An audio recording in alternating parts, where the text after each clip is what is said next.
Yeah, it's like... It has to do its thing first. Actually, while we're at it, just get capture. Okay, if the new guy doesn't show up in a few minutes, I'm going to go try and find the mic cable myself. Okay. I think I can just... Oh, it's taking...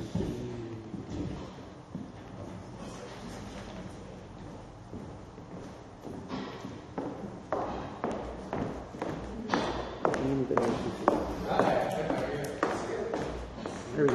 Now we're recording. And general. And Connor, do you know what the mic cable looks like? I know what it looks like on this end, but do you know what it looks like on that end? He never actually shows you. He just hands me that nice. Okay. But can you go ask to go back in the room with him and see if you can find it?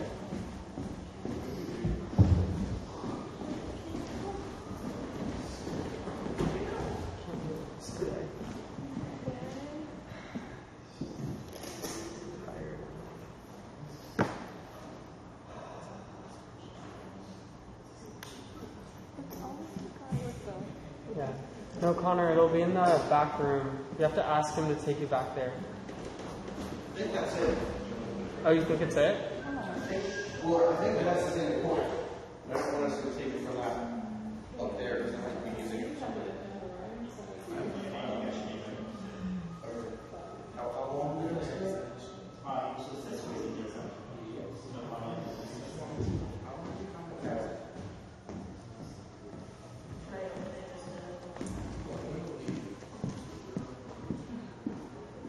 Well, it's not our problem. I can't do anything about it. It just means we want to sound. Yeah. we're running, so it's up and going. It's fine, but we want sound until we get plugged in. Wait, you don't really need that. We do. It won't pick up anything.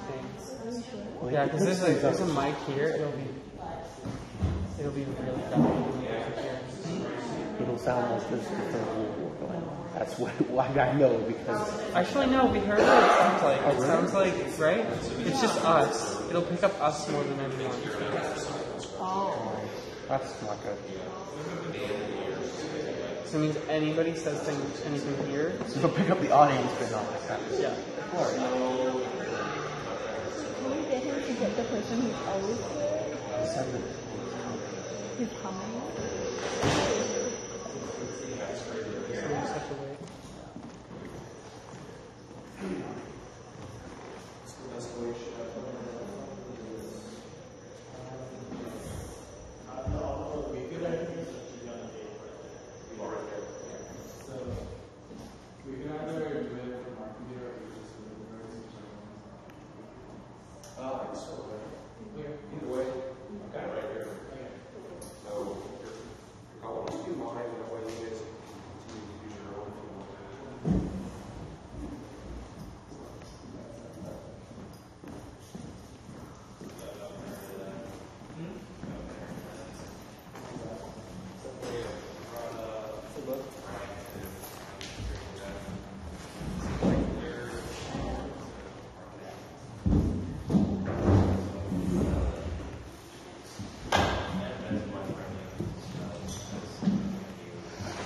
Did you get my email today?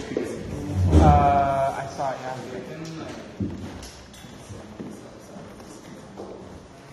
So, a bunch of our team have a long discussion day today, so on Friday we're going to go over every single class, minute specific of what we're doing.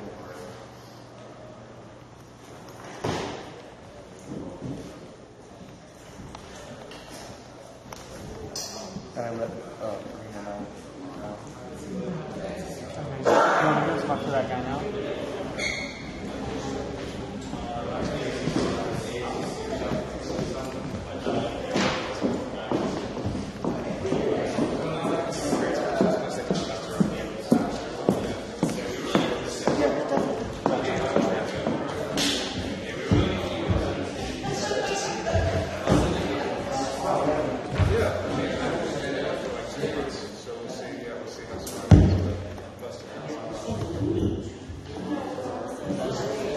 Well,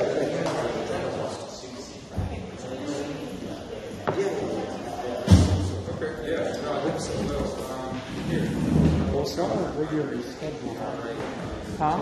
It's not a regularly scheduled one. It isn't on your He's still be doing it. So that's like, but he knows what we're talking about. He's going to get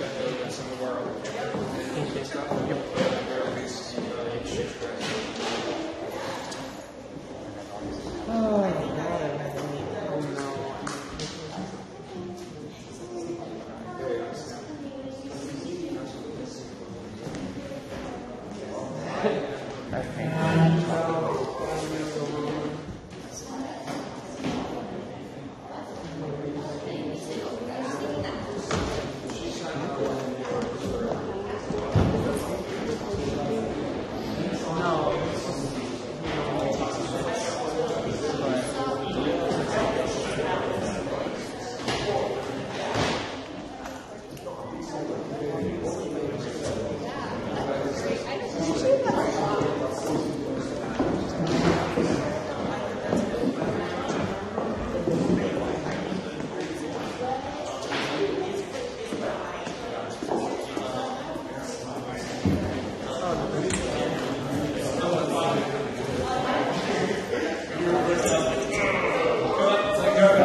How urgent is it? Not urgent, but it takes like 1 minute. Now.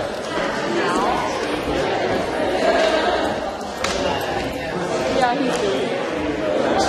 Do you want anything else? Nope, no, I think we're all good. All right. Yeah. Any other interviews coming up? Just let me know. All right. Are you, just out of curiosity, how confident do you feel about... Have you read all the novels? Yeah. I read like Wikipedia summaries, like saving the discussion. So did I. I feel like a lot of people in the class. What do you think the likelihood is that we're going to get 2 novel characters? Or the Book of Women? I would be truly worried for myself. So would I. At least what I hope. Yesterday was that like we're gonna draw just the things that we read about in the book to construct stories from these new characters. That's what I thought. Rather than just retelling about a character, take inspiration from what we read about to create stories for new characters. Yeah, that's right. How do you feel about the ideas? I thought I was going to be pretty good on those, but I was just looking through the list yesterday, and I was like, oh my god, some of these I just like... I have a decent idea of like 95% of them, and some of them I know a lot of, and some of them I just know decently. Yeah. But there are a few just like I still don't know what the Baku comedy is. Like,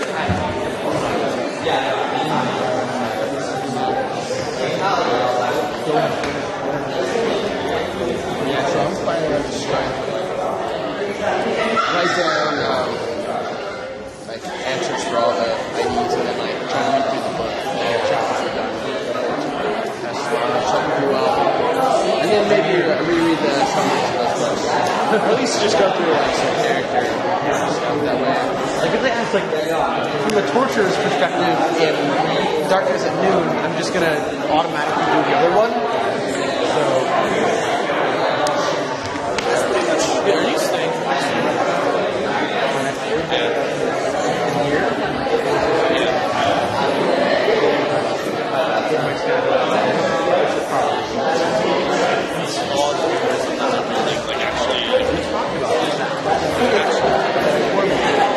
I think that would be I would be a million times happier. That would be fantastic. But yeah, I'm concerned, scared. I don't need this class. I was just kind of taking it, saying your interest. And now As long as I pass. now I'm seriously considering switching to a casting class. That deadline hasn't passed yet, has it? No, not yet. We still got to see it. Yeah. It'll be around spring. All right. Best of luck to you, man. Yeah, you too. Yeah, same.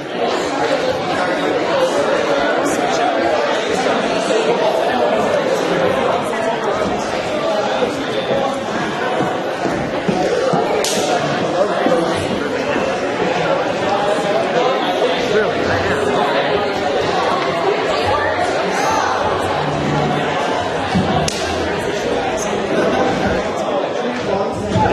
Can't win this, so I prove otherwise. Debate isn't worth action in front of the plan.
I'm as sure that they are.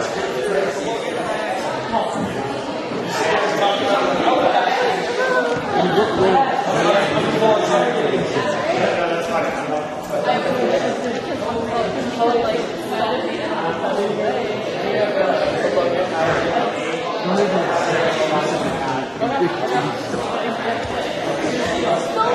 Let me know.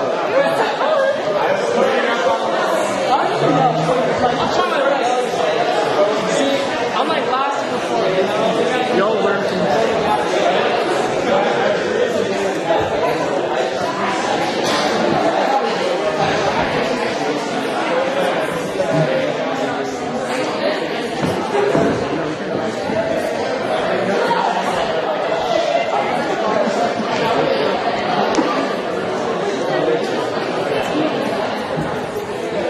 no, my math does. Like, the people's mind does. It was like it doesn't turn on. Like, I didn't even get to the blue thing. Nothing.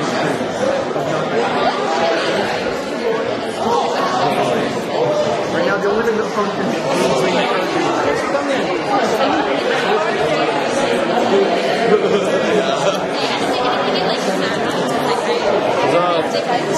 So many people.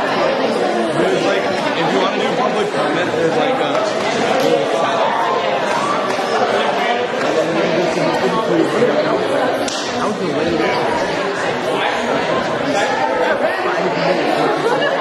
Where's these tables here? These tables, I think, are. You should just sit up.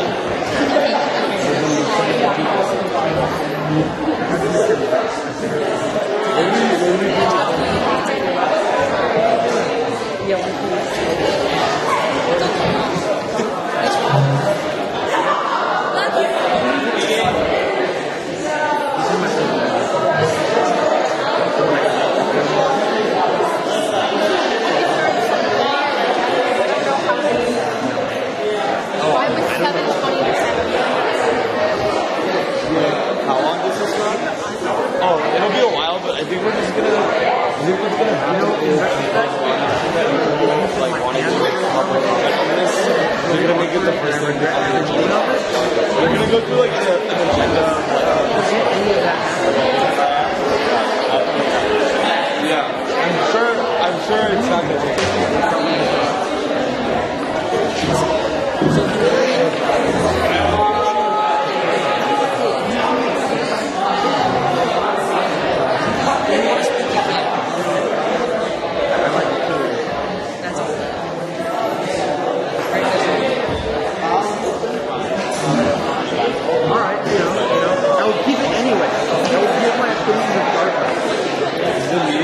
Because I want you to do that. Whether or not you want to. Just sit over there. Oh, yeah. Questions right there. Go like behind that guy.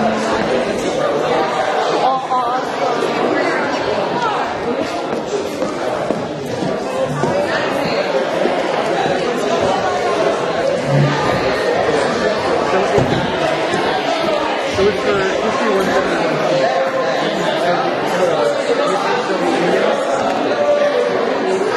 Tomorrow or the one that made you unhappy?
It is a good thing to dine in.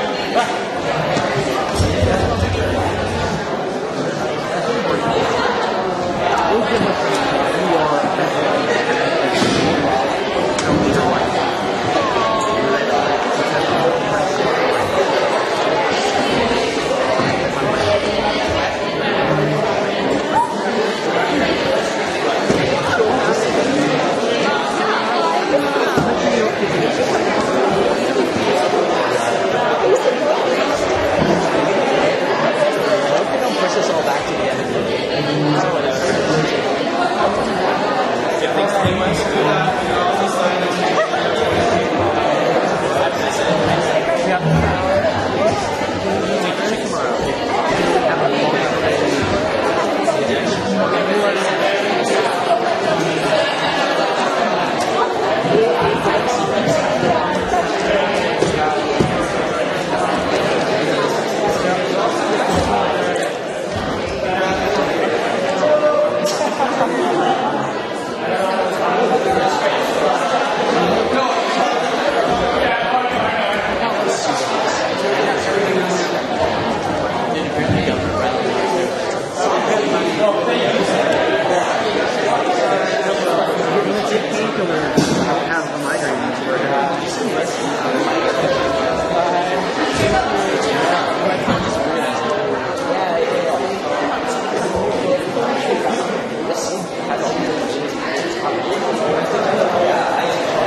Present. Senator Deschamps. Present. Senator Frankel.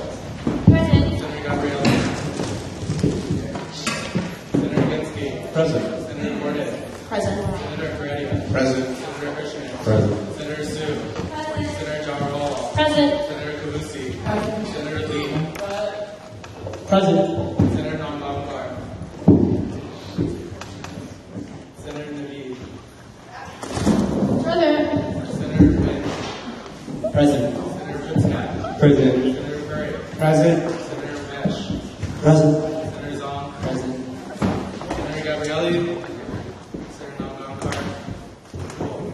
Next on the agenda is adoption of the agenda as amended. We know there's a few things we have to amend, but we could do that after.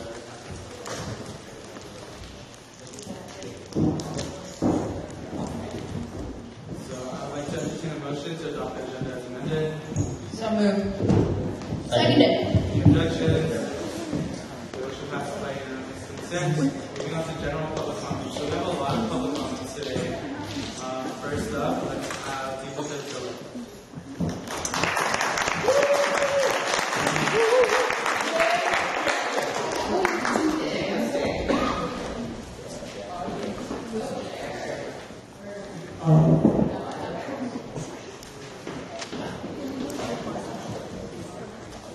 Hi, my name is Deepika. I'm the Deputy Exec Director of Berkeley Dance Marathon. You all should know me because I sent all your inboxes multiple times. And yeah, so many of you responded, a few haven't. And basically, I'm just here to talk about the event. Dance marathons are fundraisers held throughout campuses in which individuals fundraise and then attend a dance party and participate to raise money for charities, in which case we raise money for the Elizabeth Glaser Pediatric AIDS Foundation. And I'm just here because we really need your help in outreaching to campus and really supporting this event, because we really want everyone, every single community to be able to participate, and other campuses have made this a reality, and we want this to be something at Cal as well. And I emailed all of you about the event details, and so please outreach to your constituents, post it on your Facebook pages. A bunch of you have said you have, but I haven't really seen that, so please do that. And just tell everyone about your event. I'll be emailing you all tonight about potentially coming to your office meetings and spieling your people for 5 minutes. If you have issues about that, feel free to email me. And yeah, if you have any questions, I spam you all. Feel free to respond. Yeah, thank you.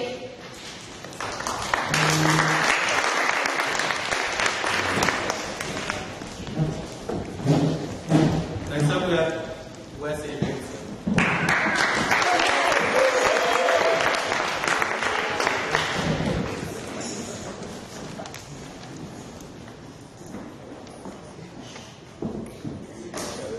Hey everyone, good evening. My name is Wes Adrianson. I'm the Environmental Affairs Manager in David Quinn's office, as well as the student ASUC rep on the Chancellor's Advisory Committee on Sustainability. I just want to comment on the solar referendum bill that you're going to be talking about tonight and express my complete endorsement and support of this bill. Basically, it's going to give students an opportunity to express their support for the ASUC financing solar on campus and on student buildings. This is a huge opportunity, and talking with admin to try and make this happen. The issue is that they don't feel that students are supporting this. They don't feel that it's necessary that students want this. We need to pass this bill so that students can express that sentiment. You look at solar in California right now, it's at grid parity with fossil fuels. You look at climate change, it's going to be negatively impacting folks of color, folks in poverty mostly. So the ASUC needs to get behind this and ensure that we are on the right step in terms of supporting renewable energy. So I hope you all support this bill, and there's plenty of other folks who are going to comment about it, so I won't take too much time. Thanks so much, y'all.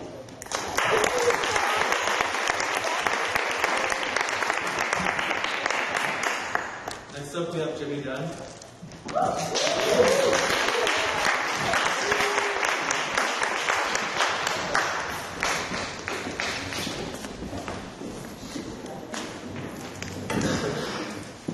Hi friends, so my name is Jimmy. I'm a program associate at the Green Initiative Fund, and I also wanted to comment on the solar energy reinvestment referendum. And speaking as a program associate for the Green Initiative Fund, we receive individuals, they apply for funding for sustainability projects on campus, and we get a lot of solar projects that we have to reject.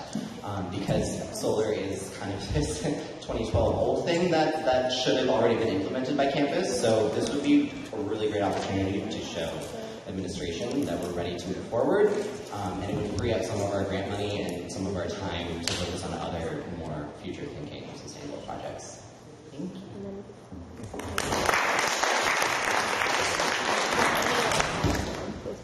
Next up, we have Rigel Robinson.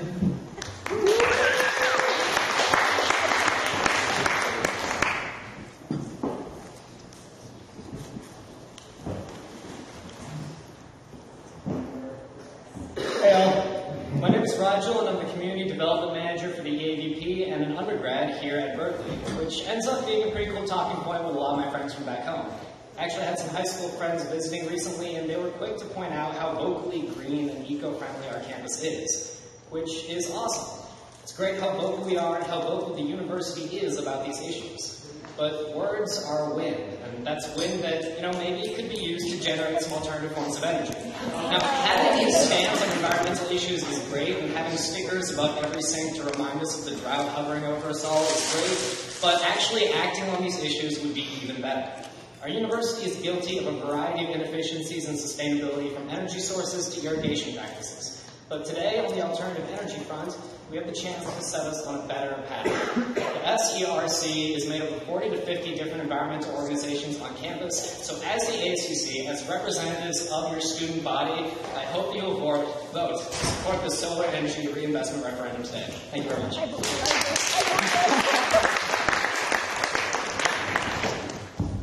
Next up, we have Brian Lynch.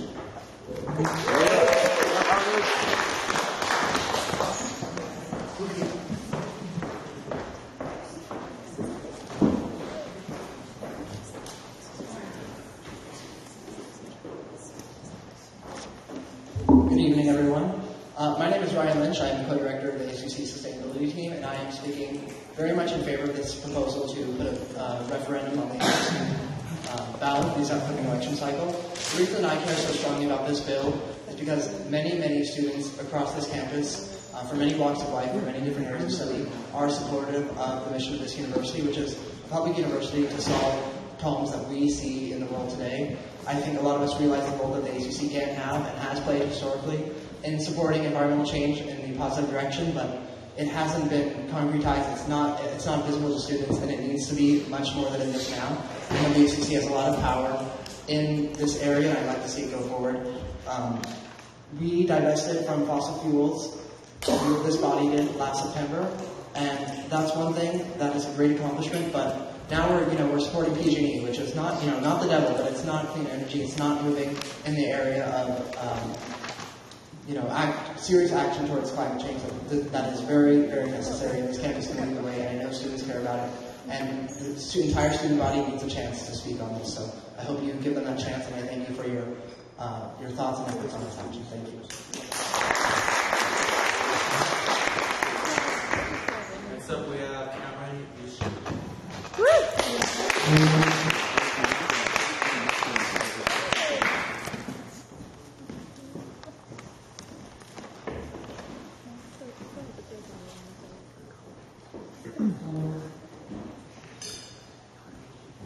Hello everyone, my name is Cameron Ishii. I am the Solar Advocacy Coordinator for CalPERG's Berkeley Go Solar team.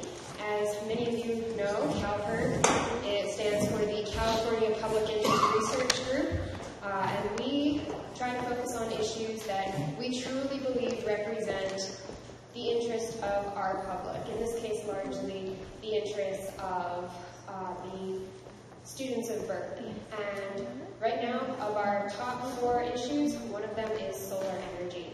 And it really is something that we have gotten a lot of support on in the community. We have a lot of petitions urging the City Council to take action on solar energy. And every semester, we explicitly get at least a minimum of 10% of campus to financially support our activities. So the fact that this is a priority of ours is indicative that there are a lot of students on campus who are very interested in this and very supportive in this. And we are also co-sponsors of the Solar Energy Reinvestment Referendum. And it's a very, very important issue at this time in particular because the entire PG&E energy, electricity service area is only currently at 5% solar capacity, and especially in the face of climate change, we really can do better. And the university in particular has made some very ambitious commitments in the last few years as to the kinds of changes we want to make, the kinds of reductions in emissions and increasing in sustainability, but we need to follow up on those ambitious commitments, and this bill is a very, very positive step forward in that direction. I strongly urge you just to vote for it and support it. Thank you.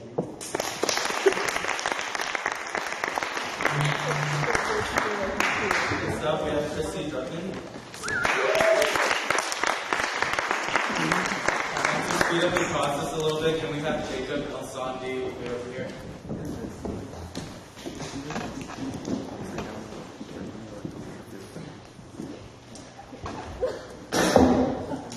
Hi everyone, I'm Christy Drucken. I am the Legislative Director for ASUC Senator Haley Broder, as well as the Co-Coordinator for Students Against Fracking on campus. I have been actively involved with the environmental community for the past 2 years, and we are huge. So many students on campus are involved with sustainability, and we are working towards a clean energy future that is sustainable and socially just. And the solar energy reinvestment referendum essentially reflects our values as a community, which I know since I've been involved in the ASUC for the past 2 years as well. I know that the ASUC has the power to send these messages and truly represent the communities on campus who are passionate about this issue. And I hope in that regard that the ASUC supports solar and supports a forward-looking future towards a renewable energy community and world. Thank you.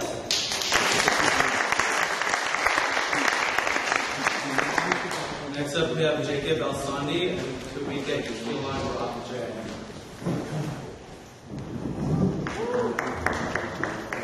Good evening, everyone. So I'm here representing a number of environmental groups on campus, including CERT, the Student Environmental Resource Center. I'm a member of Students Against Fracking, and I also represent UC Berkeley with the California Student Sustainability Coalition. So I'm here today to express my support for the solar referendum bill. This is obviously a very hot issue tonight, and it's a hot issue with everybody involved in the environmental community. I personally know so many people who want this bill to go forward, and so many people who want solar to become the better and newer energy source.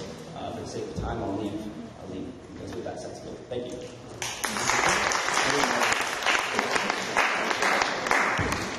Next up, we have Keelan Rockjay, and could we get Honey Joffrey? Hi everyone, I'm Kylan Rathjen. I'm the co-director of the ASUC Sustainability Team and chair of the TGIF committee. So I'm here today to talk to you about why I'm supporting the solar referendum. So just for starters, we're very behind on renewable energy. For being the first UC on campus, we only have one building on campus that has a series of broken solar panels. The university, all groups on campus haven't united behind this cause, and all administrators I've spoken to, I've worked on solar campaigns for 3 years now, all say the reason why nothing's being done is because students aren't united behind this. I'm sure everyone in this room to some degree cares about renewable energy, but we need to show that. We need to unite behind this referendum and show that a huge percentage of students support this referendum and change the culture of campus. Administrators want to make solar happen, but they don't have the ability to do so. Let's give them that. Let's work together with them. Let's work as students to make this happen. And yeah, I just also wanted to thank all the great folks who came out today to support this referendum. You're all fantastic. And yeah, just the visual aspect of these solar panels would change the culture at UC Berkeley. By seeing these renewable panels would just change the way we view our own energy production. And it'll have a cascading effect that can just change society so that eventually we can have a lot more renewable energy on Berkeley, on in the Bay Area, and in the world. So thank you so much, and vote for the solar referendum.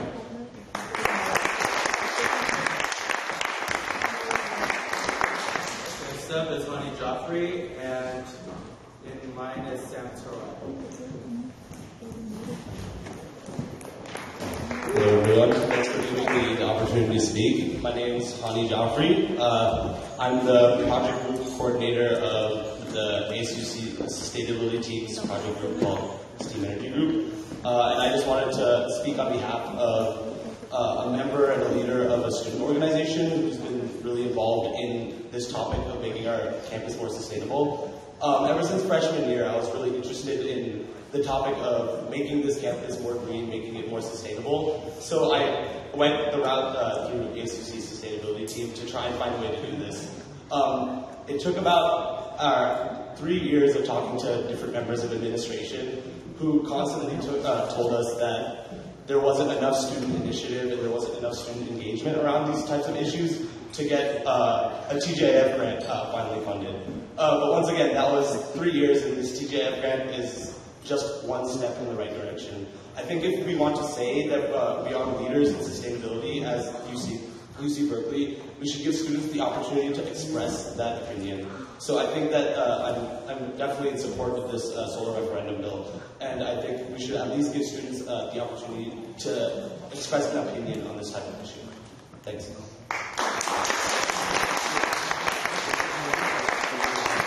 Next, we have Sam Terrell, and line is Corey Rapp.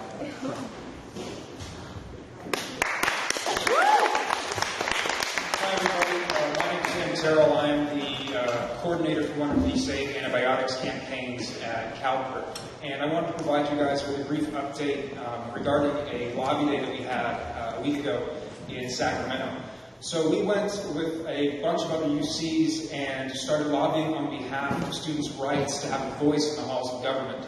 And we ended up getting 17 assembly members and senators to actually write letters of support for CalPERT and what we stand for, and sent them to the president of the Office of the UC to actually let us have the vote as to whether or not student funds can be used for student advocacy.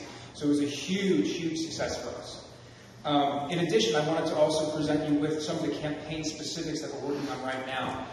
As I said previously, I'm working on the Save Antibiotics campaign, so I'm working with other members of the campaign, but also local faculty members here at Berkeley in the community, and also local VIPs like chefs and restaurateurs, to try to put pressure on McDonald's to move away from using antibiotics in the food that they produce, so that way we don't have a huge public health problem on our hands when it comes to resistant bacteria. And in addition to that, we are working with Senator Jerry Hill on the Hill Bill, trying to get a rock-solid bill to actually help California be the first state to move in this direction and actually stop allowing antibiotics to be used in the food that we eat, which would be huge. And yeah, in addition to that, we're working with the governor, and his staff to accomplish this task as well. And I'm trying to think of anything else. No, that's it from me. Please look forward to more announcements from CalPERT. We're going to be moving pretty quickly in the next couple of months. So I just wanted to introduce myself to you guys, and hopefully I'll be seeing a lot of you soon. Thank you very much. Next is Corey Rapp, and line is Dennis Booyah. Alright, how are y'all doing? Great. Obviously, CalPERT supports the solar energy reinvestment bill. Actually, that's my offline CalPERT stuff. I love the reinvestment community. So, talk to you all later. But I was going to make a quick announcement. Actually, I'm just going to change my announcement because I want to also update you all on what's going on in the Capitol via global warming stuff. So, like Sam said, we've been lobbying in the Capitol. So your advocate, Dan Jacobson, who if you pledge CalPERT, you actually chip in for advocates in Sacramento. He is like the environmental person, and he actually helped write, there's a series of bills around global warming. So I'll put these on your radar just so you're in the know. So the first one is SB 32 by Pavley. This bill actually is to set the standard of 80% global warming, greenhouse gas emission reductions by 2080. So it's kind of the second part after our AB 32, which is our global warming goal now. And then the other one is SB 350. So that's really cool. If you've all heard about the 350 movement. So essentially this is a 50% reduction in petroleum, 50% electricity comes from renewable resources, and then 50% increase in efficiency.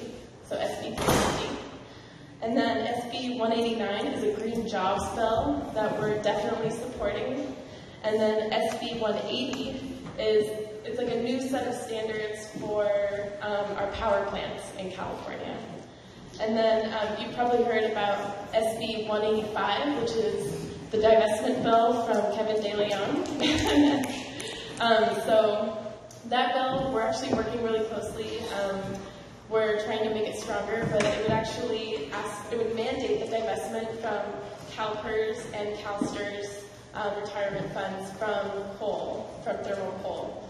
So we're working with a lot of community members to see if we can get that to all fossil fuels, and then we're actually looking for reinvestment strategies as well to put in that piece of legislation.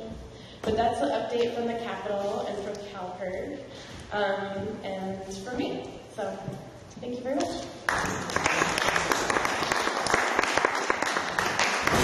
Next up, we have Dennis Riot. In line is Angela Shedd.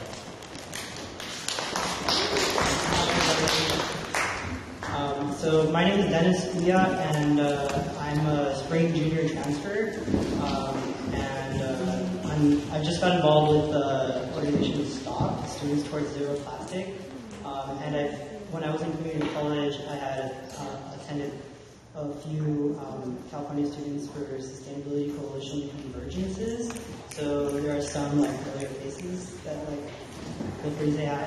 But I'm here to voice support for the solar referendum bill that's being presented today. And I believe that a move towards renewable energy away from fossil fuel dependence will create a transformative world where future generations are not compromised.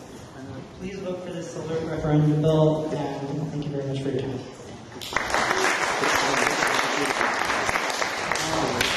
Next up is Angela Shedd, and mine is Hoku Japan.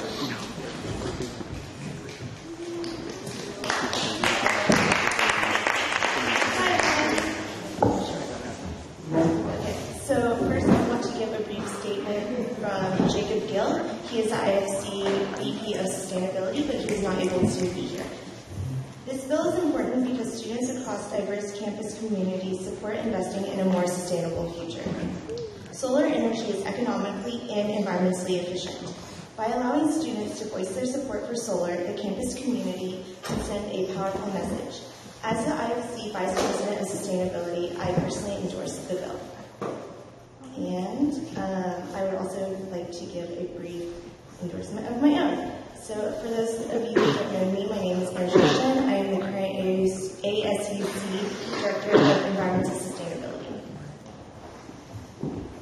1 hour. In 1 hour, enough sunlight reaches the Earth's surface to meet world energy demand for an entire year. It makes sense economically, and now, more than ever, socially. It is a chance to build bridges and work to our strengths. UC Berkeley is known for its creative problem solving and dedication to sustainable efforts. Why? Because students felt empowered to make a change. However, in recent years, a lot of these decisions have been made by administrators and developers without student input.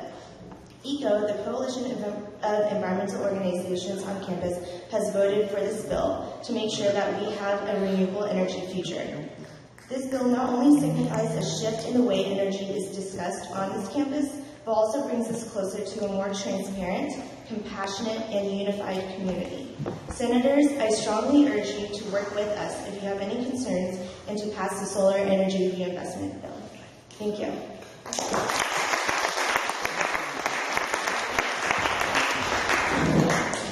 Next up is Hoku Jeffrey, and mine is Stephanie Kinzer.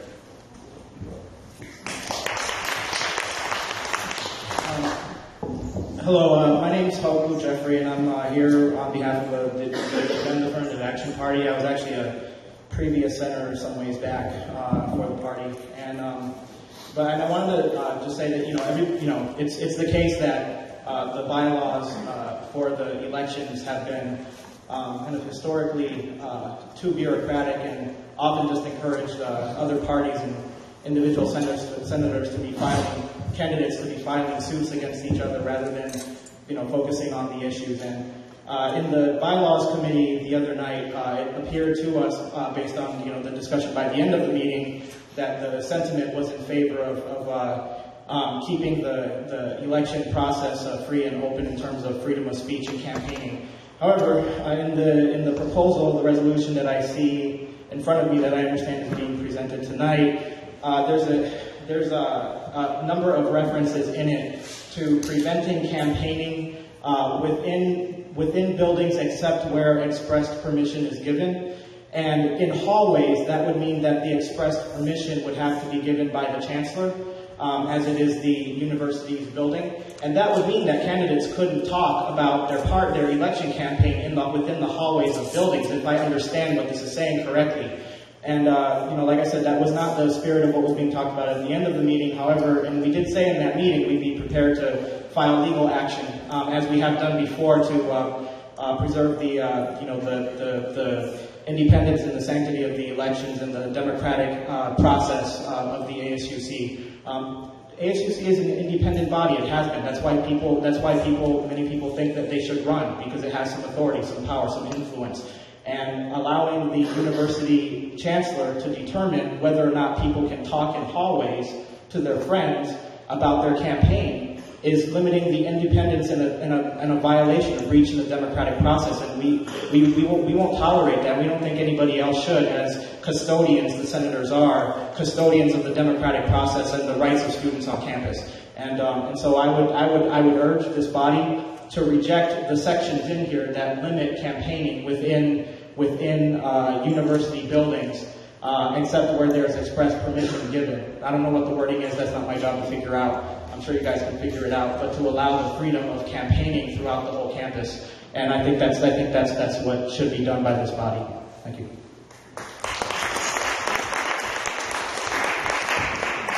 Next up is Stephanie Kinzer, and mine is Tina Bitton.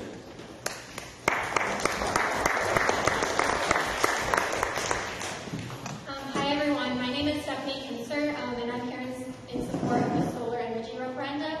And I'm really involved in the environmental community here at UC Berkeley. And I've had the opportunity to talk to a lot of people at different campuses, UC campuses as well as others in California. And I'm always surprised at how far behind I feel like we are in a lot of sustainability goals compared to other UC campuses. And I feel like adding solar panels here at UC Berkeley would be a really great way to show that we really care about making our campus sustainable and to catch up to those other campuses in making our campus really great. So I want to urge you guys to support the solar energy referendum. Thank you. Last public comments from Tina Bitton.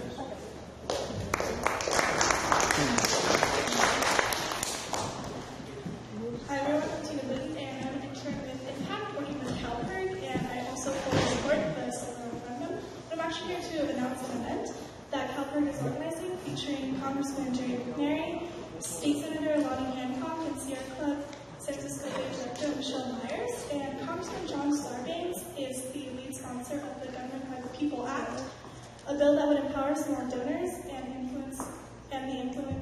lower the influence of big money in politics. So on March 20th, we're holding a roundtable discussion that's open to elected officials, activists, community leaders, students we want to discuss ways to advance the fight to get big money out of politics. And so I really think that a lot of you guys will be interested in attending this event. So if you want to be involved or attend, please talk to me after the meeting. Thank you.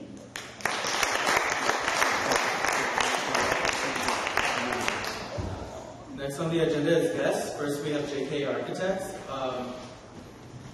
And I'm going to allow the senators to use their laptops to also follow along the presentation if they so wish. This is a very long project that UP and JK have been working together throughout the year. And as you can see, the master plan is in front of you, finally. So for audience members, I encourage you to see the material on the screen. As a result of a lot of, especially from my channel. Thank you. My name is Chris Vicencio. I'm an architect and a partner with JK Architecture. Our firm was engaged in this master planning process starting in the fall of last year. We were brought in, I think, primarily because of our expertise in master planning facilities for state agencies across the state. But we have a particular expertise not only in sustainability, but also in sitting at Lake Tahoe, and we're probably only 25 minutes from the Cal Lodge. In case some of you don't know, Cal Lodge is an ASUC constructed, owned, and operated ski lodge that exists on Donner Summit on the old Lincoln Highway. If you guys are skiers, virtually right across from Sherwood Ski Resort. It was built in the 30s, and we were engaged because it's very old, in need of repairs, and so we created a master plan to give the ASUC a vision, not only for what the design could be to bring it up to code, but also for what the costs might be and what for some of the potential improvements could be to make the facility more than what it is right now, which is a ski lodge. It's a pretty in-depth master plan. The master planning process results in pretty pictures, and I'll show you some of those.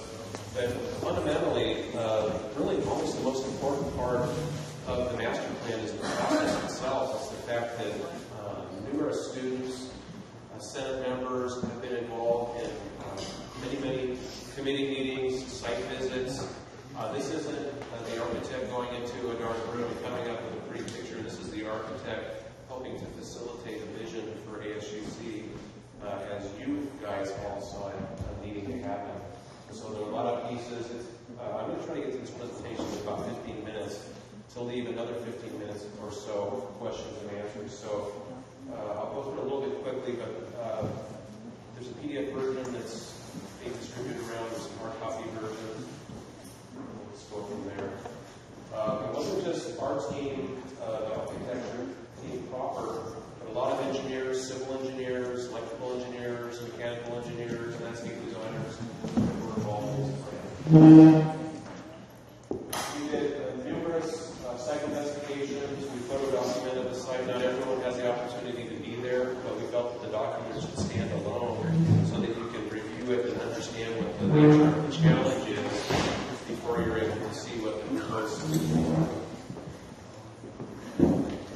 One of the things that really intrigues us as architects is playing off the natural materials on the site, the textures and colors. You'll see a lot of these existing materials and textures and colors in the proposed modernization design. For those that don't have a lot of time, there's an executive summary that gives somebody a two-page overview of the process and the conclusions reached. And this is meeting notes that we've inserted in here to demonstrate all of the different input and people involved, the sign-in sheets, everyone's input that led to this master plan. We started the master plan with in-depth engineering and architecture facility assessment. We spent days and days going through the site, evaluating the existing conditions, focusing primarily on code and safety. That's a huge issue when you take an old facility like the one we're in that was upgraded. Code accessibility was a big concern, and that's something that is of very strong importance at the Cal Lodge. Then we looked at the general maintenance and housekeeping, how are the windows, how is the siding, how is the flooring. And we looked at transformational opportunities. What are the sustainable upgrades that could take place? What are the educational upgrades? Could it be a year-round facility? All of those things beyond just the nuts and bolts. We did a code analysis because as architects we're required to, when we upgrade a building, demonstrate that the code has been met. One of the challenges with this building is the codes really weren't very strong in the 30s when this was built. You probably could literally go in a set of drawings and send a team out to start building it. Well, nowadays, in order to upgrade this building, we would need to demonstrate to the building department that code has been met, accessibility upgrades have been met, the new Green California Building Code has been met, so all of those things would come into play. And there are pages and pages. I won't bore you with all of the facility assessment, but I think fundamentally two big things stood out to us. One is when you get into an upgrade of a facility of this size, and it's about an 8,000 square foot, 3-story facility. It's a main hall with a fireplace, a dining area, some relaxation areas, upstairs for the dormitories,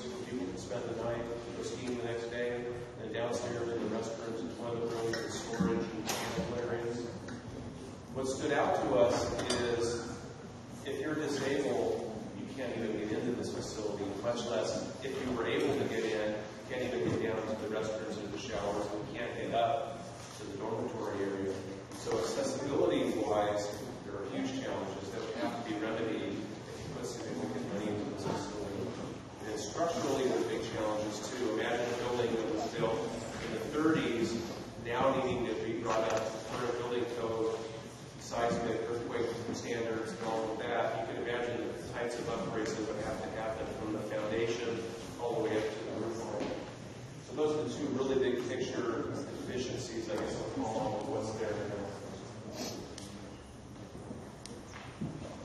We looked at the site, and this is an outline that six-sided shape there is a overline or an outline of the existing site, and then we keyed in some of the challenges in the different categories on the site.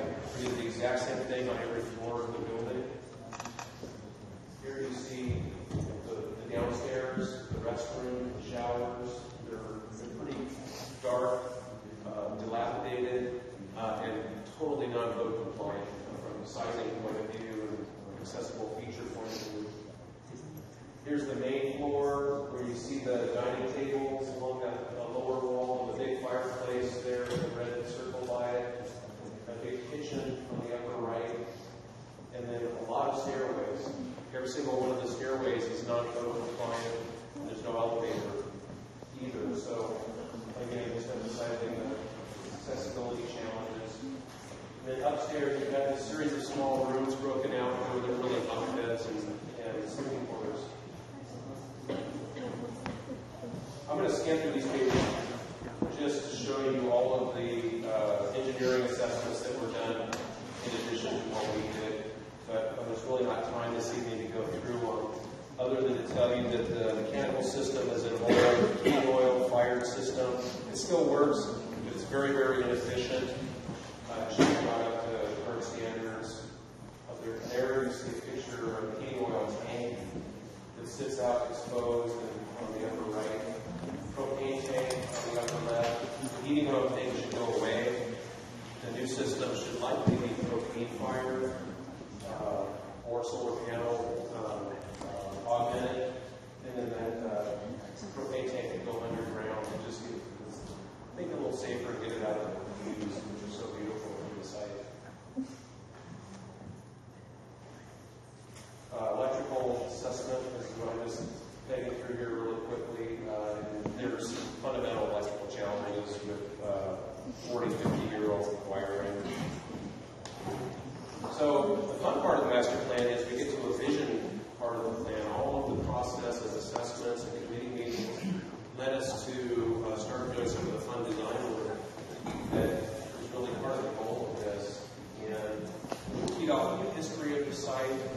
Not only was it built by volunteers, probably UC students back in the 30s, it sits along the historical Lincoln Highway, which is one of the original coast-to-coast highways in the United States. It sits along the railroad right-of-way, which was the original railroad that was here in Nevada.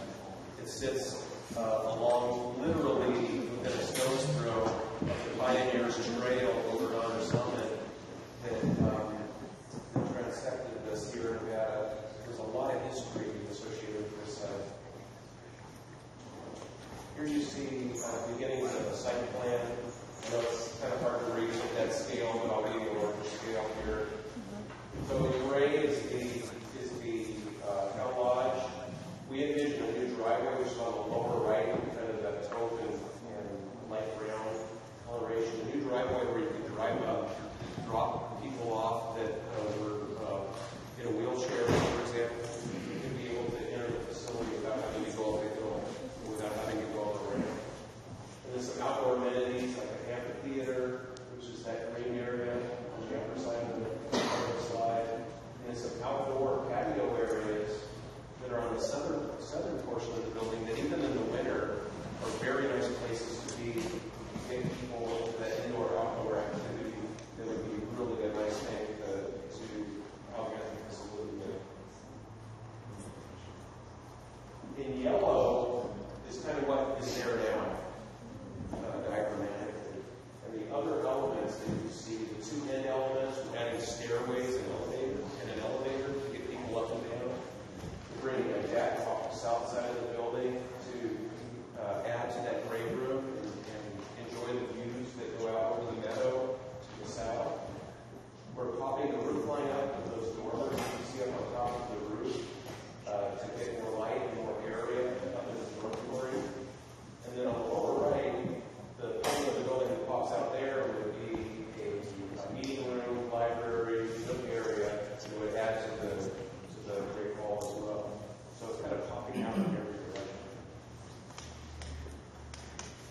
you see the revised floor plans, all new restrooms, moved to the back of the building so that the first floor would have a great room that flowed right out to the southern part of the site. Here you see the main floor that's been totally opened up. There's little stairways that were scattered around the building and pulled to the end. The great room would become almost twice as big as it was originally. And then opening up the dormitory area and adding restrooms to the dormitory area as well, because right now you have to go down 2 stories to use the restrooms. So that would be a real big plus. And here you see some of the renderings that start to happen. And if you haven't been to Cal Lodge, these might not be as stunning to you as they are for someone that's been there, to see how old and kind of dark and set back into the trees and it is. There's an old stairway that's about ready to potentially fall down in the next few years if some money's not put into it. On this end of the building, it's the only way upstairs from this end is up the old exterior stairway. So now you have a new entry, some Cal Lodge signage. We heard that a Cal flags would be nice to have to give it some building ID, some pride of university. You see those natural materials and colors that I was showing you before in this rendering. There's just kind of a low on the sand. Here's a view from a couple different angles. On the north side of the building, which is that lower right, well, diagrammatically it's a little hard to tell. There's a lot of water runoff revisions that would happen on the site. Because right now, water just kind of runs down behind the building. It's getting in under the building, causing a lot of dry rot. And that will all be remedied with this design to take the water around the building. And then inside, if you look closely at the master plan, you can see how just very functional and kind of dreary that dormitory is right now. We envision adding some nice textures to it, upgrading the furniture, bringing in natural light, making it into not just a place to sleep, but a place where you can hang out and study, watch movies, have some social gatherings. That's what those little colored circles are meant to designate, make it a useful space more than just a functional space. And then with every master plan, the reality kind of comes to bear once you do all this design work and look at what the cost potentially would be. The pages that follow this page here is all the backup the professional cost estimator provided us with. But in summary, on the cost estimate page, what we've been told by the estimator is that this project is about, in construction costs alone, about $3.5 million if you were to do this amount of work on that building. And then another almost $1 million in soft costs, which are architects and engineers, survey work, all the things beyond the contractor that would have to happen. In addition to about $300 in project alternates, which are that deck that goes to the south. You don't absolutely have to do that, but you could. So we gave you a number for an alternate. So there's a little bit of flexibility in that final number. To wrap up, one of the things that we ask ourselves when we do a study like this, come up with a cost like this, is, okay, that's great. We take an old building, we put $4.8 million into it. What would it cost to build the darn thing new if we were to start from scratch? Our cost estimator gave us kind of the full reality, which is, boy, it would only cost about another $300,000 to build this building brand new. And it's like anything, whether it's an old car or an old house that you're renovating, if you were to start from scratch, you'd probably do it a lot differently. Most likely, you'd start with a different company. It might start with the same idea, but you'd have a lot more flexibility in what you did to create the solution. So that's just something to bear in mind.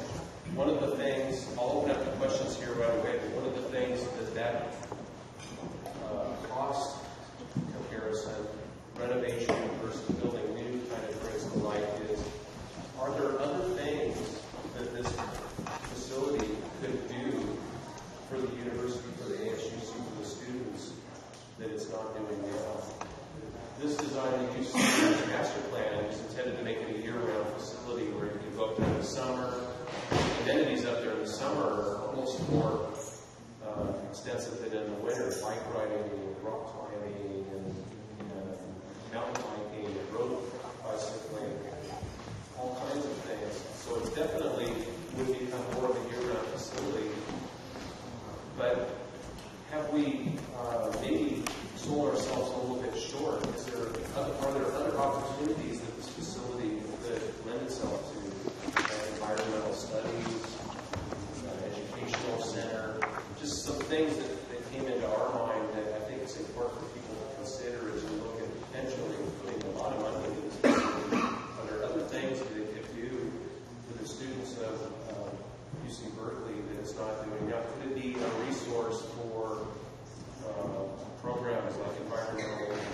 Thanks for coming to give us this full presentation.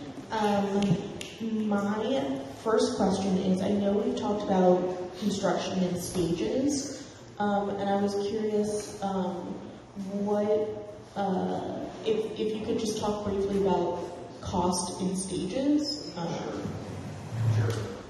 One of the things that we studied was how could you modestly start out on this project, because nobody has $4.8 million sitting in their bank account right now to do this project immediately. And one of the things that stood out to us are the systems.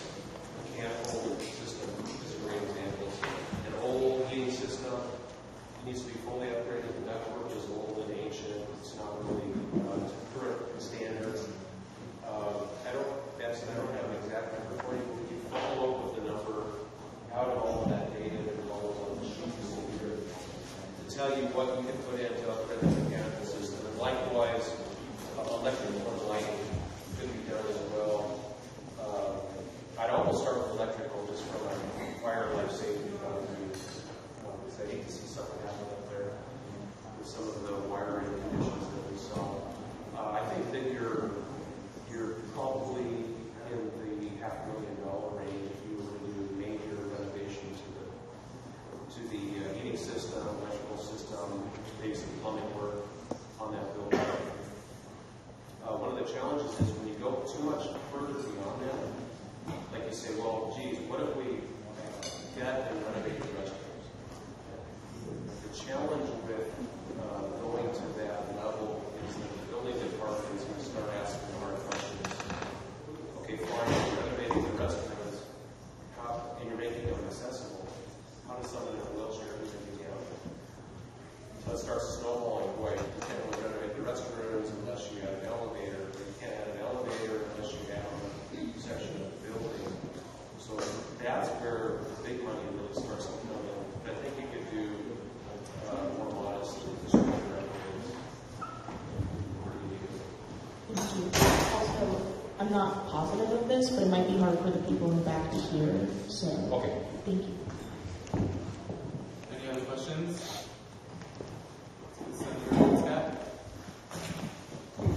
Hi, thank you for coming and for all the amazing work you've done on this. I don't know if you know, and you can just say no if you don't. Do we have cost estimates for if we were to build this property, what our expected revenue would be in terms of student groups or alumni and different people using this facility? No, we don't. I think you would want to sit down, and we could be involved in that with the current operator to say, okay, now we've got this revised design, look at all of the different opportunities that it presents compared to what you have now. And I think the operator could probably do that analysis pretty quickly. It's really a game changer. If you had what you see on this master plan versus what you have now, you appeal to a much wider potential series of companies or groups or clubs. So without directly answering your question, I think that answer could be had pretty quickly in speaking with the operator. Just as a quick follow-up question, you're familiar with the area. Are there other facilities that are similar, close by at a similar scale that we may both also use as a reference point? Yeah, that's a really good point. Actually, the property that you're on directly adjoins two other winter lodges. One is the Third Can Lodge, which is operated by the Sierra Club. Another one is the Heidelman Lodge, which is independently operated. They're both very similar to the Cal Lodge from the standpoint of age. The Clerks Pan Lodge has a lot of character to it, as does the Cal Lodge. Neither of those other two lodges are contemporary. They haven't been upgraded to the level that you see in this master plan. I don't believe either one of them are fully accessible like this would be if this work were done. I think the range of appeal would be much broader to the Cal Lodge than those other two. From there, there's almost like a gap. You almost then the next level is going to local hotel I think that gap is something that you can take advantage of. A lot of groups can't afford to go rent out a whole hotel, but if you have an upgrade to this facility like you see here, I think you fill a gap that's not currently very well filled up there. You get school groups and things, and I think we can jump all over. Not to mention private parties for weddings and corporate events and things. And to also follow up, I and Jen met with Henry Flynn, who's currently managing the property for us right now, today. And so we can definitely follow up to see those estimated numbers as well. Senator Lucy? Thank you so much for coming. This is kind of just also for AVP's office as well as the Senate as a whole. I think also we should start, if all these renovations go through, a campaign to promote Cal Lodge and advertise it to students and alumni so people will utilize it for parking system. We're definitely thinking about a strategy for these shows. Right now, you're almost at the mercy of the climate and weather. I drove over the summit a few hours ago. It was raining on the Honor Summit in early March, which is sad because it's extremely rare. It should be snowing up there right now. There's literally virtually no snow at Cal Lodge on a, I don't want to say a typical winter, but on a winter that could happen any year, and it's happened many years. There'll be snow up to the roof line of the Cal Lodge, which is 25 feet in the air. So 25 feet of snow versus virtually no snow right now is what you're dealing with. That has a very negative effect on people wanting to rent the place in the wintertime because the skiing right now, frankly, isn't very good. Other questions? Senator Jawar Hallwell? So you mentioned the stages earlier, and I'm wondering what the ideal construction timeline would look for all the stages to be completed. Yeah, if you have the money in the bank and you said go right now, you'd be 2 years for occupying. Now, a year of that is design and agency review. It takes the architects 6-7 months, and then the engineers to do the design work, 6, 7, 8 months. Then it'll take a few months to get through permitting, and then you probably budget at least a year to do the construction. Construction happens quicker some parts of the year and slower other parts of the year because of the weather up there. This year would have been a great year to do construction because there weren't a lot of snow, but you can't always count on that. And just as a follow-up, would it be feasible to do these constructions in stages? So, for example, to have construction in part of the year and then open it up for the winter? Yeah, I think that'd be the prudent thing to do. You would want to try to maximize your income as long as you could, and so that's something that's very common, is to try to keep a portion of it open and used as long as you can. There'll be times when you can't do that because you're shutting down major systems to do electrical upgrades, and it'd be virtually impossible to have anyone in the place for a few weeks. But absolutely, it's certainly possible to stage the construction and try to maximize cash flow. Can I get a show of hands as to how many questions are left, just so I can take up the list? Yeah, I'd like to entertain a motion to extend time by 5 minutes. So moved. Any objections? Motion passes by unanimous consent. Let's go with Senator. Hi, thank you all for coming in. Is there included in this master plan, or maybe this will be a conversation to follow up with, an estimated maintenance cost specifically for this model? Yeah, excellent question. No, we didn't incorporate operational and maintenance costs into the master plan. That would be a facility operator could probably weigh in on, and the good news would be is I'm sure, absolutely sure your maintenance costs will be reduced from where they are now, because all of that deferred maintenance over the years that's being dealt with daily, weekly, geez, we got a plumbing issue, we got an electrical issue, all that stuff virtually goes away. You're just going into a preventative maintenance for that. So I think the costs will go down, but I don't have a number. Thank you. Senator DeSalia? I just wanted to ask, what would be the possibilities of, solar panels, considering you did mention that like on the south side it does get a lot of sun, or if that's even feasible on a lodge with the chances of so much snow. So just wanted to know your You hit on the two key points. We absolutely believe that, in fact, solar is included in the concept of this, but you don't see rendered solar panels for the very reason that if it were a new structure, absolutely, we can design the entire building to carry the loads from the new solar panels, and more importantly from the snow that the new solar panels will hold on the roof down to the foundation. But with the type of roof that we've selected here, there's a thin film type of solar adhesion product that could go on that metal roof. It wouldn't hold the snow, so the snow would still shed, and you get, they're not as good as the solar panels from an efficiency point of view. You still get quite a bit of solar on this building and not have it affect the snow loading of the building itself. And it's ideal orientation. The long axis of the building runs east-west, and it faces south, so it's absolutely ideal for solar. Just, I guess, on another topic, what do you think of the foundation of the building as it is, considering you did mention the dry rot and all the water running? The numbers that you see here include extensive upgrades to the footings. Because with all of that work, the loads we have to carry down in those foundations now are pretty subprime. In fact, what I didn't have enough time to go into, there's two segments of the building that are being proposed to be torn down because they have no concrete foundations. They're on wood. Those just have to go, and all the rest of the foundations would be upgraded. Absolutely every lineal foot of foundation would be upgraded. Senator Scott? Yes, I have two quick questions. The first is, I know it's probably hard for you to give us a strong number on this, but given that the difference, the delta between renovating this building under this master plan, which I like, and building a new building, it's like less than 10% of the construction cost.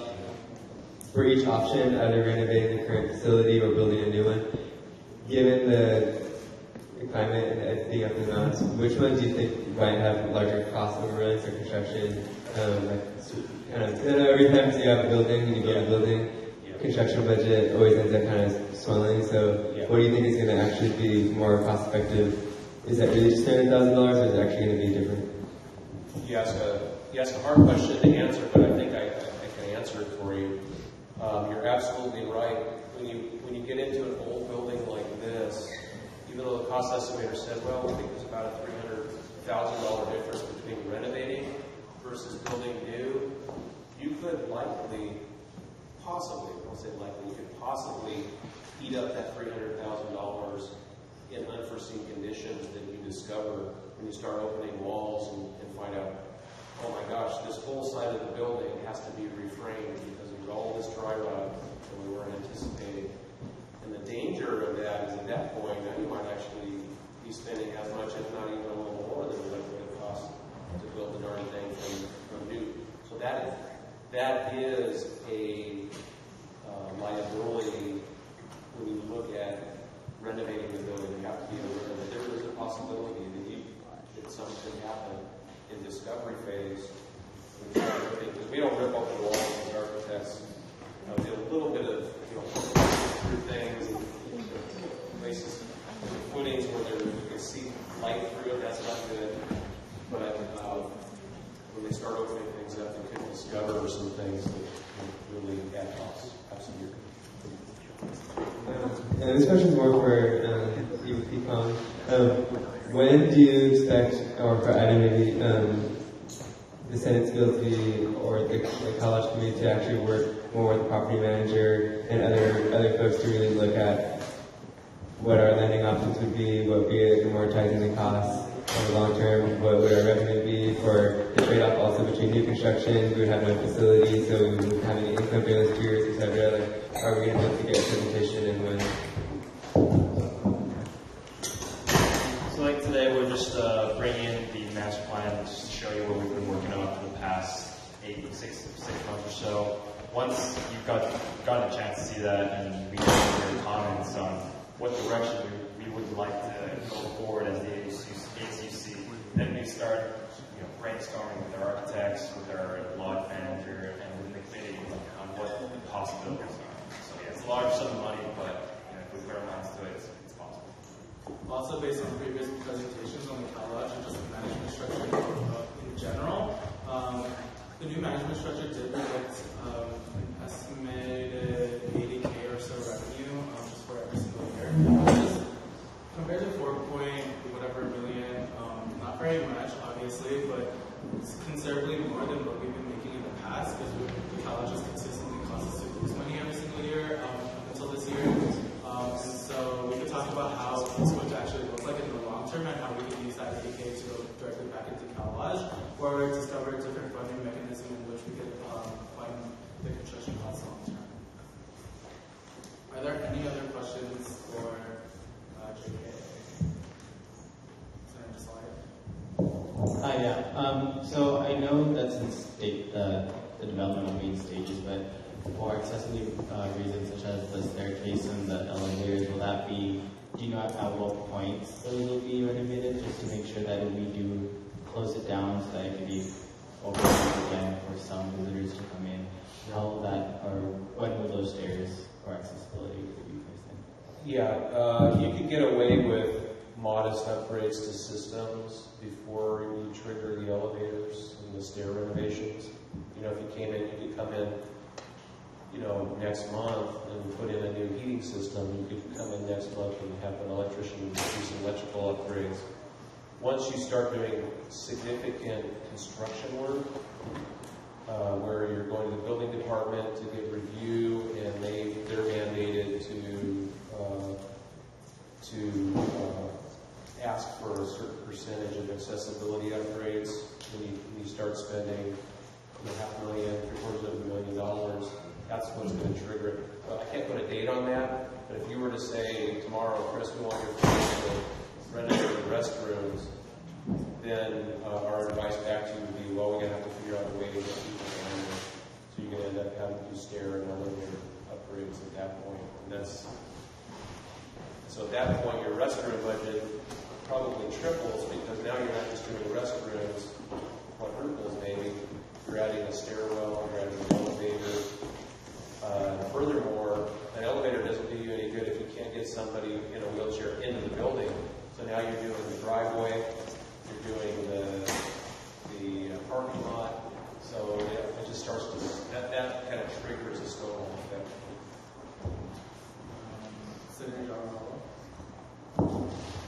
Would it be possible to hire an engineer or a building inspector to give a full run through if the building has any walls that are either rotting or in bad condition, so that we have a better idea of the price or the cost would increase if we had to actually tear down some of the walls? Absolutely. If you brought in a construction manager or an experienced contractor, we could work with them to, with our engineers, they have them do some, it's called constructive testing. You limit it. You don't just start tearing buildings apart. You go to some key areas of the building where you can rip sheetrock off or shingles off, inspect it, with the understanding that it gets put back together when it's done, so that you don't leave it exposed to the weather. And that would be a valuable exercise to do before any major work was proceed. And what would a timeline of that look like? Oh, that kind of work can be done. If you were having success in renting the building out 4 or 5 days a week, 6 days a week, you could get that contractor in on days when it's not being rented out. I would think you're talking about a 5-6 day effort. You wouldn't have to necessarily be all done at once. Any other questions? Thank you so much.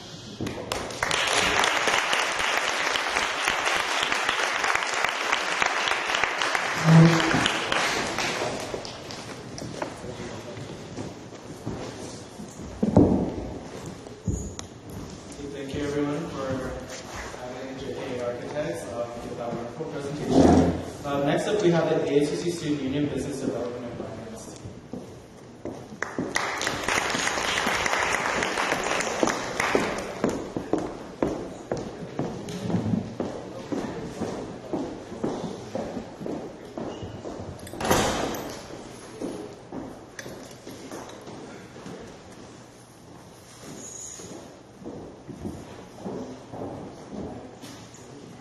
Hi everyone, my name is Jessie Adamo-Grimes. I am the Director of Administration for the ASUC Student Union.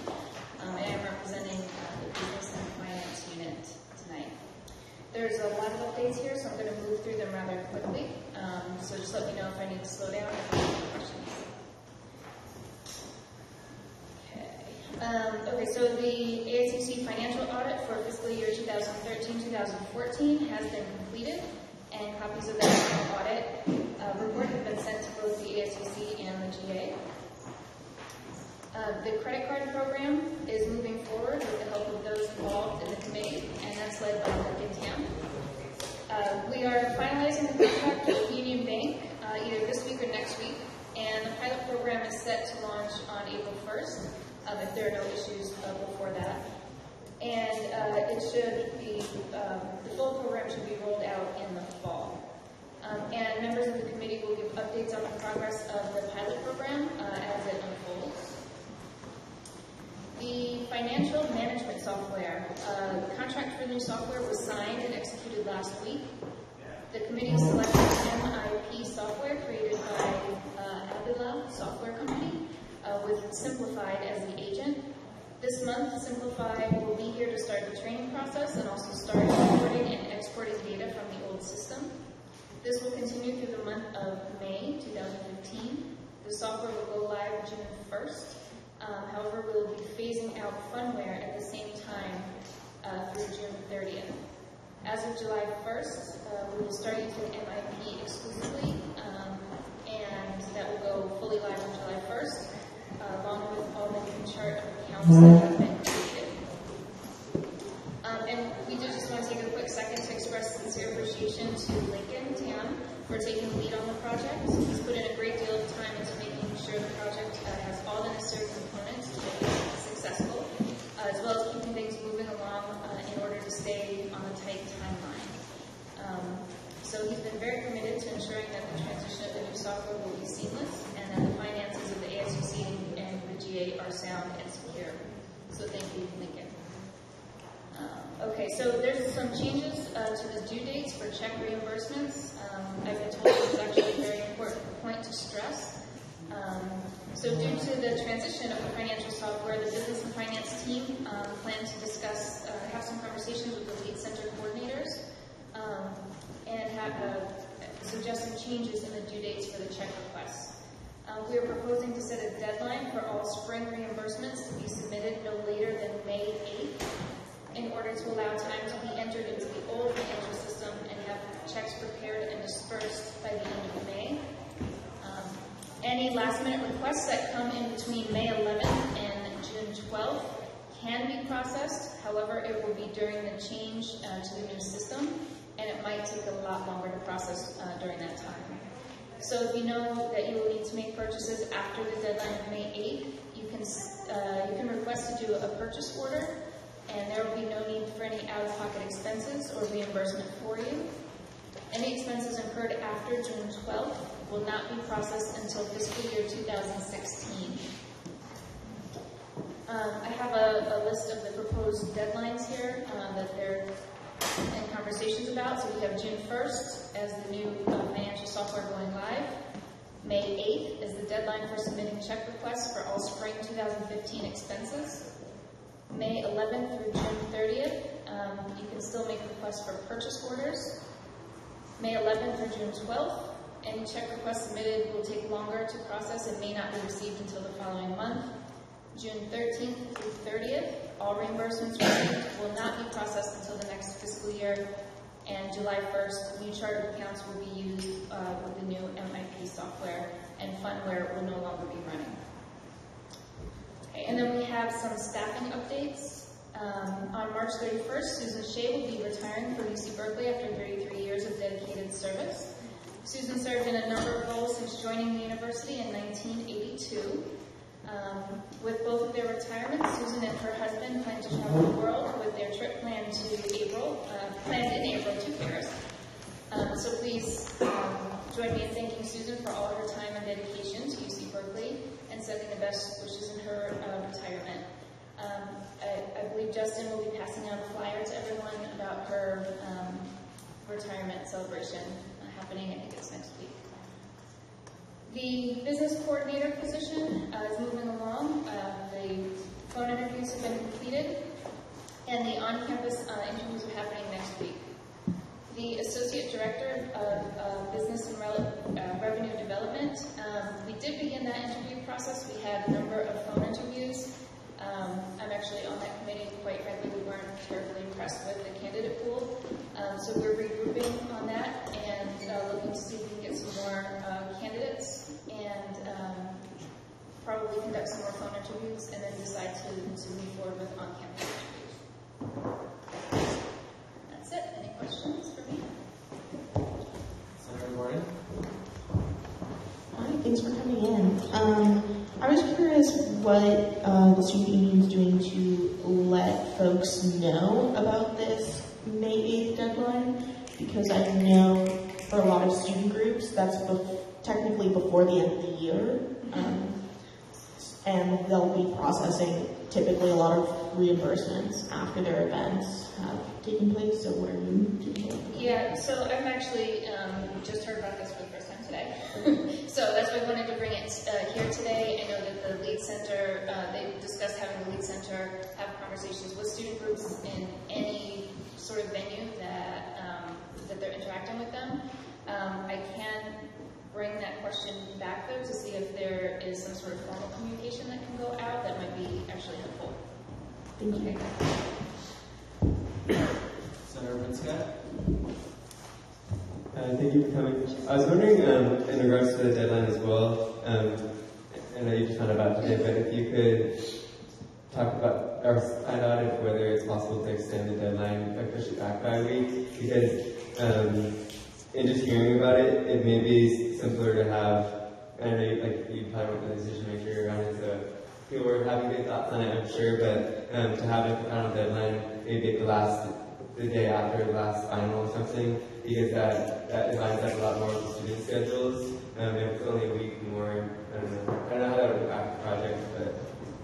Yeah, no, that's actually good. And I will bring that to them. I know that there's a lot of concern, from what I was hearing today, there's a lot of concern with the migration and just the sort of the backup that comes with that. The backup that comes in general every year because everyone's busy and they're kind of getting their things in towards the, last minute, towards the end. But then with the migration, I think the concern is that, the later that we push it, we still may not be able to get it in because of the migration, and we don't want to, be in the business of, kind of letting students down where we're saying we'll push it back a week, and then we're just physically unable to process it, and also with some of the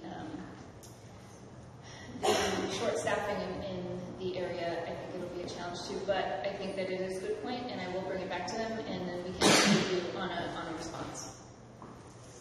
Any other questions? Senator Dilshan? Hi, thank you for coming. I had a question with the gap between May 11th and June 12th. So if students were to send in a form for reimbursement, how long would that timeline be? I know you said it would be a while, but do you know if will they get it back in August? It says here that submitted between May 11th and June 12th. You may not receive them until the following month, so it looks like sometime in July they may be received. Any questions? Thank you.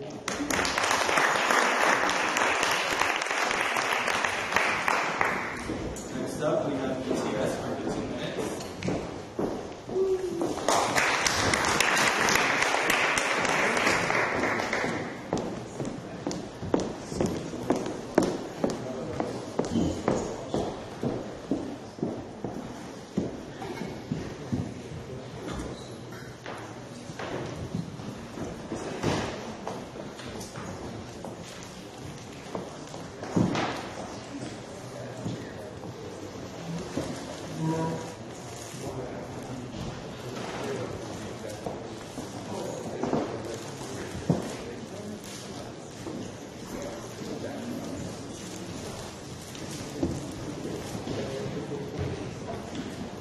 All right, good evening, everyone.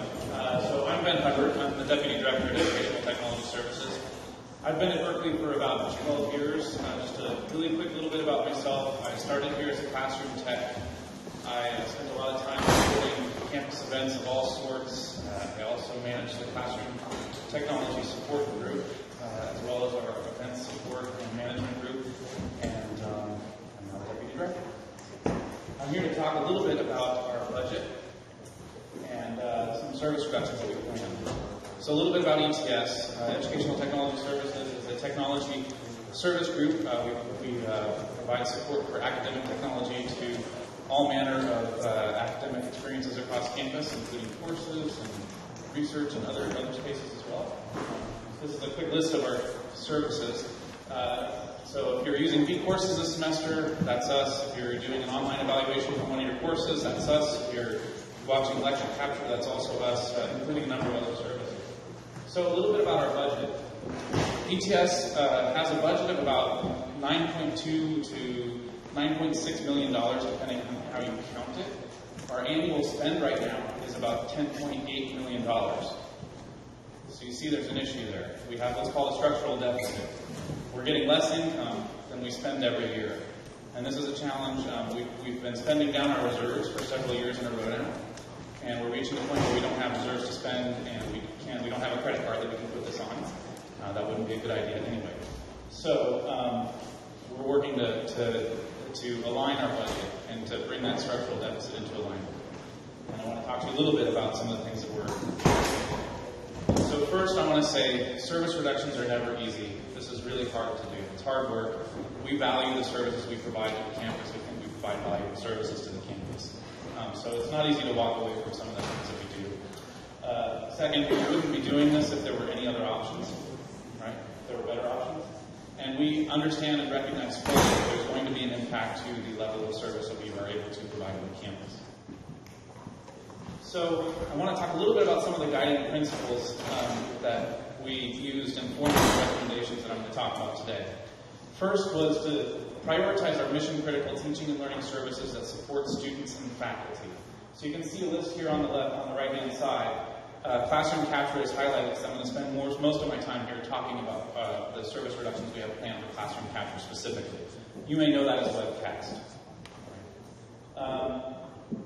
Additionally, we are focusing first on internal optimization. So this is supplies and expenses. Anywhere we can trim ourselves down and spend less on whatever it happens to be, paper clips, post-it notes, servers at ISMT, licensing costs. We're looking at those areas first, trying to prioritize that.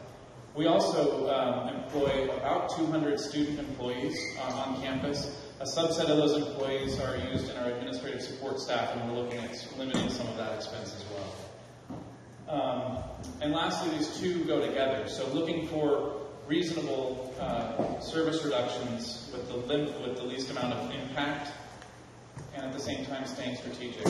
ETS is going to be here after our budget challenges. So is the campus. So is the teaching and learning mission of the campus. So we need to make sure that we've got our eyes on the future and that we don't sell ourselves short in the process of making service reductions, right? So there's a couple areas. I'm just going to touch really quickly on digital media support and the computing labs. I'm not going to spend a whole lot of time. Digital media support is a service that we offer. It's really faculty-facing. It's about helping them create content for their courses that they can upload and put into their vCourse sites and deliver to you all, essentially. And it's focused around DIY video production. So what we're doing with that is we're actually rolling that into a broader program of support that's not so specific. And we're looking to align the capacity that we do have in terms of facility and staffing with programs that have both sponsorship and focus, right? So you could think about a program like the Digital Humanities program, right, that's been just announced, or they might have a number of initiatives that we could help support based on various funding opportunities that exist within that program. The computing labs, we're doing just a few little things there. It's important to say that no computing labs are closing. We're not reducing the hours of our computing labs. So really, I don't think there's a huge impact on you all. They're mostly things behind the scenes that we're doing to trim down costs. So hence the reason I'm not going to spend a whole lot of time. And classroom capture, which is the one I really want to talk to you about today. So I want to say first that classroom capture is a mission-critical teaching and learning service. We believe that, right? First and foremost. You, being mean, the students are the core audience for this service, right? And study review is really the core value proposition. So if all that's true, and if we have a structural deficit and we're looking to change the service somehow, we need to think about what the service needs to be and able to, in order for us to deliver on the core value to the students, right? Next slide. So I want to set the stage by talking a little bit about the current landscape of lecture capture, right? So if there's a bias here, it's mine. This is my perspective. But I can say that as a program, we publish hundreds of hours of lectures every single week and thousands of hours every single year. And in that process of publishing that content, we monitor the live recordings to make sure that they're happening in the right way. We trim the content right to the start and end point. And we also do a lightweight scrub for copyright materials so that we're not violating anyone's intellectual property as we publish this content. It's important to say that we do these things because the content is publicly available, right? We want to make the best possible face on the lecture capture program that we can because it's very, very public. We've had over 150 million streams, views, and downloads since the inception of the program in 2001. We publish our videos to YouTube and iTunes U. We leverage those platforms and aggregate the content back into the local context, which for us means B course sites and Cal Central class pages. Most of the content that we've published and have published over the last, frankly, 20 years, because we had about 6 years under our belt as a research project before we became a service at ETS, is published as what we call open educational resources. So it's publicly available freely to lifelong learners around the world. And in those 20 years, a lot has happened, right? So we've seen most recently the advent of MOOCs. So everybody know what a MOOC is? Massively open online course, edX, Coursera, these types of platforms, right? Well, they offer a much deeper and more engaging learning experience, frankly, than a simple transport control, a play and pause button, and the ability to scrub through a video. And you all have that every day when you watch webcasts on B courses. Our lifelong learners out there around the globe, what they have is really a transport control. So they don't get the context of the reading materials, they don't get the context of assignments, they don't get to engage with faculty. And you can see through platforms like Coursera and edX that these experiences are more readily available today. So we think that based on that, the fundamental value proposition of a straight lecture capture as an OER has changed. It's not as valuable as it once was. So what we're recommending here is a student-only model. So this means a cessation to the publishing of our content publicly as OERs, open educational resources. The videos in this model would be automatically captured and delivered as is to students via B courses and Cal Central, still using YouTube as our primary distribution channel. On the internal side, we would have no coursecast admin, which means we wouldn't be monitoring live the captures. We would have limited capacity, frankly, for quality improvement. So we do a number of things when we notice the audio is bad. We'll try and fix it as best we can. Usually it's intelligible, but there's a difference we can make through some sort of processing on the file, and so we try to fix it. In this future model, we won't have that capacity, we won't be able to provide that service. In addition, we would eliminate our copyright review and scrubbing, and we would eliminate the trim and publish step. So that's sort of the first piece of what we're recommending, which is the student-only model. The second piece is about automating our participation management. So I don't want to go too far into this, but we have a pretty hefty process that we go through every single semester to invite faculty who are scheduled to teach into capable classrooms. We invite them via email, and if your email inboxes are anything like theirs or anything like mine, a lot of them aren't seeing them, they're getting buried, so they're not signing up. So we're hoping to put that sign-up process right in the place where they do their B courses site setup. We think that that's actually a really good way to do it because it's highly visible. It's a place that all the faculty have to go when they set up their B courses course site anyway. And so everyone will at least see that they have the opportunity if they're eligible. So the last thing I want to do is talk a little bit about service impacts. And there's some good and some bad here, right? So on the plus side, the videos will be available a lot more quickly, right? So right now, that process of trimming the files, of reviewing for copyright, those steps take us a little bit of time. And oftentimes, the videos from your course lectures are not available until several hours after the lectures has been recorded and processed. In this model, we think it'll be within 30 minutes. So it'll be really fast in terms of how quickly that video is available. You'll have the full course lecture, right? That's a little bit of a double-edged sword in a sense, right? Because we're not trimming to the start and end points. You'll have to scrub through and find those as a student, or students will. But we aren't removing any copyrighted materials. So in terms of a true learning resource, it's going to be the full record of the course experience for the first time in probably a long time from that perspective. We think that with the automated participation management piece, we're hoping that we'll increase adoption there. We also think that by having a student-only model as our default, we may also increase adoption there as well, because many faculty have noted they're not interested in making the content publicly available. So there might be more comfort with the idea of delivering it only to the students in class. We think there'll be some increase in capture failures. It's really difficult to project what that will be. I would love to give you better figures on that. Part of the challenge is the different types of capture failures and what we would consider recoverable today versus what we would consider recoverable in the new model based on our staffing capacity. We expect there will be some quality degradation. I mentioned we do take some steps to increase the audio when we notice that it's out of range a little bit. So some of those things might find their way to the published content. And there'll be limited and reduced services available to faculty. So for example, if a faculty member is on a business trip presenting at a conference and has to miss a lecture and wants to do a makeup lecture, that's something that we could do today, and unfortunately in the future we won't be able to do. So I think that's the thing. So I'm really excited to hear from you, all your feedback and questions about our plans and what we've been thinking about. I'm really interested to hear what you all think. Thank you for coming. I really appreciated that. I have two questions. So, first of all, do you have any predictions for how much that is going to cut your costs? Is it purely kind of labor costs? Because that's what I'm gathering. It's like you have all these people who you're paying to scrub the videos, who you're paying to search through for copyright violations. Is that mostly what the reduction is? Okay. Yeah. I think, I don't want to say for certain, but I think it's somewhere between 30 and 40%. It might even be a little higher in terms of savings around this program and our total cost of ownership. This program is really difficult to understand the total cost of ownership, frankly, because it crosses so many of our units in terms of support.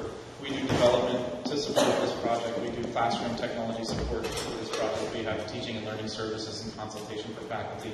So, and all of those are individual budgets, so it's a little bit hard to tease out exactly the total cost of ownership. But we think somewhere between 40 and 50%. Sorry, I think I said 35 and 40%. Cool. And then, so you didn't want to waste our time with it, so you don't have to go very in depth. But for the computing labs, where are you going to be saving the costs? If you're not shutting them down, how are you going to be cutting back? And you can just give a brief overview. Great question. So I think that what we do is double shift in the computing labs right now. It's not technically my area, so I'm not super familiar with the plans, but my sense is that they want to go down to single shifting those. And there might even be a plan around zero shifting them and having kind of floaters that go between the different facilities. Thanks. Sure. I have a few questions. Thanks for coming in. My pleasure. So my first question is, you said no public YouTube publishing. Is there a non-public YouTube publishing that would be happening, or is this fully on B-courses? That's actually how we leverage YouTube today, in a sense. So we provide two options to faculty. One is public and the other is student-only today. So a limited subset of faculty actually opt into that. And what we currently do is actually make those videos unlisted on YouTube. So they don't show up in the search index, they don't show up on the channel. Only folks with the links can actually watch them. And then our systems actually automatically aggregate and embed those into B-courses and Calcutta. So that's how it would be moving forward. Yeah. Okay, I'm sorry. My second question is related. So now, for alumni of UC Berkeley, would they continue to have access to these? Okay.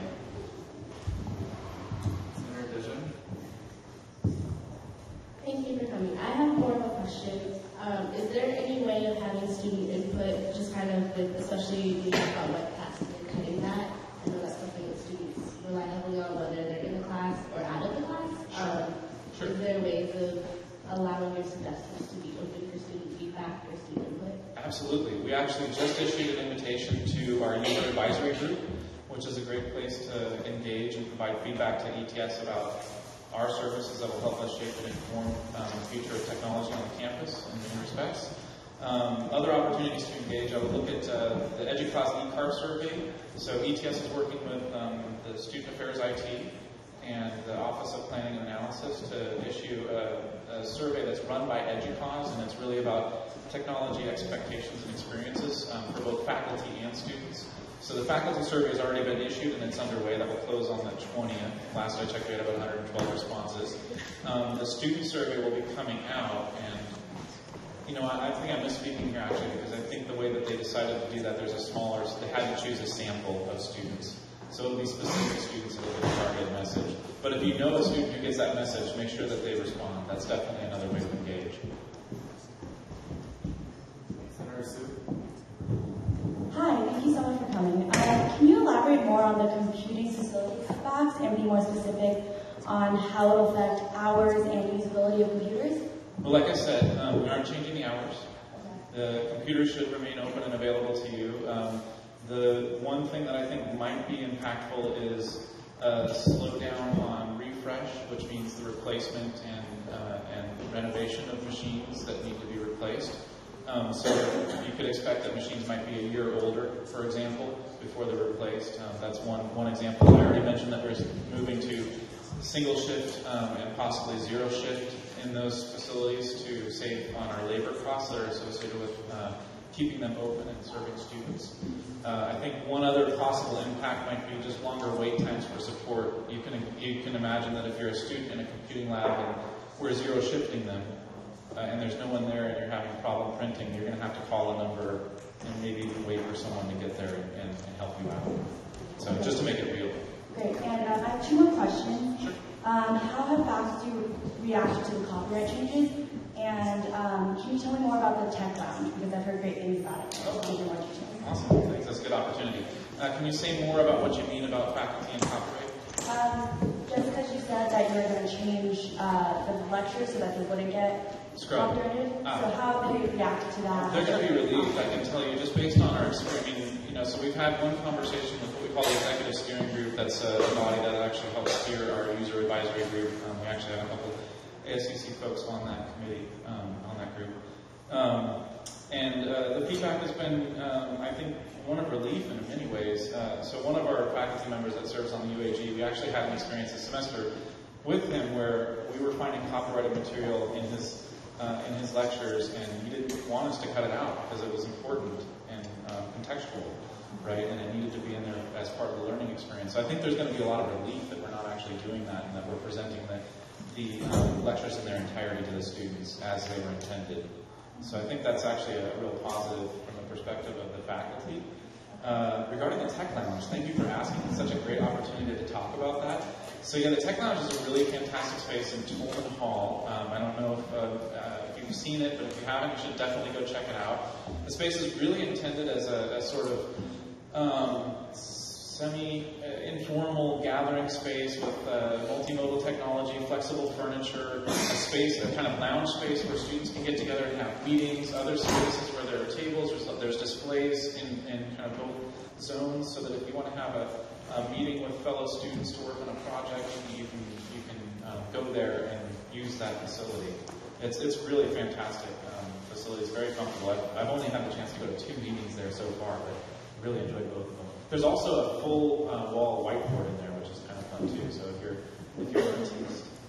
Okay, great. I would love to connect with you offline because I'm working on alternative study and relaxation spaces, and that sounds like something that would be really great. Thank you.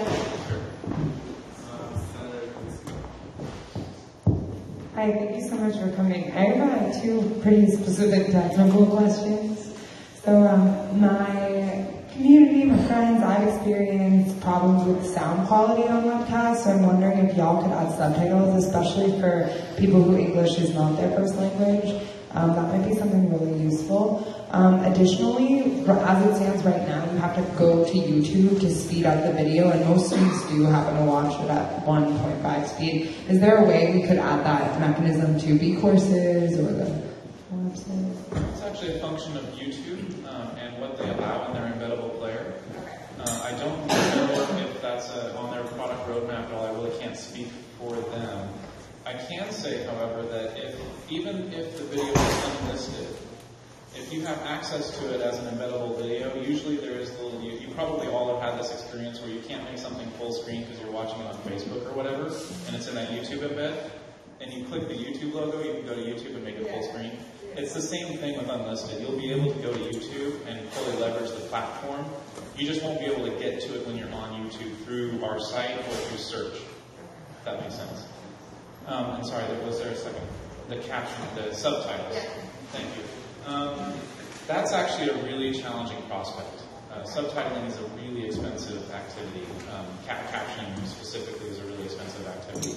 So one thing that we've done is we've actually partnered with YouTube, or YouTube actually has a facility where they allow you to automatically transcribe the lectures and create caption files. So these are their auto caption files. It's speech to text. This technology is not perfect by any stretch, and we're a very diverse community, and that technology is really aimed at native English speakers. And so when you have an instructor who's not a native English speaker, oftentimes the accuracy goes way, way down. So it's not a great substitute, and it's not an equitable experience, right? So providing that equitable experience is a more expensive prospect. I think captioning costs anywhere from, depending on the volume and how long you give before you need the caption file back, how long you give the vendor to process the file, anywhere between 70 cents a minute to $1 to $2 a minute was one figure I saw. So you can imagine that we publish, I think this semester we're publishing around 170 hours every week. So if you multiply that by minutes, it's going to be untenable for us to take that on. I do want to point out, though, what's really important to say here is that for students who need accommodations, we absolutely work with DSP, the Disabled Students Program, to ensure that they have the accommodation they need. We will caption videos in that case if there's a student that needs an accommodation. We do it every single semester. Yeah. Can I get a list of hands? Could I entertain a motion to extend the time by 7 minutes? Any objections? Motion passes by unanimous consent. Yeah, so you mentioned that by moving to a student-only space, that there would be adoption by more faculty. Do you have any information about which faculty would be interested in using this service, just to kind of quantitatively look at what the benefits are in terms of the service impact? Only anecdotally. So in my experience in my 12 years here, and in all the conversations that I've had with faculty, I've seen it probably 3 or 4 every semester. Will respond in some way. Less lately, because I think that the invitations go out, it's sort of the same crowd of folks that see it, the same response, the same reaction. So it's really hard to say. It's really just anecdotal.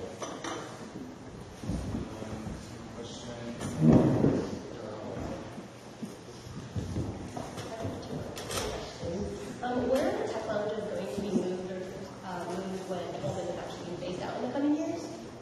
I don't know the answer to that. So I think we're about 3 years away, or maybe 2.5 now. So we know it's coming, and it's on our radar, but we're not sure exactly where we're going to go. Yeah. So my second question is, my concern with the videos that are already online or to the public. Considering the ongoing captioning lawsuit that's going on with MIT and Harvard and CBS, what is going to be happening to all the videos online and any future videos that if we do want to still keep them public? Yeah, thank you for that. So the answer to that isn't clear yet. I don't know if everyone is aware of the issue that Lavanya is raising here, but MIT and Harvard were sued by the National Association of the Deaf because the videos that they make publicly available are not captioned. Berkeley is in a very similar situation with the thousands and thousands of hours of content that we publish as part of the lecture capture program over the last several years. So I would say the answer is not clear in terms of what we're going to do with that content. We know that there's some exposure of risk there, and so our next step really is to probably start working with counsel. We've already been working with counsel to engage with various parties around this, and we have more work to do. Last questions, anyone?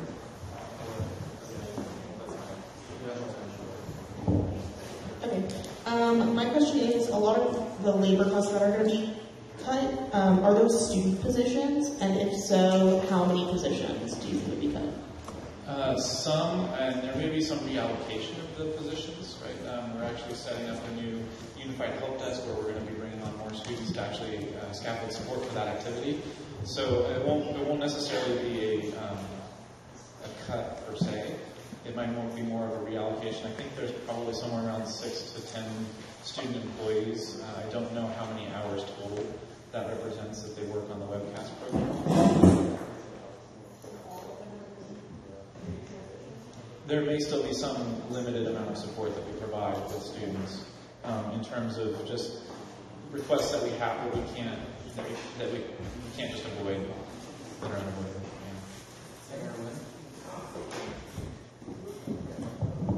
Thank you, EVP Con.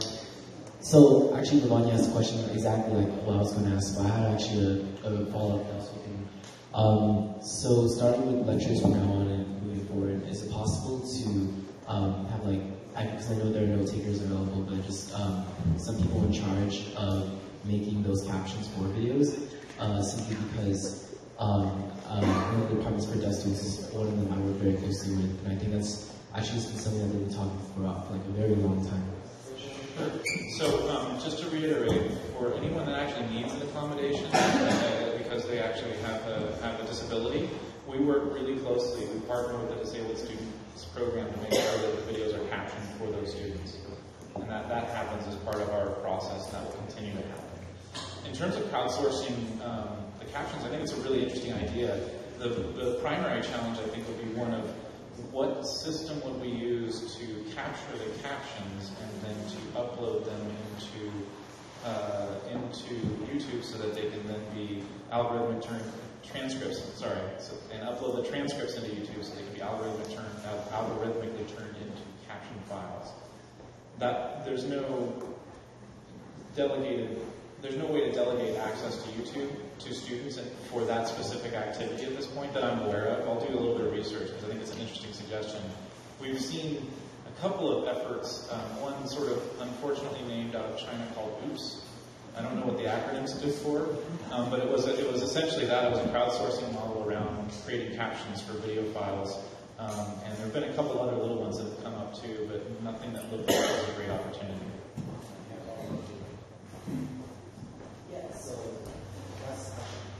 It's actually interesting to do the crowdsourcing thing that I got up, but I just think at this point right now, maybe for certain direct courses, because I know about that accommodation for adjacent services, but like there are other certain courses that sometimes deaf students look into, or like language courses, for example.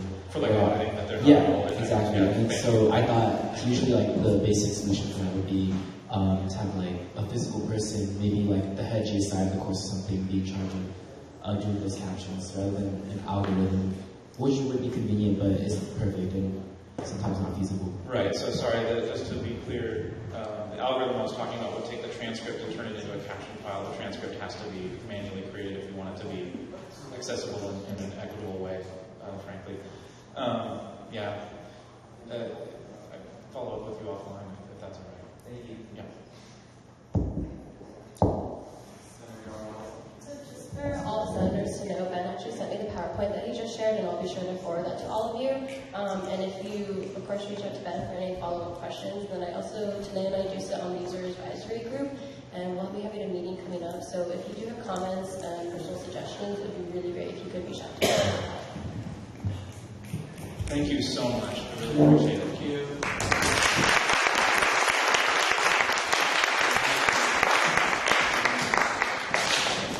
Moving on to executive officer reports. First, we have President Flavia.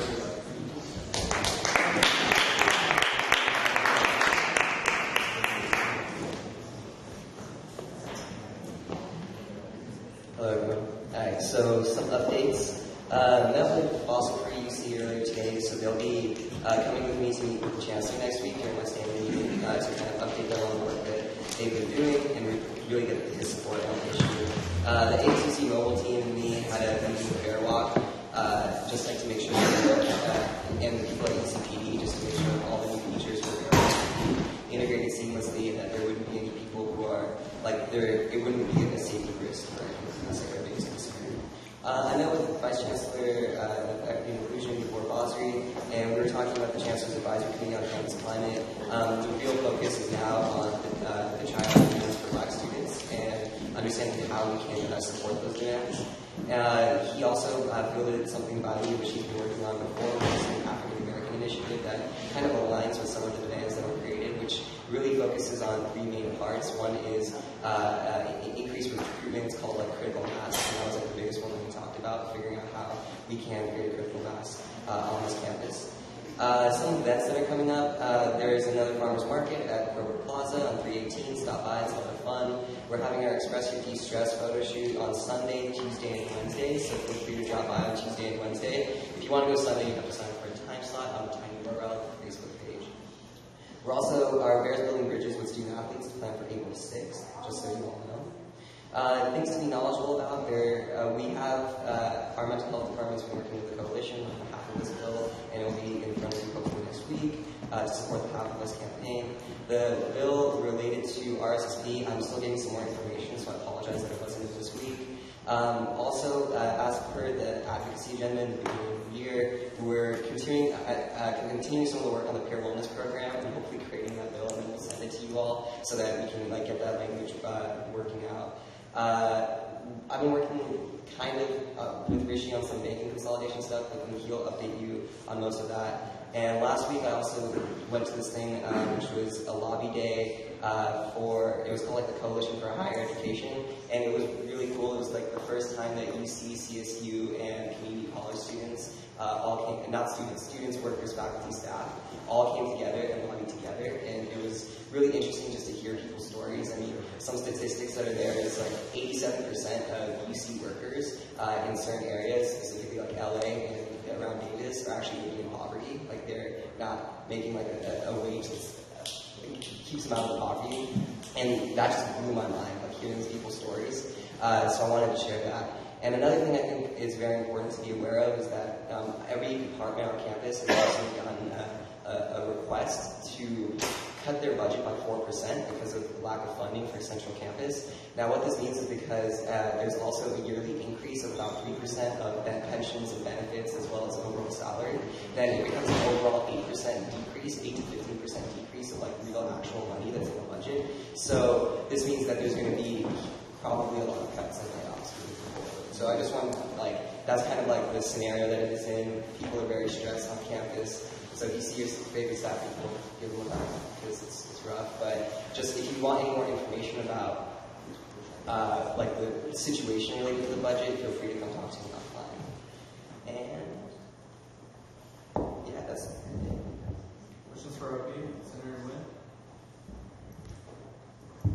I have two questions. I'll wait for my next one and the second one. My first one was so a popular question a lot of students have been asking me is they really like the new updates to the app, and they just want to know when, if you had an estimate when it would come to Android. Yeah, so I'm an Android user.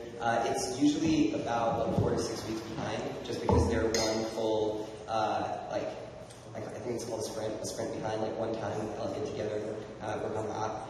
And I believe it should be done in 2 weeks, and it should be out. So it'll probably be around 3 weeks, because it has to be submitted to the App Store and approved. So, yes. Thank you. Other questions for OP? Senator Dejan? Hi, Pavan. I have a question as far as the budget is go per department.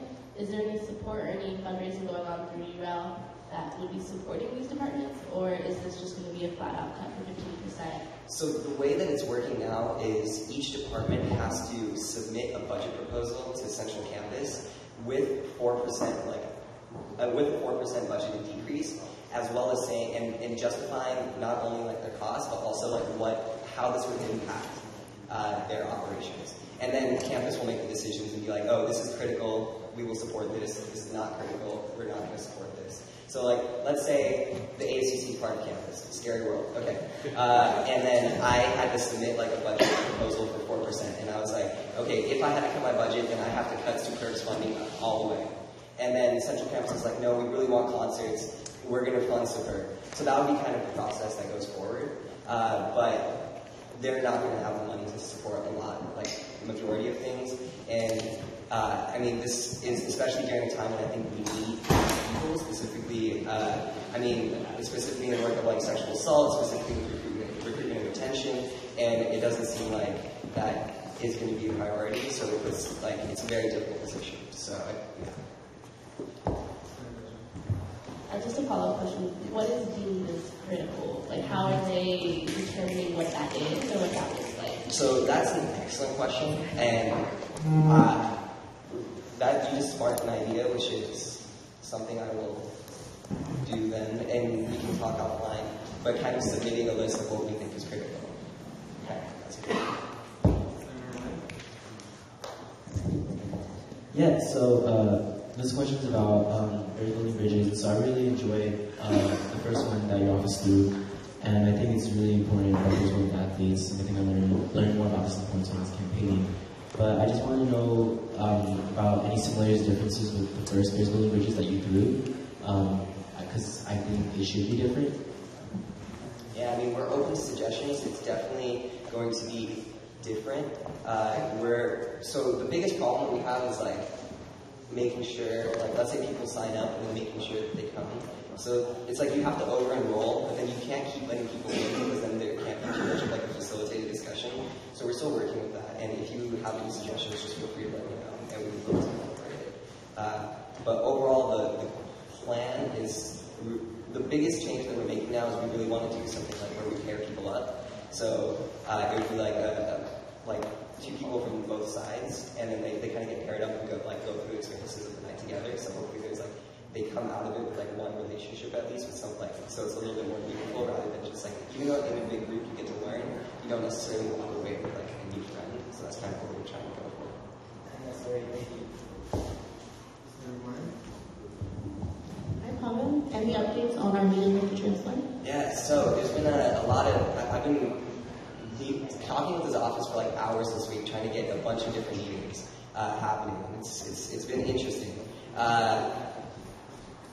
Yes, it's still a work in progress, but at the very least, if none of that works out, what I plan to do is have because we do these walk-arounds, or his communications people really want him to do these walk-arounds, so then there'll just be a walk-around where all of you are conveniently on Sprout or something like that. So then we can just have that conversation. But he still is really interested in coming in and speaking about SCA1. He's very into that. So hopefully we can come up with some time where he can come.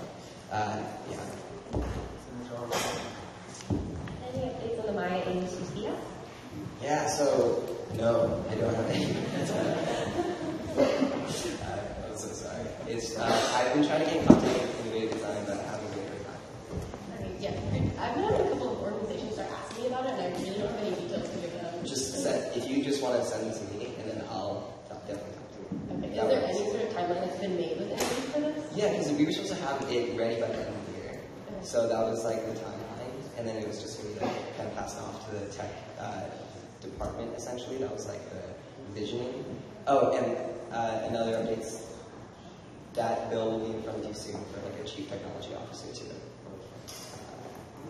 But yeah, I'm sorry. I've been my lead contact. I haven't gotten it yet, so I'm just going to drop by and win things soon. So that's that. Hi, Bowen. I'm just curious. So you said, could you elaborate more on based off of your conversations with the chancellor or his people, or whatever, what exactly does he want to focus on in his conversations regarding SCA1? I'm just curious about the general sentiment. His vehement dislike of SCA1. Yeah, I think that's yeah. Kevin would be able to tell you a lot more than I'm very unknowledgeable about what SCA1 is actually going to accomplish. I don't know anything, but he's just he said that if SCA1, what did he say? He said if SCA1 passes, I will leave.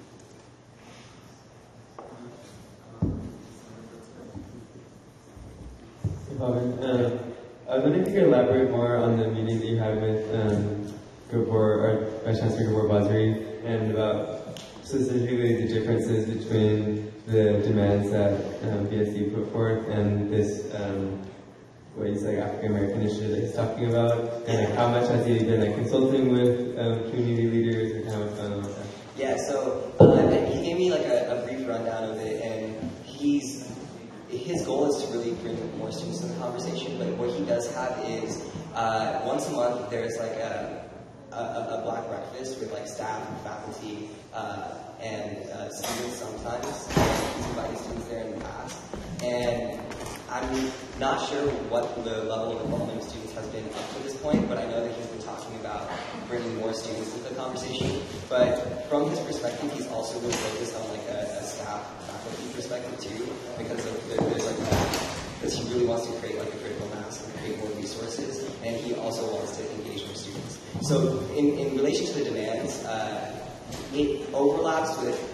So in relation to the demands, a lot of the demands are kind of for full-time, for FTEs, in like a bunch of different areas. And a lot of the African American Initiative overlaps with what the demands want in the areas and creating support for them. They just don't necessarily have FTEs. So that's like the biggest like sticking point, I think, going forward. But I do have like the paperwork in my bag, and I'll get an e-copy after tomorrow's climate Chancellor's Advisory Committee meeting, and I will send that email over to you about like what the African American Initiative is, so that you can do side-by-side comparison, or I can just send it to all of you. Any additional questions?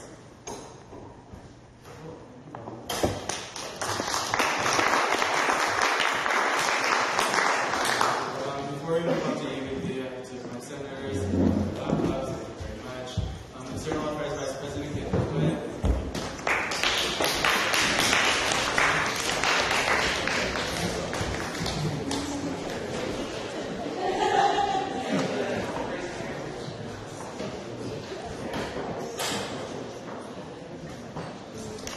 Good evening, Senators. I'm not Caitlin. She's not feeling well and is she's studying for midterm, so you're stuck with me.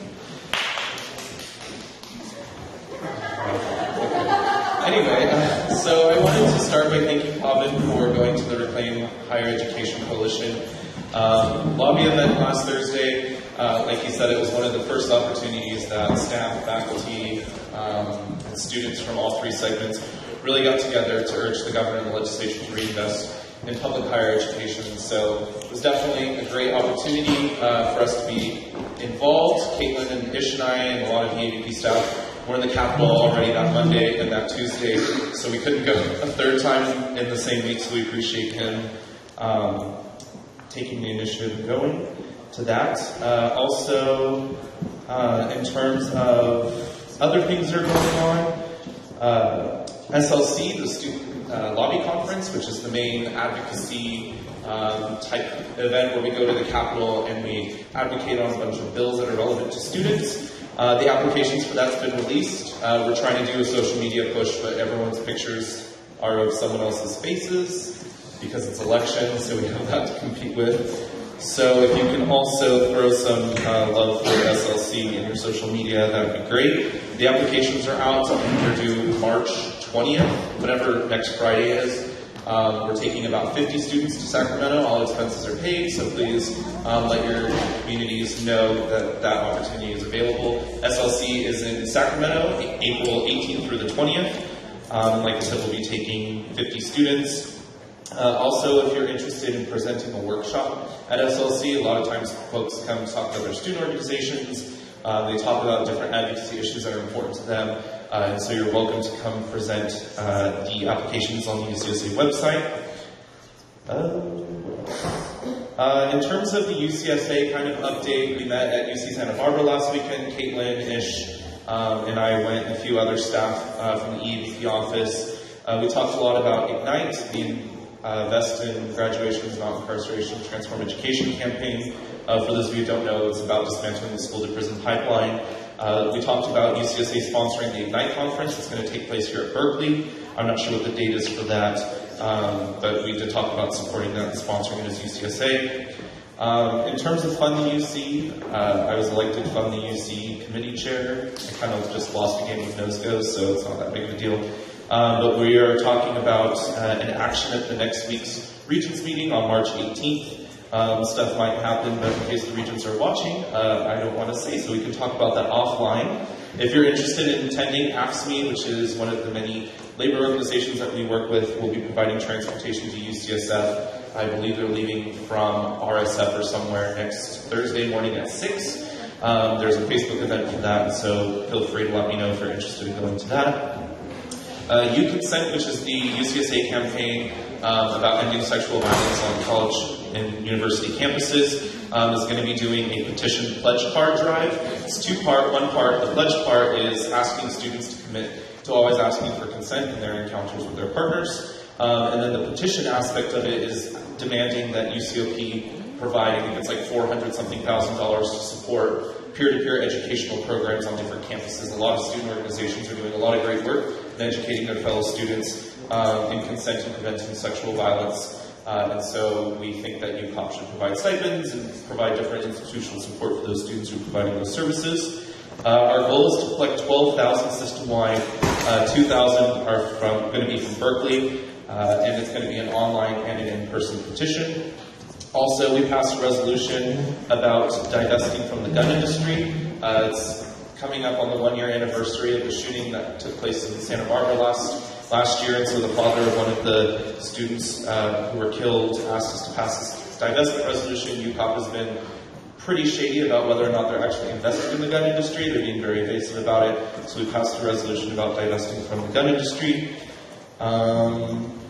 In terms of things that are going on at the local level, we will be holding another student commissioner workshop on March 16th from 6 to 7:30 p.m. I'm not really sure where the location is. I think we're still working on that. In terms of other things, scrolling through the very long list. State affairs, for those of you who have noticed, the Chalking on campus has been working on the 96 hours of action in terms of Fund the UC and the different protests that have gone on campus. So that's also going on. National fairs over spring break. The EVP office is taking about, I think, 20-something students to Washington, D.C. We'll be meeting with a lot of folks like Feinstein and Boxer and Cory Booker and Sarah Caskell, and different members of Congress regarding a federal support program for the DREAM Act in California and across the different states. There's a bill that's there that we're hoping to get through. And I think that's generally it in terms of Lobby Corps. Again, those of you who are still looking to complete your lobbying requirement, please feel free to reach out to me and I'd be happy to.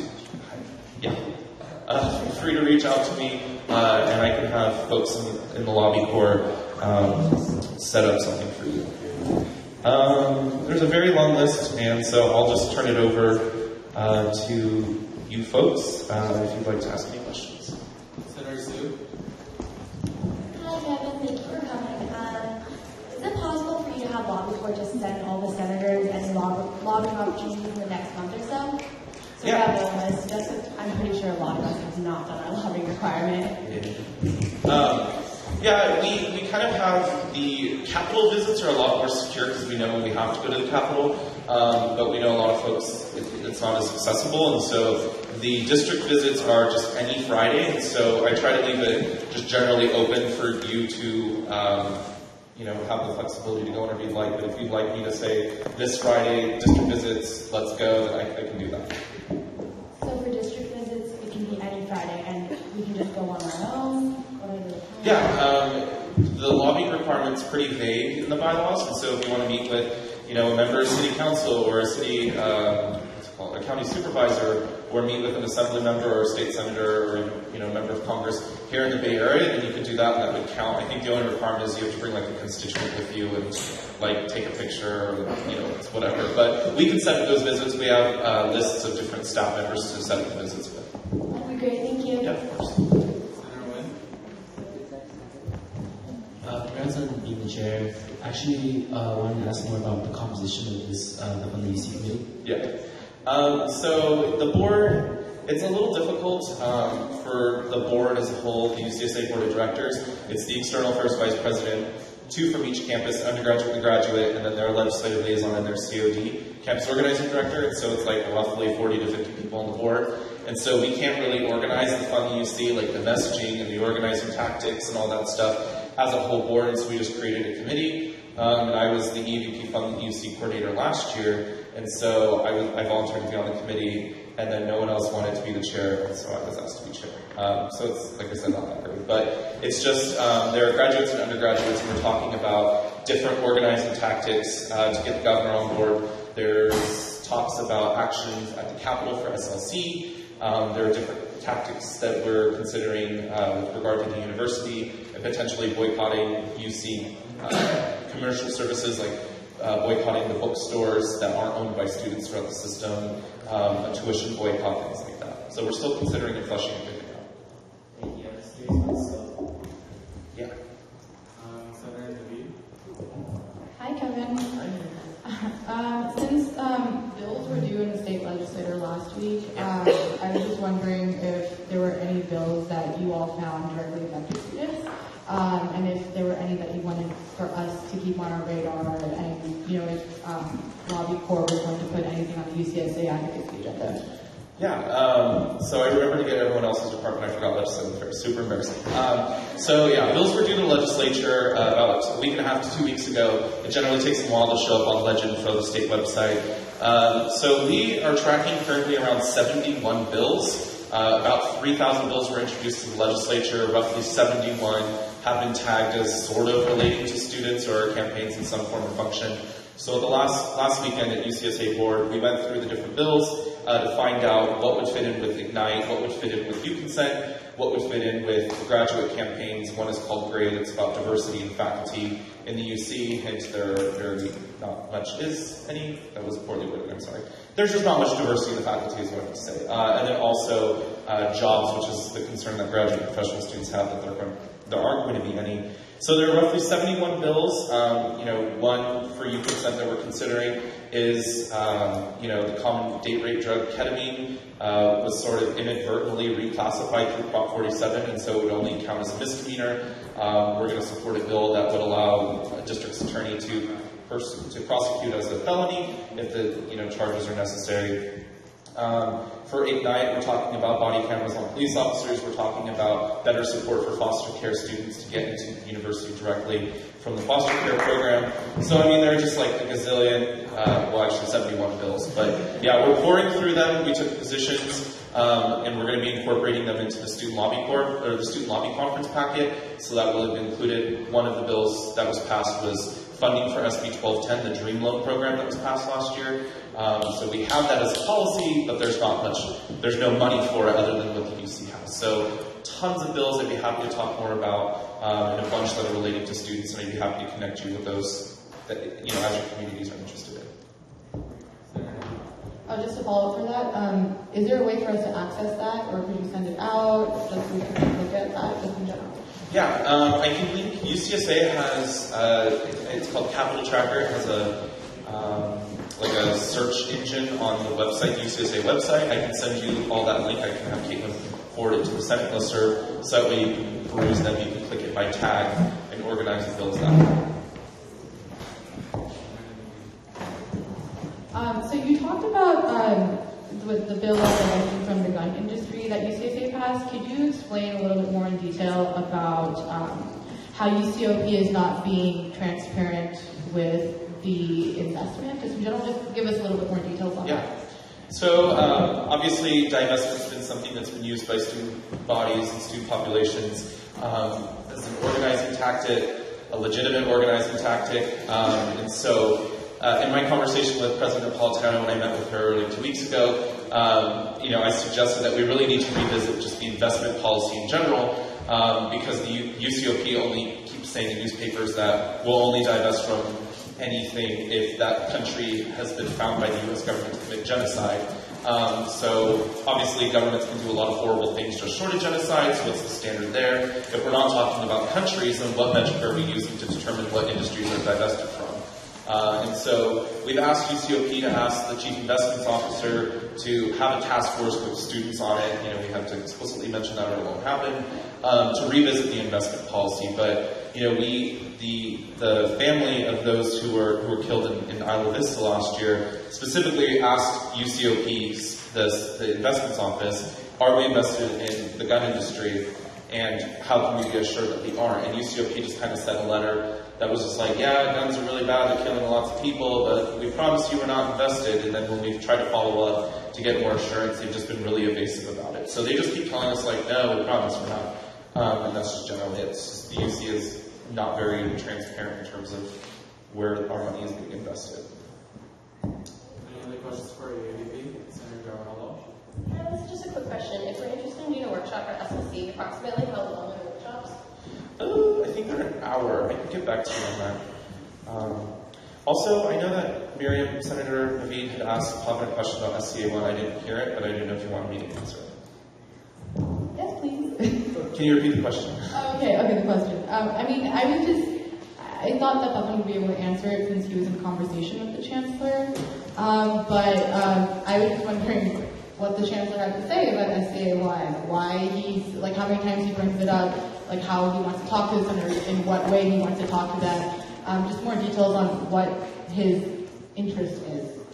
Yeah, so as you can imagine, the UCOP and the regents and all the chancellors have come out very, very strongly against SCA1, which is the bill that would place a question on the ballot in 2016 to take away UC independence. And the UC has been working extremely hard in getting us to at least take a back seat, and so that way they can kind of sweep it under the rug.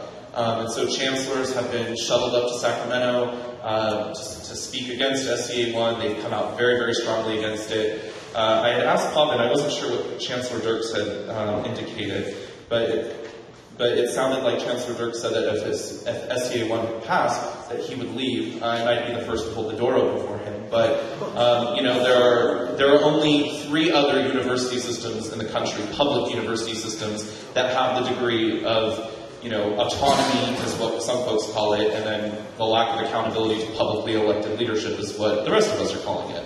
So, the UC seems very afraid of the idea of transparency and accountability. There are some student leaders, the student government at UC Santa Barbara, ASUC-CSB, is strangely dead set against SCA1. And so it's something that's really divided the system in terms of the student body. But yeah, the administration is like dead set against it. They're sicking vice chancellors of student affairs on us and having us try to say that we're not going to support it. The student regents came out against it, and then they were mad at UCSA because we voted for it. And so it's just it's caused quite a circus.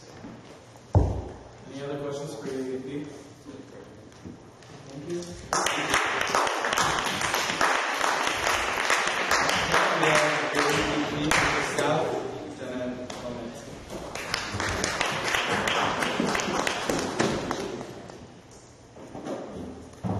Hi everyone, long time no see. Monchain sends her apologies and she can't be here tonight. She's really not feeling very well. I'm not feeling very well either, but I really couldn't pass up an opportunity to come and talk to y'all.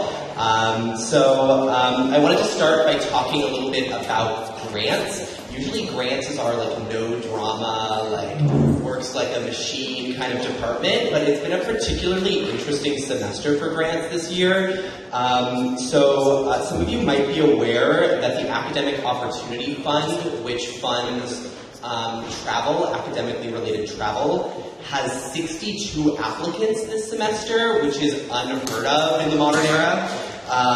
That's more than we've gotten in recent history, and I'd like to say it was all because of those bookmarks I made, but that's not actually the case.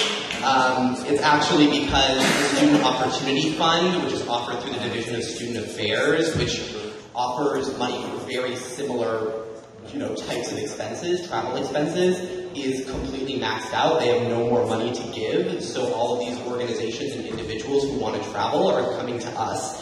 But that's kind of a problem because we only had $10,000 allocated us to give at all, and we spent more than half of it in the first semester. It's by far our most popular grant. So honestly, we're going to have a problem if all of these 62 applicants are very, very qualified to receive the grant. They're going to get $20 each, and that's really not going to make much of a dent in their expenses. The chair of the Student Opportunity Fund Committee, Fred McCall, reached out to our office to talk about whether or not we could contribute money to SOF to keep it running. Obviously, the AVP office does not have the money to make that happen, and I know that he was going to reach out to FICOM. I don't know what the status of those conversations are, but I do have to say that something needs to be done because the AOF grant just doesn't have the capacity for all of these applicants. So whether that means passing more rule waivers for travel outside the 9-county Bay Area, or potentially making a donation to SOF. That seems so strange to me. I don't know, that doesn't sit right. But, like, something needs to be done because there are expenses that students expect to be covered that aren't going to be able to be covered this year. And I don't know why SOF ran out of money, but that's not my problem. So anyway, beyond that, grants are looking good. Lots of applicants for other ones as well. Another thing related to grants is allocation meeting logistics. You should have all received an email from our grants coordinator, Anais Haddad, about changes to the allocation process to make them a little bit more transparent and accountable. Judging by the number of responses we've gotten, I'm assuming that you all were too lazy and didn't read, so I'm just going to go through them really quickly. Because allocation committees are committee meetings, they are held to the same rules that all of our committee meetings are, including like your standing committees, which means we do have to take minutes and agendas, which have not been done in the last semester or in previous years. There's kind of like a very lax attitude, so I've instructed all of my directors, coordinators to be doing that. Another part of that is ensuring that allocation meetings can take place at a consistent time every week or every 2 weeks. That's important for a number of reasons. It's important for students, should they want to come to an allocation committee meeting, which are technically open meetings, so they know where and when to go. And also so that we can hold you accountable for attending. Currently, it seems like allocation meetings happen whenever you want them to happen, which is very inconvenient for our grants coordinators, for one. But also, it makes it so that when things are getting rescheduled or being canceled, we can't hold you accountable because we can't technically give you an absence because it was rescheduled. That's just not cool. Like, you volunteered to be on these committees. You didn't have to sit on grant committees. So what we're trying to do is institutionalize standing times for allocation committee meetings, and we're going to try to pass a bill that if you don't attend those meetings that are scheduled, that you get to help schedule it, by the way.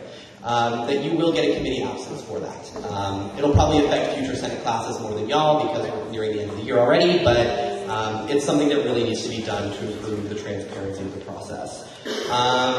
Let's see. Scholarships. A lot of the same rules and processes apply for scholarships, but it's not as urgent. The scholarship allocations won't be happening until about mid-April. Scholarship applications close in a little bit more than a week, so I'd really appreciate if you could change your cover photos. Well, I guess probably not a good time for that, but at least share the cover photo for scholarships. We've been getting a decent number of applicants, especially for textbook, no surprise, but RISE really does need more applicants. We've done pretty extensive outreach to the undocumented student program. We have flyers in the Dreamer Resource Center, but we still have gotten very, very, very few applicants. So if you can reach out to folks in your life who are students here who are 8540 undocumented, let them know that this resource is here for them. Buy $1,000 scholarships. It's good stuff. And we are going to make like a new graphic for RISE specifically and make sure that we do some hardcore promotion for that run. On the policy side, I'm excited to announce after like a lot of headaches and having to literally like chase people down in all corners of campus, that the Academic Assembly finally has all of the representatives necessary to convene, which is really, really exciting. Yay! It is a very late start compared to our original timeline, so Monshane and I have asked our staff to kind of reorient the goals of the Assembly for this year to be more about setting the groundwork for next year.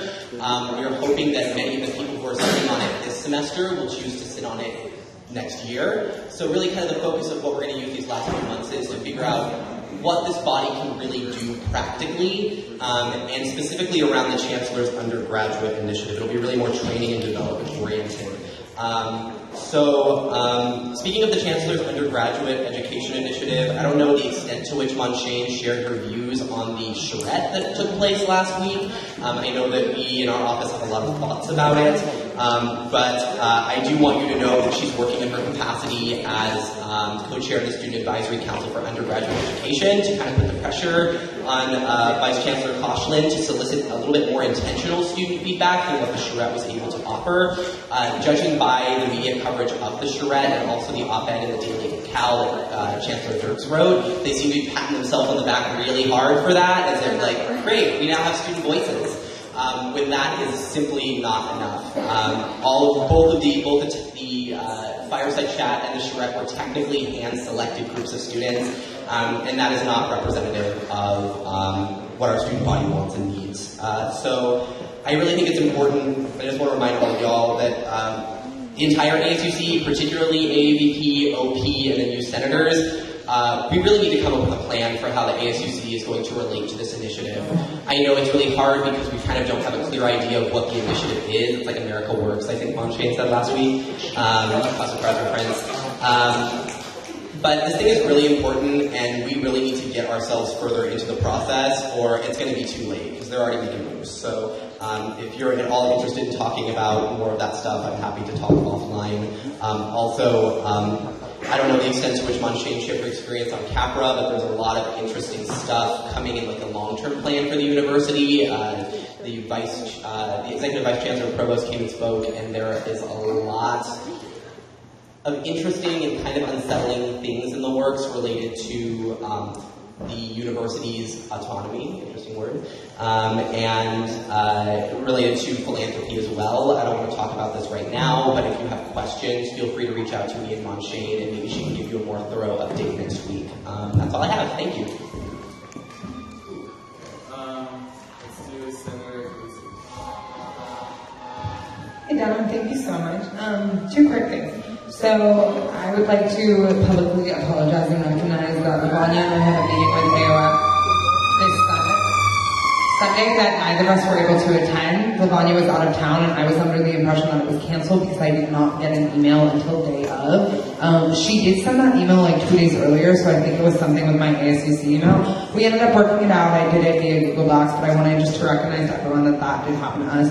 Additionally, though, can they please treat us with respect, because we are humans that are senators that are busy, and being blatantly disrespected by, like, it doesn't make me want to attend the meeting.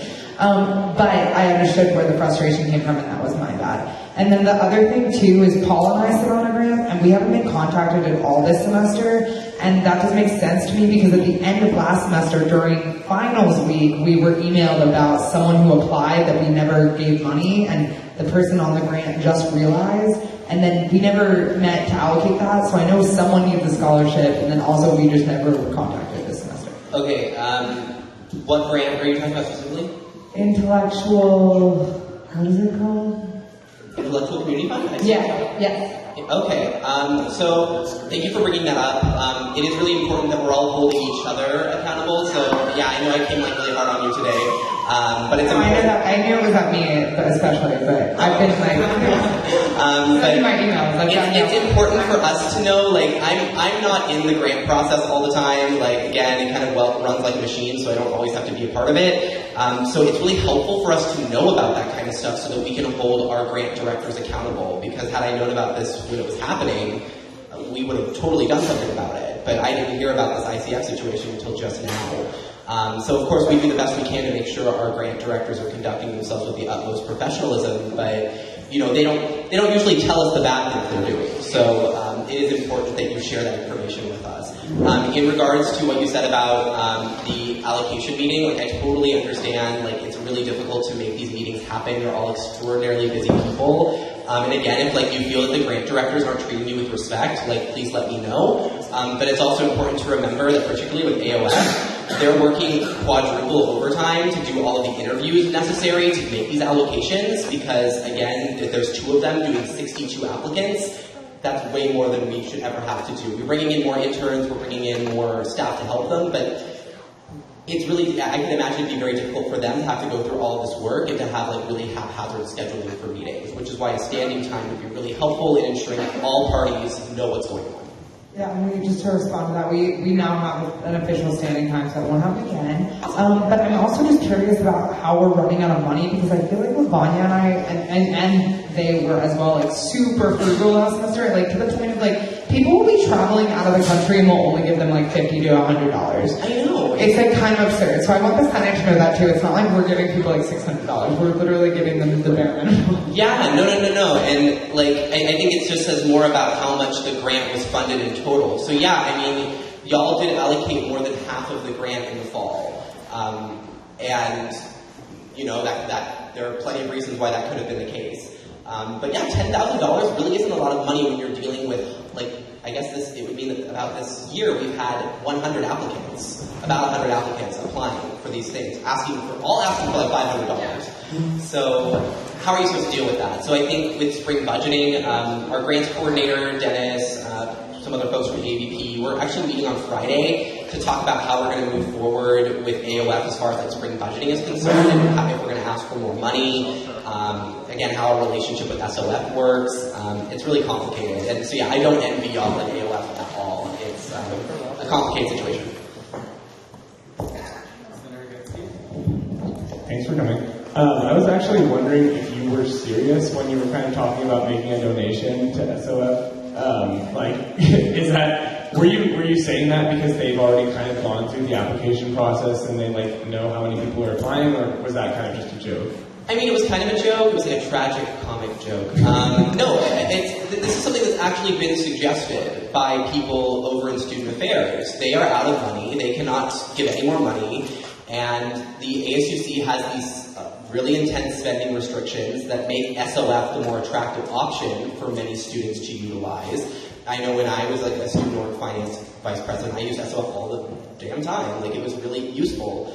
And so the idea, I think, that was being proposed was that the ASUC could give money to SOF with the idea that it would be filling a need for funding groups without having to go through all of the mess of dealing with all those rule waivers that would be required to fund student groups for the same purposes out of funding. Again, that sets some interesting precedent as far as like the ASUC giving money to student affairs. That just seems really like off-putting to me. But I do think we need to have a conversation about the fact that these students do need funding. This is funding that they can usually get, and the level of service they're getting this year because SOF ran out of funding and AOF is so like on the way to being maxed out. Like, they're not getting what they need from us, so we need to do something. So I'd be happy to like continue this conversation with the FACOM senators or any other senators who are interested, because I mean, I don't know what we're going to do. Thank you. Senator Sue? Hi, Denim. So these are just some general comments that everyone in Senate should probably know. Dennis met up with Dean Greenwell, and he said he didn't have enough money to put into the Student Opportunity Fund, so that's still out. Student Opportunity Fund usually runs out of money at the beginning of the year, every year, so there's never enough money for anyone. AOF, I was a grant director last year, and AOF always has the most applications. It's ridiculous. Also, I remember when I was the director, if senators didn't email us back, we just made decisions without them. So exercise your voice, please, and go to your meetings. Thank you. But you can't do that. No. I mean, from a good governance perspective, we need senators to be a part of the decision-making process. The bylaws have been rewritten in a way where, like, now we don't need your voices, which from a good governance perspective, do not agree with. Like, don't use that as like an excuse to be like, well, we'll just have these unaccountable staff members make decisions about where our ASUC finances are going. Like, no, that's not okay. But I see the point you're making, and that's important. Please take grants seriously. As far as SOF is concerned, I would be interested to hear how previous ASUC administrations have dealt with this problem, if it is a problem. And then thanks for coming. So it's AOF is the one with a lot of applicants right now, correct? Yes. Okay, so for AOF, for two possible routes, is it possible either one to maybe transfer funds that aren't actively utilized into this, maybe with certain conditions from whoever's in charge of your departments for that? And the second one is, although it's not preferable or ideal, is to maybe select a certain amount of applicants to give money from. Because I mean, in the case of all 62 are really qualified, I'm sure there's still like a X amount that's most qualified. At least you could impact a few and like barely done a few people. And that's my thoughts. No, absolutely. Those are great suggestions. As far as I'll answer your one related to being more selective. Yeah, and I mean, I will leave that up to the AOF senators to determine what their more intense criteria are. I mean, if you look at these grant applications, they're all for like really amazing things, which is why I really don't envy the task of having to narrow it down, which is why we usually give some amount of funding to almost everyone who applies. So yeah, that's definitely a solution that we can do, but that won't, even still, even if we were awarding it to only 30, like, it's still not a large amount of money that we'd be able to offer. And like, to throw 34 people out, like, that's going to be a really hard decision to make. So in terms of rerouting money from other grants, that's something that's been discussed. Basically, that has happened in previous years, specifically to fund AOF additionally, but it usually can't happen until the very end of the year. So once grants have closed and it's been determined that, okay, this grant didn't have a lot of applicants, we're going to reroute the funding now. And that's something that we can definitely look at doing, because there are grants that are not performing at nearly such a high level. So that is like our contingency plan as of now. But we're not trying to like institutionalize that as a plan yet, because it is also very discouraging for all the other grant directors to hear like, oh, my grant doesn't matter, it's just going to be feeding into AOF. So we might have to end up making that decision, but we'll do that after grants close. Any other questions for AAVP? Okay. Thank you, Dana. Thank you.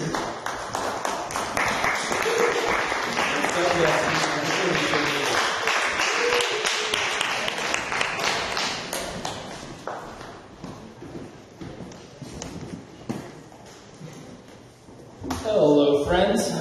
So starting off with our current cases, we got 7 in financial aid, 14 in academic, 6 in grievance, 8 in conduct.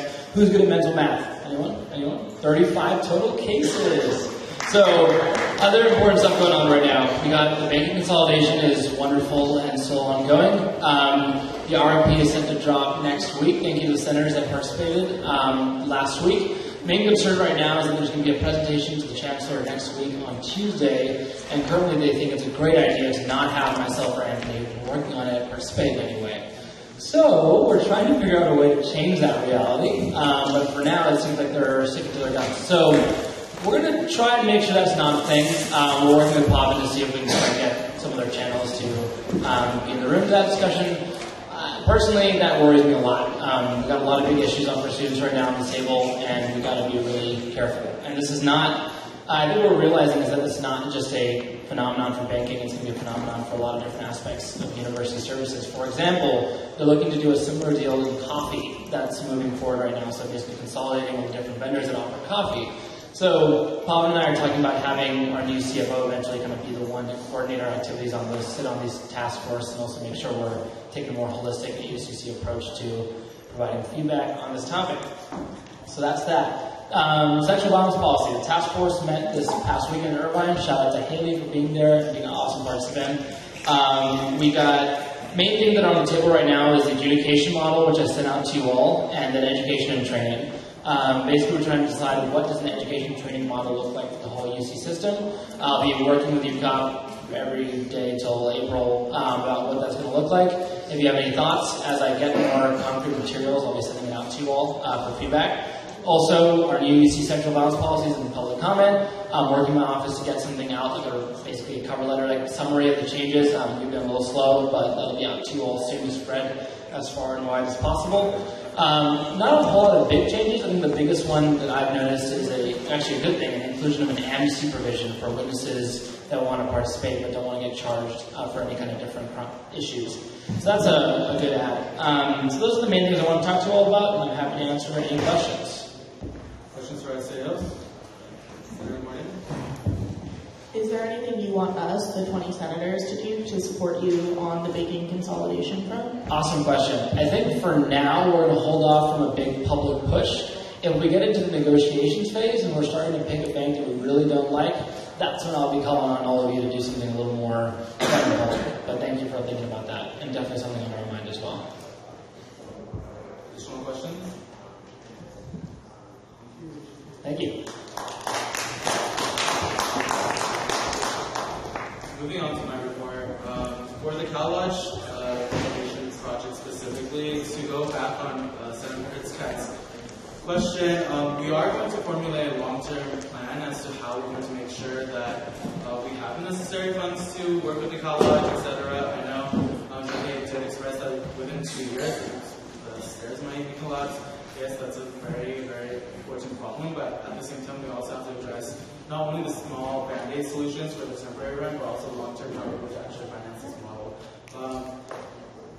To also give more descriptions on what I talked about a little earlier, we are planning on making 80K a year, meaning yes, it's like multitude of years away, even with just the Cal Lodge revenues to actually support the reconstruction process.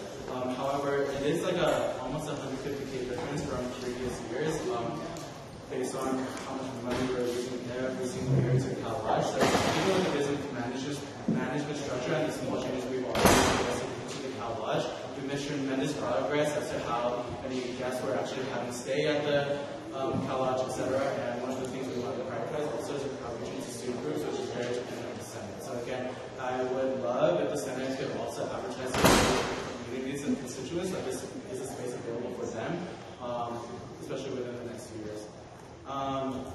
Also, into the Cal Lodge, the fact that we have even a booklet for the master plan is something that future ASUC classes could actually look at and be more impressive that they should work with. I would also like to ask the Senate, if you do decide to distribute the Cal Lodge floor plans, just please give me a heads up, just because there's always policy regulations, etc., about distributing floor plans just in general, just like security issues, etc.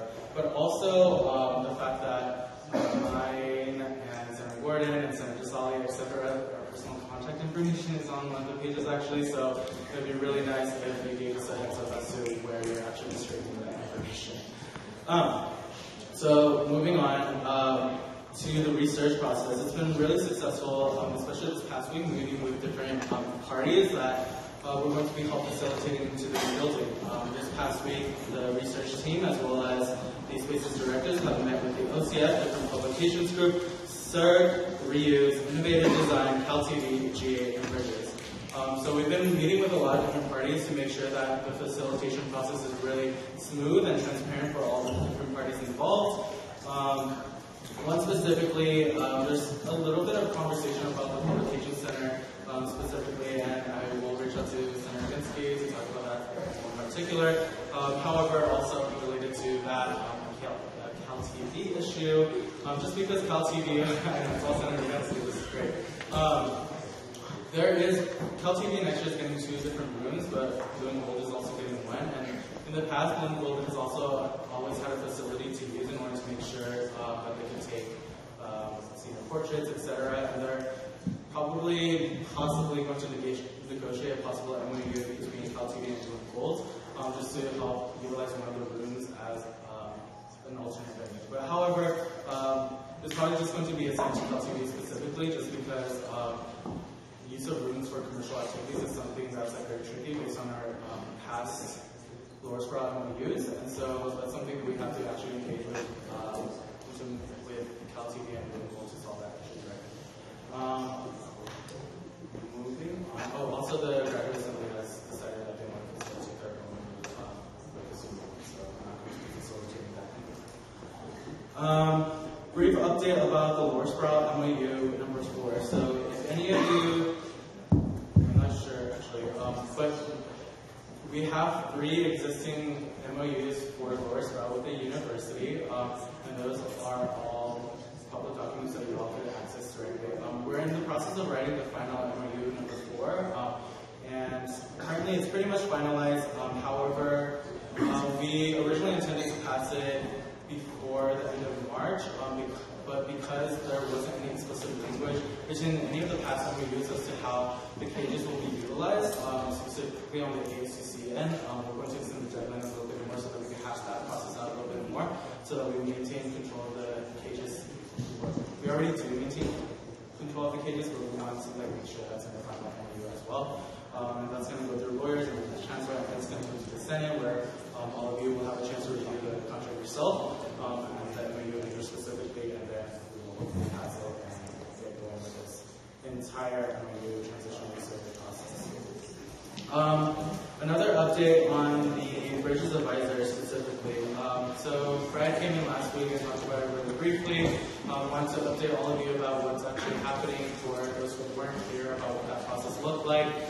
Basically, Marissa Reynosa's position will be changed slightly to reflect just Bridges, because most of her time spent was with Bridges, and so whoever decides to fill her new position will be focusing more towards Bridges and the cultural identity groups will be shifted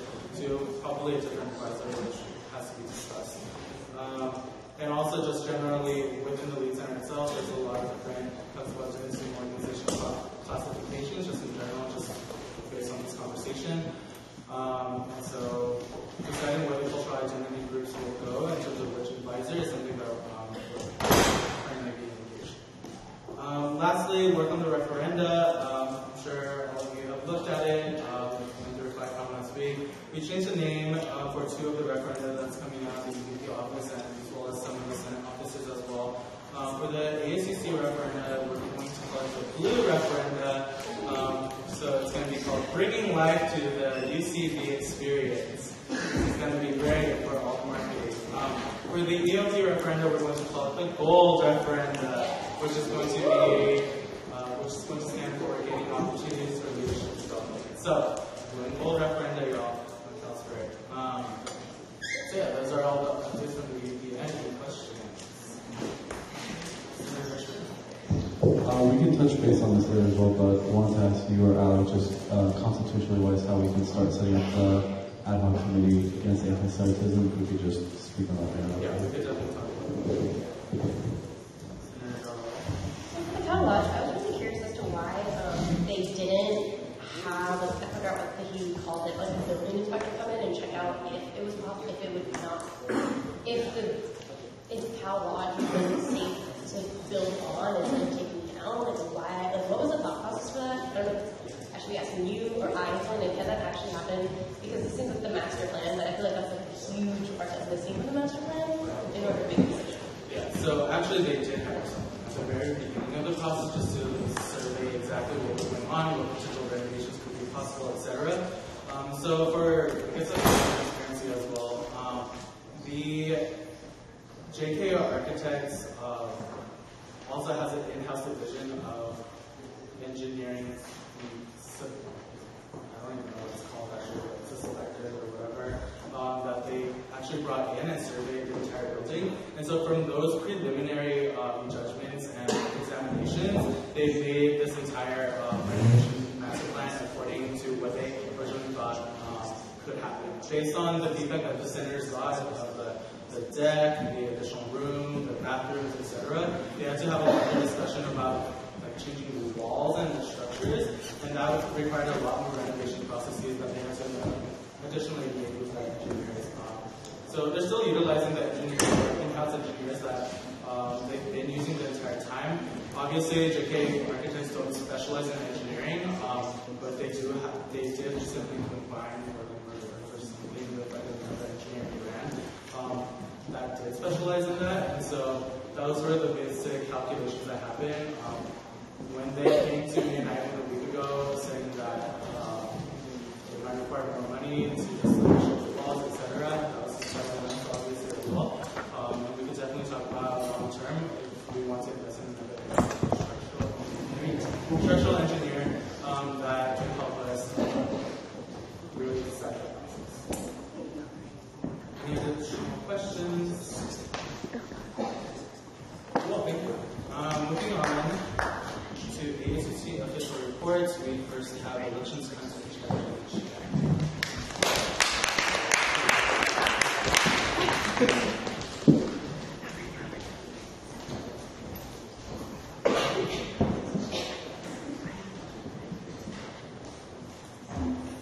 Good evening, everyone. Hi, I'm Jenny, the Elections Council Chair, and I wanted to start off giving a reminder that the elections filing period ends this Friday at 5 p.m. So this means that all 3 forms, the candidate filing form, party endorsement and filing form, and then the party registration form are all needed to be filed by the end of this period, both the online form and the printed form plus the fee. Also, another thing I wanted to bring up is that everyone must file their own form, so you cannot have someone else file your form for you, or you can't be logged into someone else's account. So if you have already filled out a form and you filled it out for somebody else, then please have the person do their own form. And the next thing is that to our knowledge, as of right now, not every party that has filed a party registration form has filed a party filing an endorsement form. So if you are planning to run candidates, you have a little more than 2 more days, Friday 5 p.m., so please do that. And keep in mind that the filing endorsement form, that one includes a $20 fee as well. So the next thing that I wanted to mention is that next Tuesday is the mandatory elections candidates meeting, and it's 100% mandatory. That means that even party signatories have to attend, and if they can't attend, they can send their delegated party signatory person who is listed on the party form. And candidates have to come. They have to come themselves. And if they have a special excuse, they need to let us know ASAP before the meeting. And there's only 2 types of excuses that are accepted based on the bylaws. First one is if there's an academic conflict through either midterm or something that's mandatory, then we'll accept an instructor's note. The second one is a medical emergency in which we will need to see a doctor's note as proof. And as a reminder, this meeting is Tuesday, March 17th at 7:30 p.m. in 2040 VLSB, and everyone must stay the whole time. We will be taking roll throughout, so it's very important that if you're missed, then you will be marked absent, and we won't be able to count you as an official candidate. So the next thing is that after the candidates meeting, please remember to submit the candidate voter info guide form, and we'll be reminding you and instructing you on how to do it during the meeting if you have any questions. But it just consists of filling out a form and submitting a photo to the publicity coordinator. So another thing I wanted to bring up is that starting with candidates meeting, we will need to start counting your expenditures. So you'll need to submit any expenditures within the 24-hour window to the elections auditor, and their email is asucauditors@gmail.com, auditors with an S @gmail.com. So this means that within 24 hours of any dissemination of campaign material, you'll have to send, you'll need to bring to Lead Center 2 copies of any campaign material, a completed campaign expenditure form, and a receipt for the purchase of said material. And if this 24-hour lies either when the Lead Center is closed, so whether it's on the weekend or after 6 p.m., then you can fill out a form that's available online, www.elections.asuc.org. We have an off-hour Lead Center expenditure form, so you can fill that out first, so you get it in within your window, and then the next morning you'll have to bring it to the Lead Center, or the Monday morning you'll need to bring it to the Lead Center and submit everything else there. So that is everything I have for now, but also I wanted to let you guys know that if you have any questions about campaign expenditures and how to fill out those forms, the auditors are having an info session on March 19th. March 19th is a Thursday, and it's at 3 p.m. in 2010 C. Worcester. And they'll also be having another one on April 2nd, and the location and time is to be determined, but we'll let you know as soon as possible. And other than that, we had an open council meeting last Friday, and it was pretty informative. We were able to get some guests and talk to some of you guys. So we'll actually be having another one this Friday. It will be at 5:30 p.m. in the Big Bear Conference Room again. So you're welcome to come. This one will be more procedural. We'll be going through all the filed forms and preparing for the mandatory elections meeting. But we'll also be discussing any of the submitted complaints or violations that we get. So you can also come by and speak to us if you wish. So, thank you. Are there any questions? Questions for your elections council chair? Elections council chair. No? Thank you. Just for transparency, I have set outside of the room at 10:30 for a phone call with Mary Jane Flores, who's the GA. So, Vice Chair, will be Chair. Next we have Chief Accountability Officer, Heidi Kay.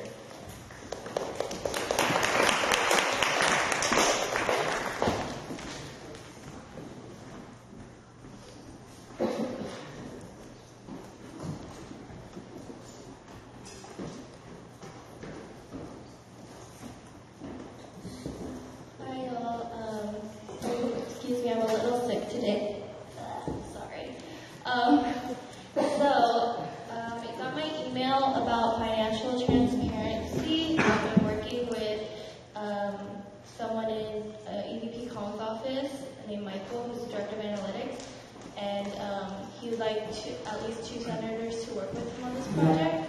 And Senator Joe Ahal already emailed me. If anyone else is interested, please email me.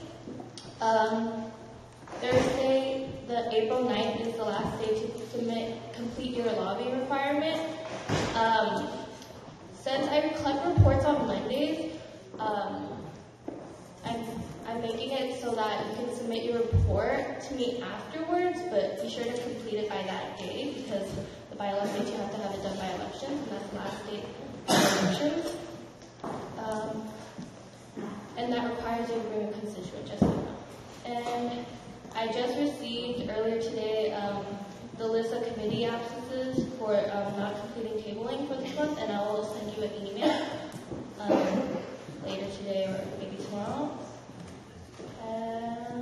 Also, reports. Please be sure to submit your reports. It's very important. There's been a decline, but I know it's midterm season and stuff like that. Be sure to do that or have someone in your office do that if possible. If you're going to be absent to a Senate meeting, be sure to email me and EVP Kong, just so we both are on the same page. You don't necessarily have to email the whole Senate like Senator Gabrielle did, but if you feel like to be transparent, then you can do that as well. And lastly, I think Jenny forgot to mention about the elections videos out. It just got finalized, so be sure to send that around. And do you have any questions? Questions?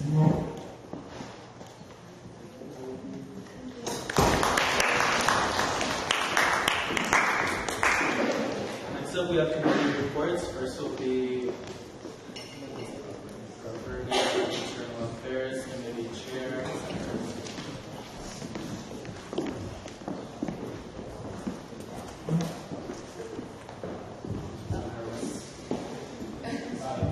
I usually email my reports, so I was trying to go in. So, GovCon convened this Monday, and basically one of the first things that I think a lot of people have been hyping up about, and I think a lot of daily calls are calling about, is like some talks we had about impeachment. And essentially, it's actually not guy because it's something that would probably be used like once and never. But essentially, the main thing that we're going forward with, that Senator Peary proposed to move forward with, was essentially when a student is expelled from the university, they also no longer can serve their term in the ASUC, whether appointed or elected.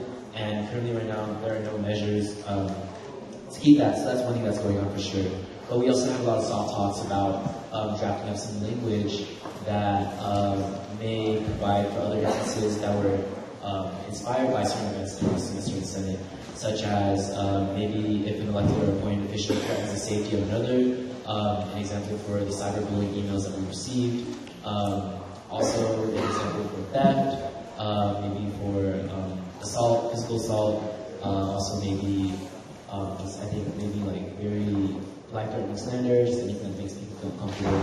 And so some more talks about this, and like it's a very great area, so that's something that we've really been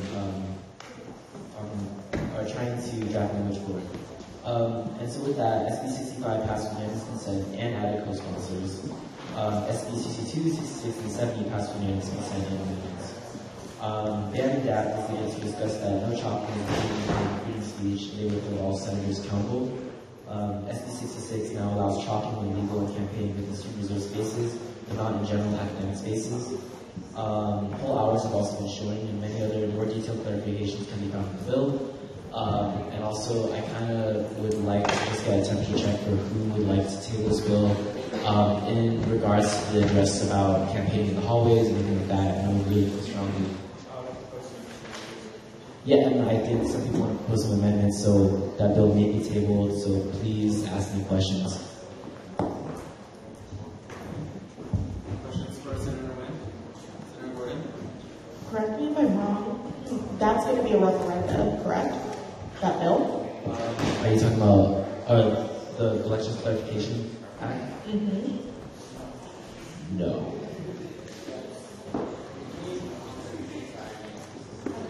Okay. Never mind. Yeah. Hi, people. The bill regarding impeachment, and I keep getting a lot of questions, and I think it was just because of the title of the Daily Cal article is confusing. Sorry, Daily Cal, y'all rock.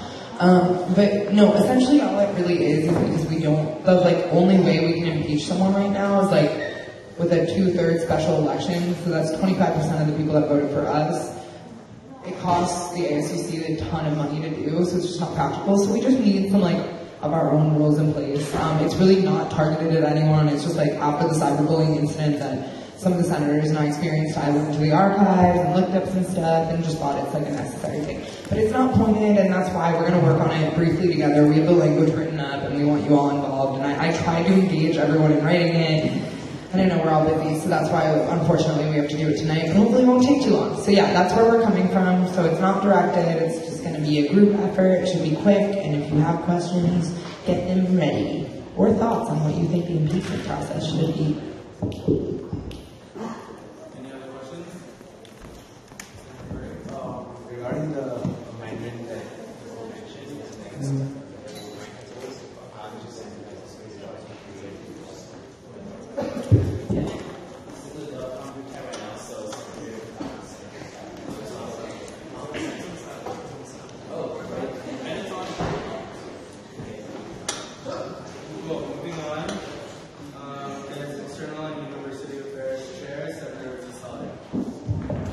This week in Senate, SB 67 was passed in committee with amendments, and SB 68 was passed unanimously with no amendments. Questions for Senator DeSalia? Next question is just comment regarding one of the bills was the Airbnb bill, correct? I'd like to maybe ask that next time we have a bill with specific companies in this area that we may have more questions for representatives in the companies and maybe invite them to the Senate so we can sort the problem, because while the bill is a good first step, I think there definitely needs that there are issues that could be addressed, and I mean we could respectfully host a representative from Airbnb if we give them due notice and actually talk about the problems, just so we know that there's more follow through than just a bill, because I mean the bill isn't going to magically fix the problem that we see. So and I'll probably do that as well. I mean, I agree if it were to be the agency with Airbnb, but it's really with the Berkeley Rent Stabilization Board and Airbnb and our support for their investigation, so there really isn't much involvement in what we can do. And so, I mean, I agree that if there is a company that directly has students and stuff and such like that, then we bring them in. But for this particular bill, I don't see the point of that. Any other questions? Thank you. Moving on to Finance Committee Chair, Senator. Hello, everyone. So ICOM passed FB 7 with amendments. I'm just going to read out some of the numbers just so you all know how much is left in all the different funds. There is $19,643 in Senate contingency. There's $352 in space reservation. There's $6,941 in Greek Opportunity Fund, and there's $12,818 in the co-op fund. So those are just numbers, updates for you. We also passed SB 63, 64, and 69 with amendments, all three of them. And we met additionally on Tuesday to finalize our nominations for CFO and CCO. So just a heads up to everyone, FICOM will be moving to nominate the CFO and CCO on new business when new business comes up, just to put it on the agenda. Just a heads up for everyone. Okay, yeah, that's pretty much it. Thank you. Now we move on to the consent calendar, but before the consent calendar, we can late public comments. Some of the timer, please. The first person will be Kyle Rapston, and could the next public commenter please line up by the door. Kyle, you're up.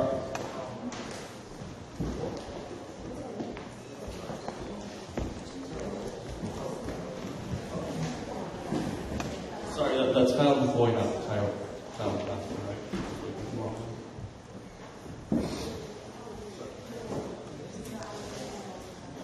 All right. Good afternoon, Senate, etc. I believe that I'm here to speak on Bill number 6, and in regards to the bill, basically we want a clearer understanding of the meaning of the bill, in a sense, regarding to the university, the jurisdiction of the university, and we are trying to figure out if that could mean actually talking with building administrators, etc., regarding the campaign elections, and within the administration, I believe that is a restriction on free speech, and I don't believe that we need to speak to the administration for us to actually communicate based on campaign elections. And the second thing was that with the chalking, I know that's been eliminated, but what I would like to also say is that putting forward with an agreement with parties, etc., just trying to see if we could minimize the chalking and campaigning for this year and help our environment to grow. That's just all. And I'm hoping everyone is doing all right, and we are going to have this revision and the basically jurisdiction part removed where it says just the professors. Thank you.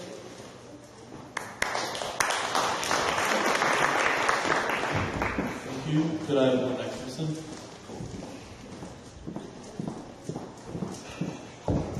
And could you introduce yourself and state your relationship to the university and what item you're speaking?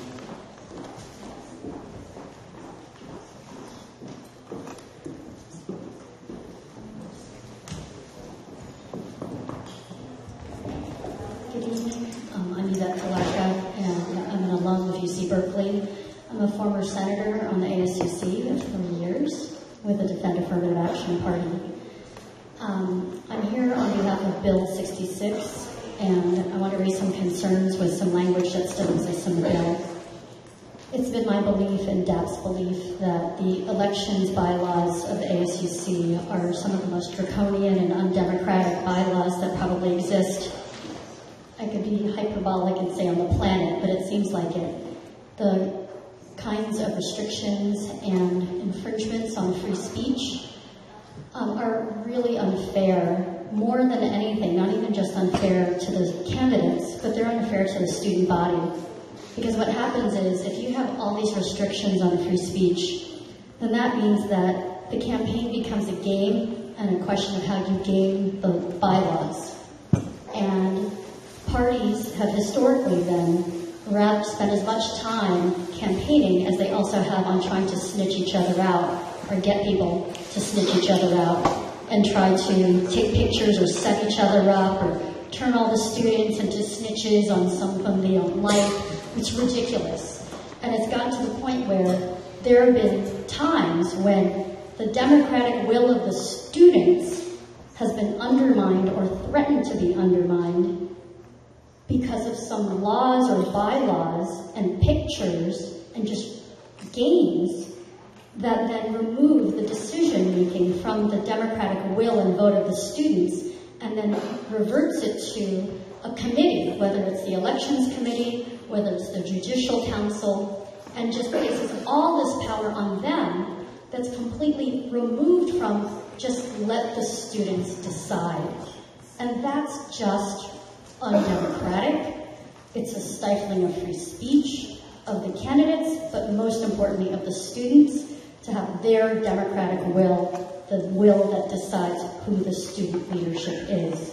So I urge the Senate, do not approve any bylaws that are going to in any way further encroach on the free speech rights of the students, of the candidates, but of the students, and encroach on the democratic right of the students to decide through their vote they vote, they tally up the votes, who they voted for, they should be elected. And unless that candidate bribes somebody, threatens someone, those obvious, stuffed ballots, right? Those obvious things that should just qualify a candidate, then whether you stand up in front of a classroom before the professor gets there or not, or whether or not you talk to your friend in the hallway, should not be a basis. Thank you, time. Thank you.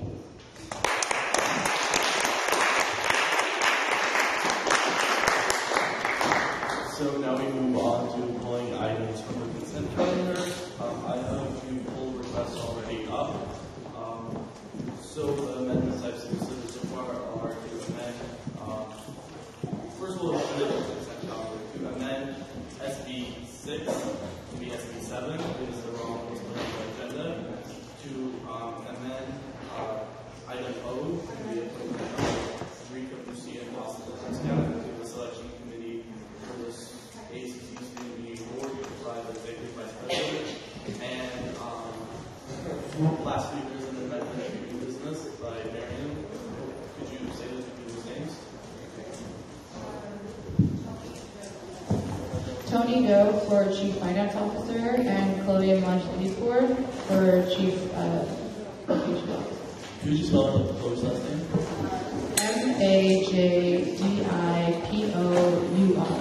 Majdipor.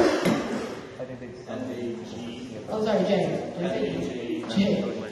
M-A-J-E-P. No, I-P-O-U-R. So, if there's no objections, could we amend the agenda to read as such? There being no objections, the motion is passed by unanimous consent. Now we move on to pulling items for the consent calendar. So I have several pull requests already here. Pull SB 62, the Constitutional Clarity and Consistency Amendment. Pull SB 66, the Elections Clarifications Act. And to pull SB 69, the Living Opportunities and Leadership Development Fee Referendum. Are there any other bills which should be pulled? If there are no objections, the consent calendar is passed by unanimous consent. Now we will move into discussion about SB 72, the Constitutional Clarity and Consistency Amendment. I have the projector. Do we know where the projector is? Senators at ease while we find the projector here.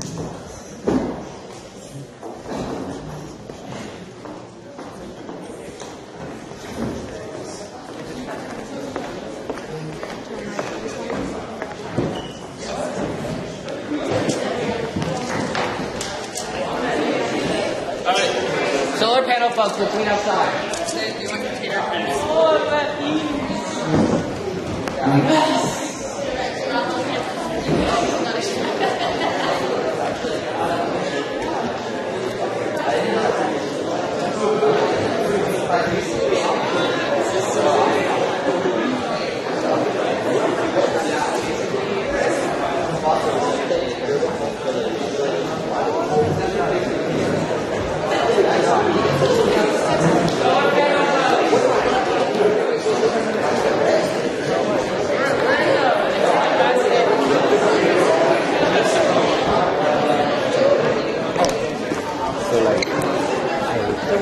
Senators, you can resume your seats.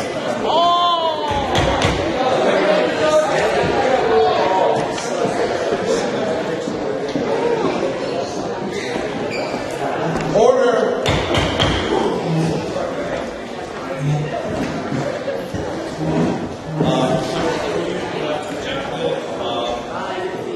SB 62, the Constitutional Clarity and Amendment. The reason this was pulled was to discuss an impeachment amendment. We added, so I'll look that up. This amendment was developed by Senator Lucy, Attorney General Natalia Armina,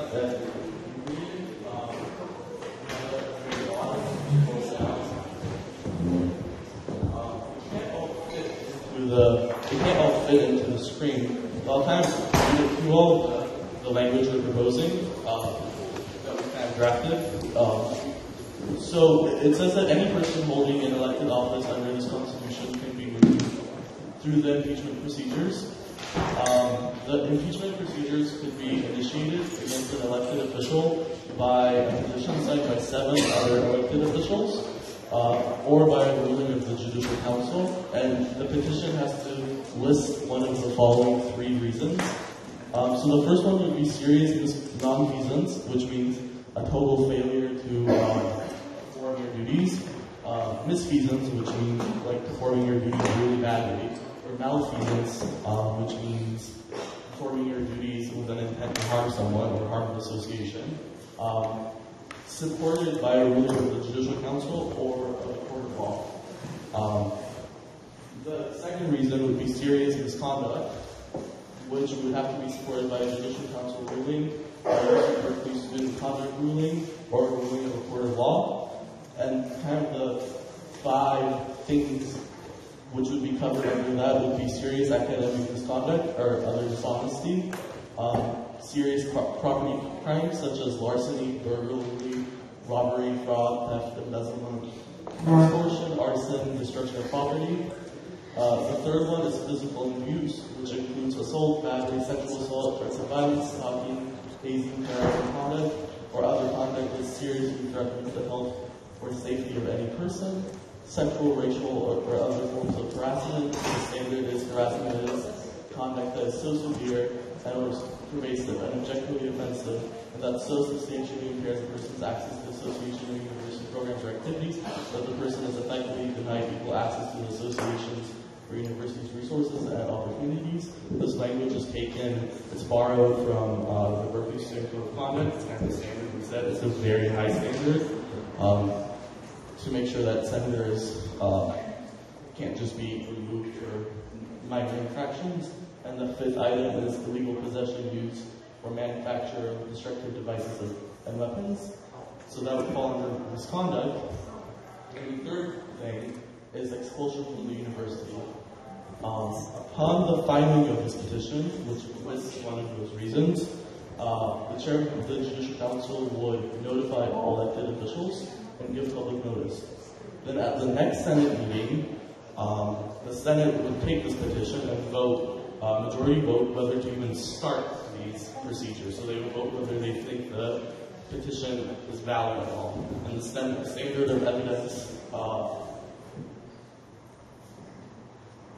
there's no standard of evidence, but basically the person who filed the petition would come in and say, hey, this is the petition I have. This person was found guilty of, say, harassing someone by student conduct, so I think we should begin these procedures. And that can be initiated by a majority vote. Then, once these procedures have been initiated,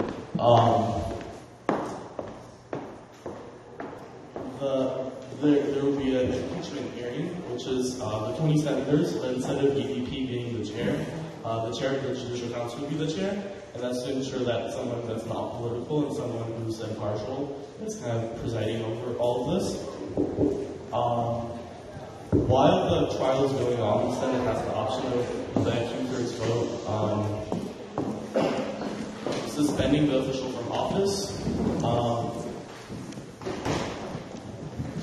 Suspending the officials from office, their membership on an ASUC body, so like on a committee or in the Senate, and lastly, preventing them having a restraining order against them from going into ASUC spaces, except for the impeachment hearing. And then lastly, at this hearing, the Senate could, by a 2/3 vote of the entire Senate, so by 14 senators, could vote to remove this person permanently from office, and that would be that. And the last thing is that the hearing itself wouldn't be under our bylaws, it would be conducted under the Judicial Council rules of procedure, which are very, they're fully developed, kind of like that's what Judicial Council uses for their court proceedings. And again, it's to make sure that there's an impartial and professional process. So kind of reiterate what happens. First, someone has to be found, someone has to be expelled, someone has to be found guilty of major misconduct, or someone has to be found of majorly not doing their office, and they have to be found guilty by Judicial Council, the Court of Law, or the Superintendent. Then 7 people can file their impeachment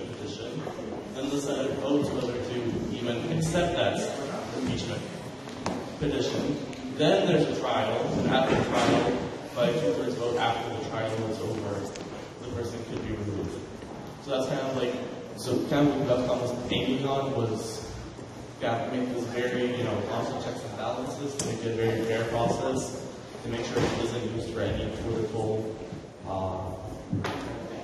maneuvering. So I want to see what are your all's thoughts on this amendment to the amendment.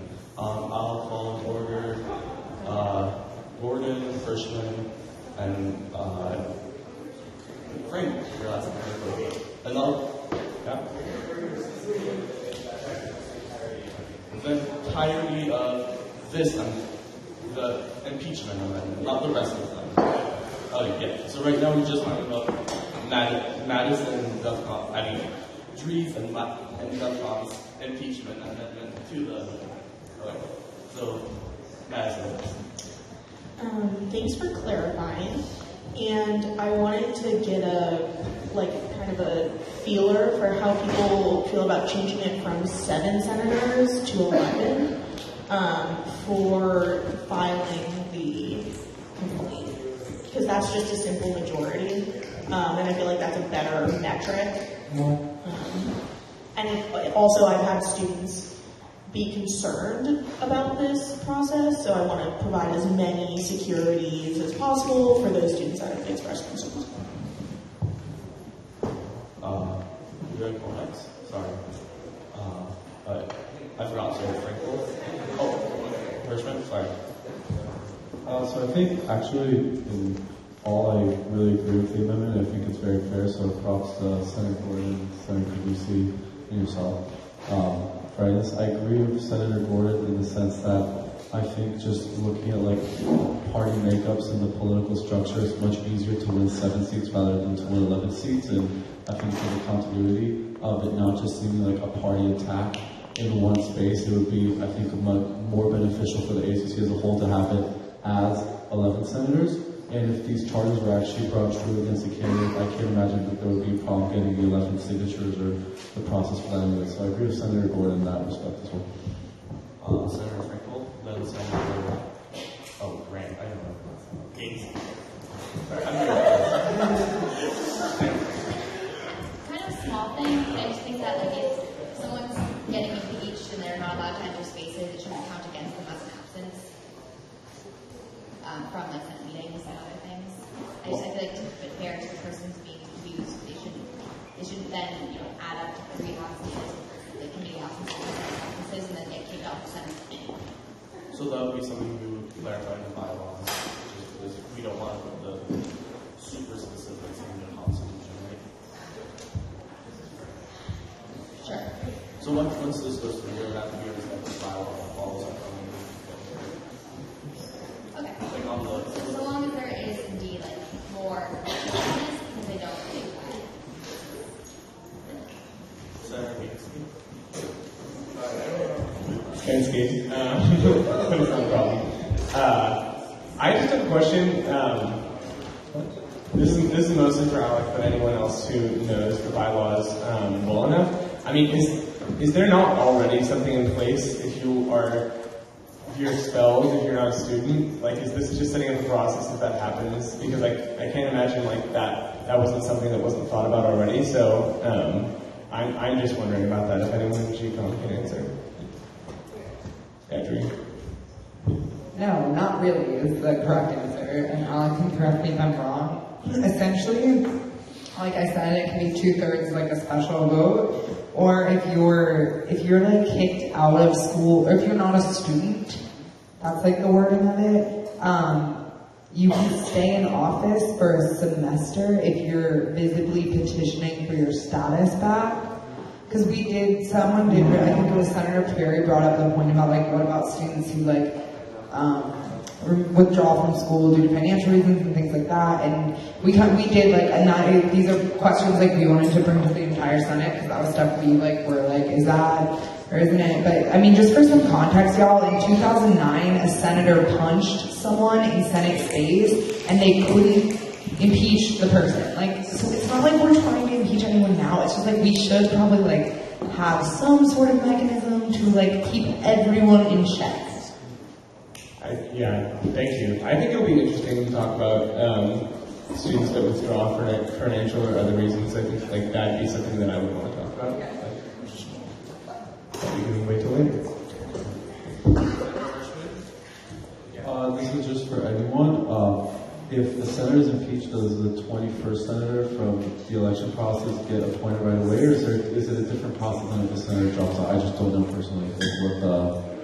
Like how do you determine the next senator? What's the time frame? Like how does all that work? It would be the next eligible senator, so not necessarily the 21st one if that person has graduated or if that person doesn't want to do it, but the next eligible person in the line. Eligible senator. Just as an extension of that question, if someone gets dropped, do their second votes go and get redistributed so that the 21st senator could be a different senator than the one that is first on the list?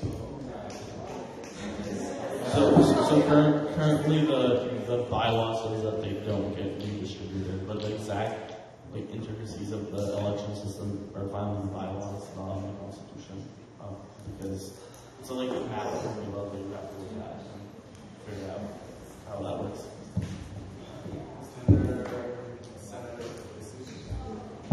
Following up with what Senator Gordon and Senator Hirschman were saying, I think 11 is low. I think 13 might be a good number, especially just because of party distributions. Like, we really don't want this to make to be a divisive partisan issue. It's really something that, as Senator Nguyen said, we never, ever, ever, ever want to happen, but we just should have. So, what do y'all think about? Because 2/3 is 13, yeah. So that's what I was. Yes, sorry. So I just kind of want to point out that the petition is just there to start the process. Okay. So it'll be 14 senators to remove 2/3. Okay. But the petition is just there only to start the process, and sometimes you need a little bit of convincing, maybe because not everyone knows about the problem. They give both sides a fair and open trial, and I think the main reason why that partisanship wouldn't be that big of a problem is because if some party preyed on some other senator, they would get major blowback. The Daily Caller would be all over this.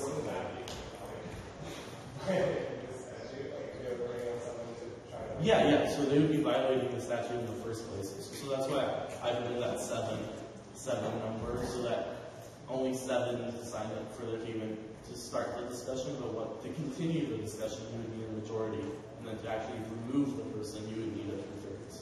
So it's kind of graduated, so more people can learn about that. Sorry, I'm not really disconnected from the conversation now. Senator. I want to bring up a point that Senator Gensky said a little while ago.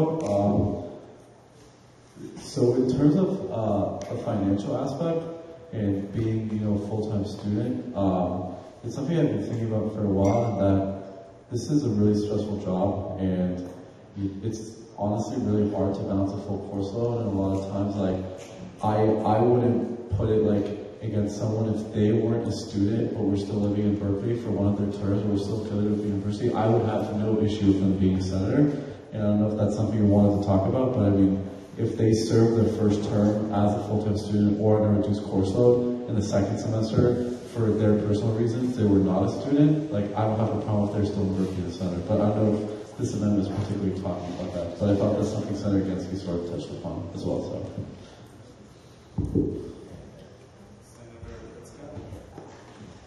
I think I want to highlight what Alex said. I think that the tiered process and the vote counts that were outlined are appropriate.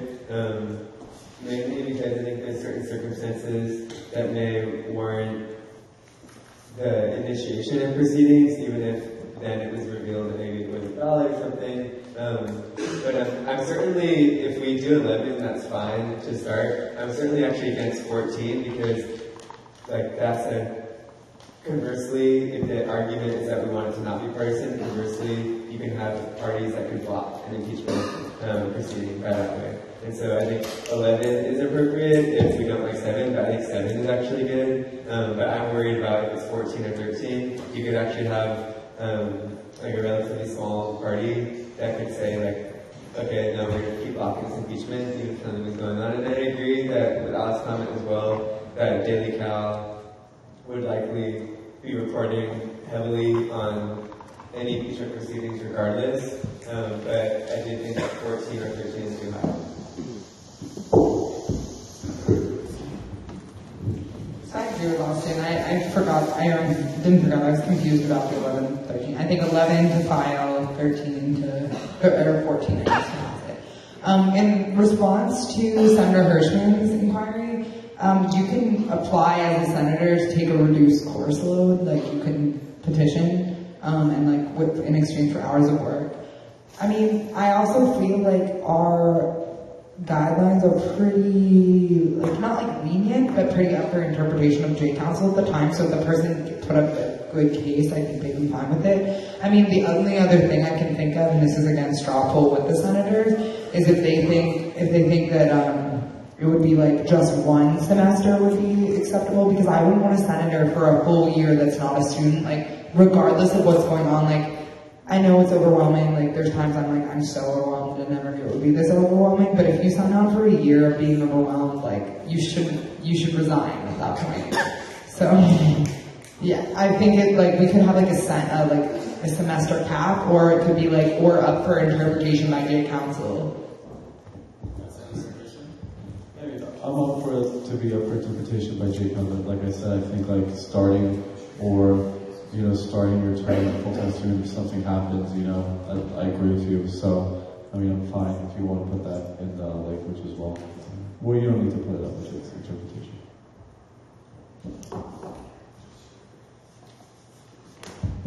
Any other comments? So right now there's a 3-tier kind of step. So it's 7, then 11, then 14. So would that be fine?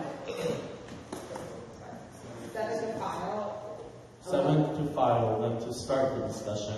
In this space, you would need 11 to start the discussion, and then 14 to remove. Could we just do 11 to file and start the discussion? I mean, okay. Would we go start? Yeah. So, general, like, is everyone good with that? Yeah, I don't want to just be the contrarian. I actually think that, we should actually, I think for due process, actually have a relatively low, it should be under majority to file the process, because, any impeachment is going to be controversial, and to initiate conversation, that doesn't mean that the 7 senators get together and want to start a conversation that all of a sudden that person's going to get impeached. That doesn't mean that at all. But I worry that even again 11, you could have a minority party who, our majority party, right? They have 11.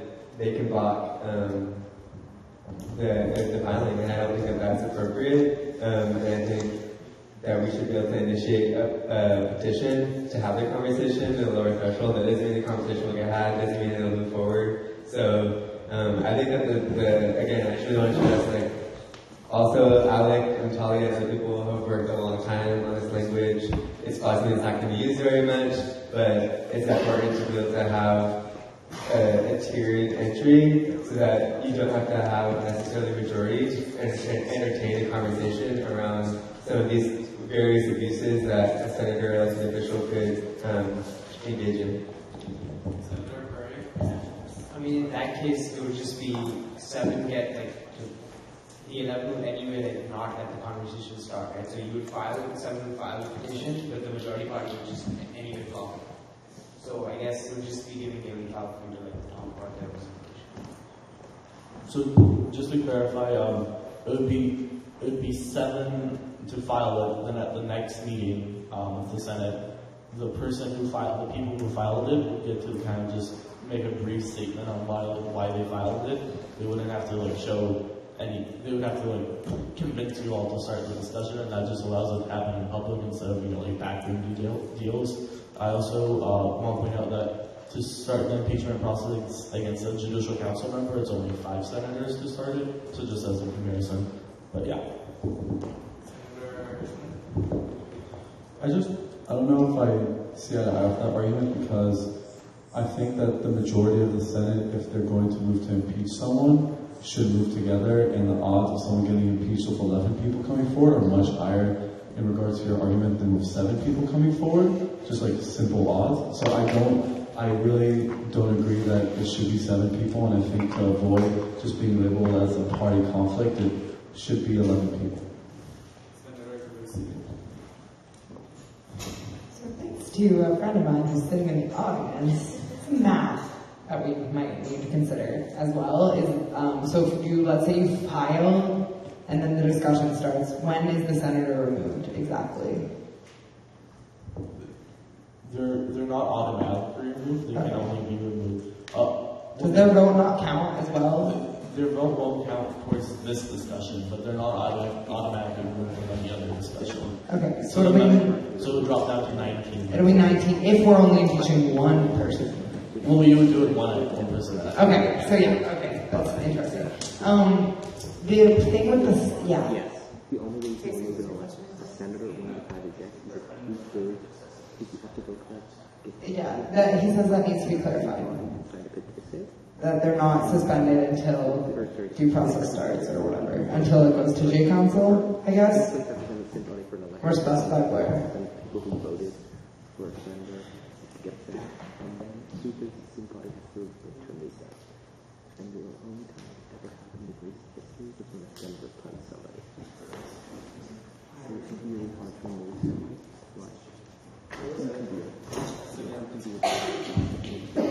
Yeah, I really have to respectfully disagree with you, Senator Hirschman. I do think that 7 is appropriate. I think I can think about instances in which potentially grounds, there could be something that happens really personal to someone, for example, between 2 senators, and perhaps, like, someone isn't with my close preferring for 7. I agree, like, to Senator Perry's comment, I agree that the 11 is ultimately that threshold, that's that check, right? And the way I view it, this tiered system, is that 7 people get together, they say, we want to entertain this conversation, they say at one meeting, the next meeting, they say why, and if Senate doesn't think that's convincing, and they don't get a majority to move forward, then it doesn't happen, right? But I do think it's important for us, for all parties, no matter what, like, if we look at ASUC historically, there's been times when the ASUC has been comprised of a lot different party makeup than even we know in recent history, right? So I think in terms of being able to have actually the most democratic process, straightforward process, and having due process, being able to petition to bring the proceedings forward should not require a majority at all. And that threshold to actually move forward, yes, that should be a majority, that's how it stands. And I think that by requiring a majority to even file and move forward is potentially going to strengthen larger parties or strengthen coalitions against the minority. And I think that we need to be protecting the right of any minority voice or minority group of people in this body to be able to bring up the conversation around these proceedings. Can we struggle? So, I found it up here. So, if the respondents and senator they'll be barred from discussion and voting on the motion to impeach once the impeachment proceedings have officially begun, which will count towards the membership of the Senate for any votes on that motion. Yeah, that works. So, and it only officially begins once the 11 votes on it. So, can I correct this trouble? So if you think so there's 2 options. The 2 options are, can we make informal consideration of the no objections? Oh, you guys can say, okay. So the 2 options are 11, then 2/3, or it's 7, then 11, then 2/3. Can we start not saying 11 and start saying simple majority, just for the idea? So 7, then simple majority, then 2/3, or simple majority and 2/3. So everyone in favor of the first option, which is 7, then simple, then 2/3. Raise your hands.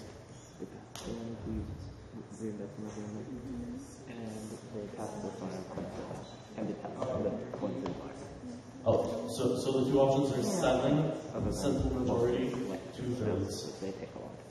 And the other option is simple majority, then 2/3. And those stages are to file, to move forward with proceedings. Yeah. Right, so everyone, the first option, 7, simple majority, 2/3.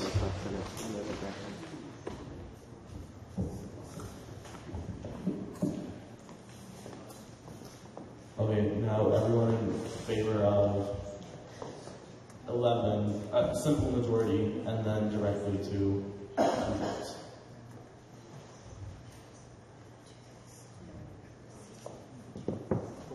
And there's other people? Okay, cool. So, yeah, back to comments.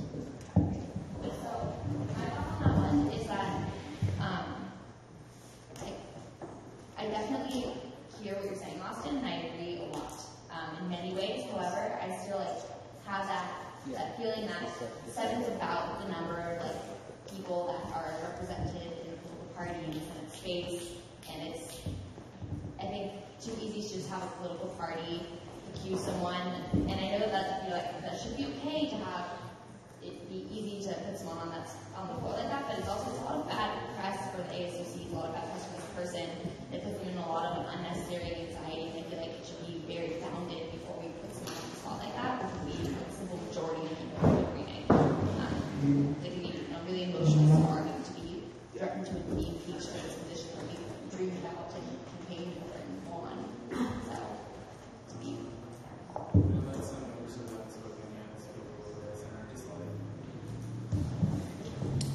I understand where you're coming from, Senator Franco, but I would think that the impeachment process is the last resort that any one of us would have to go through. It's such an egregious process that, even people who would be elected in Berkeley, or we would have the faith in people after us to not even go through this process, only unless that it is necessary that one of the senators did commit such a crime. So the reason why I'm for the 7 is for its graduated process, and the fact that it would give people the ability to at least petition to do this.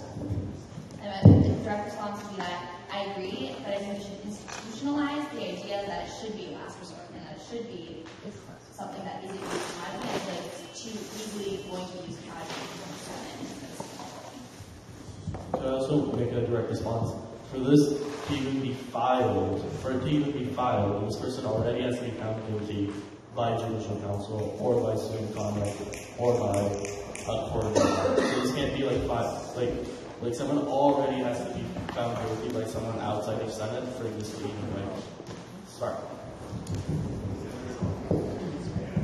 So I just want to touch on 2 points. I think one, a lot of folks brought up about the potential issue of receiving bad press from Daily Cal about this issue, but for me at the same time, there will be a lot of things within the ASUC that we discuss that will be controversial. We'll have different opinions.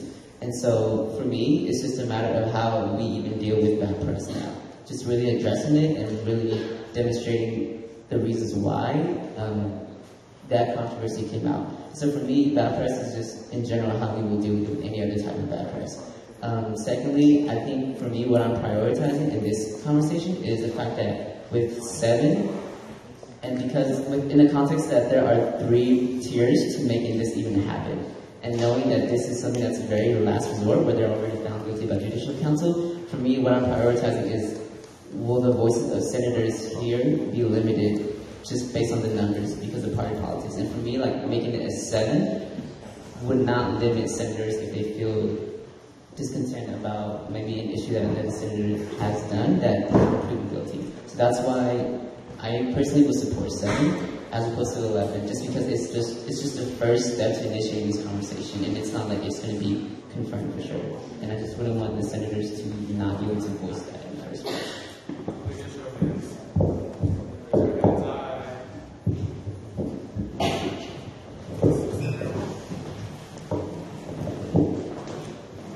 Thank you. So, I know we're pretty engrossed in this conversation, but first off, one huge question that I can ask just after listening to this is it typical for legislative bodies to be able to impeach one another?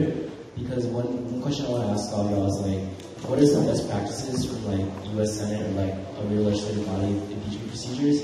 Because I mean, we were elected to these seats by like constituents that we serve, and then now we have the power to remove each other, which is reasonable because I understand like recent threats like cyberbullying, some of us might feel very unsafe if one of us was a senator being honest. But at the same time, I'm assuming there has to be another way to be able to remove us in response to these violations without having that responsibility on each other, because then we don't have to worry about party politics and whatnot. So I want to correct me if I'm wrong, Matthew, you jump in on here. The two houses of Congress can remove people by 2/3 vote. Yeah, so either house can remove, the Senate can vote by 2/3 to remove. Thank you, Matthew. So yeah, in the U.S. Congress, either they can remove each other by 2/3 vote. But again, this wouldn't just be initiated like. Same with the state legislature. They would have first been found guilty of something somewhere else. Like, the Senate is only weighing in whether being found guilty of that thing is so bad that also consequences are removable. We just vote on it.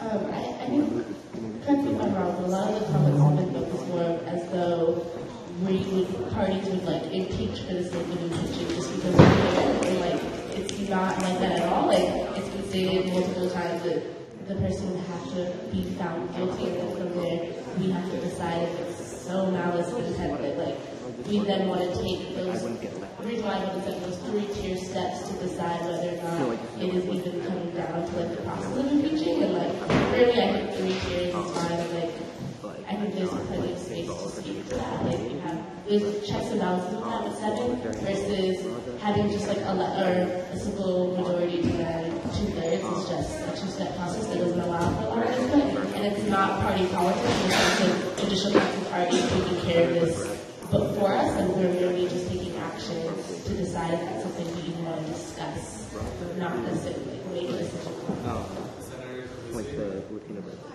Hi, yeah, I'll be brief. So, several points.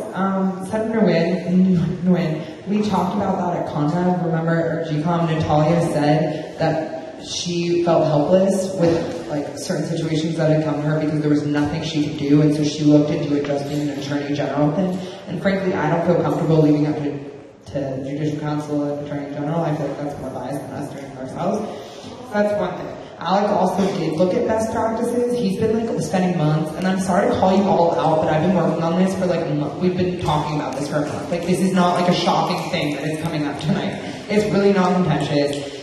Senator Hirschman, I don't want to vote yet if it's not going to pass. And the reason I think 7 is a decent number, I'm on board with 7, and then we can like whatever, get over the numbers into one number, is it gets harder and harder to impeach someone as the tiers go, right? You 7 people file, and then it goes to J Council, and then you need even more people to make it pass. I also would hope that future Senate classes don't like take advantage of this, if they like hate a senator. But transactionally, I hope this puts senators on their toes, because frankly, some stuff happened to me this semester in which I felt cyberbullied. So all I'm going to say is, obviously these wouldn't come to fruition until next year, so no one has to worry about, like, I'm not like doing this to get anyone out of Senate right now. It's just like to have it. So I think it'll also help us to be on good behavior. Like, there was stuff I said that I probably should have gotten in trouble for, and I didn't, you know, like we all did. And it'll make us all, like, be accountable for our actions. So that's why I think 7's a good number. And it also rhymes with heaven. And I don't know what that has to do with anything. So someone just did research for me, and to initiate removal proceedings in the U.S. Congress, it only needs to be moved by 2 people out of 350. So it just needs to be made and seconded by 2 people. 1 out of 435. I hear what y'all are saying.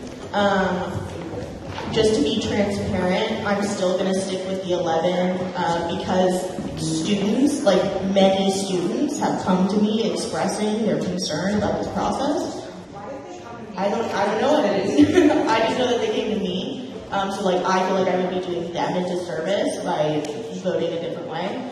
And then the other thing I want to say is that yes, I would hope future Senate classes wouldn't use this to be bandied about, but I don't really know for sure.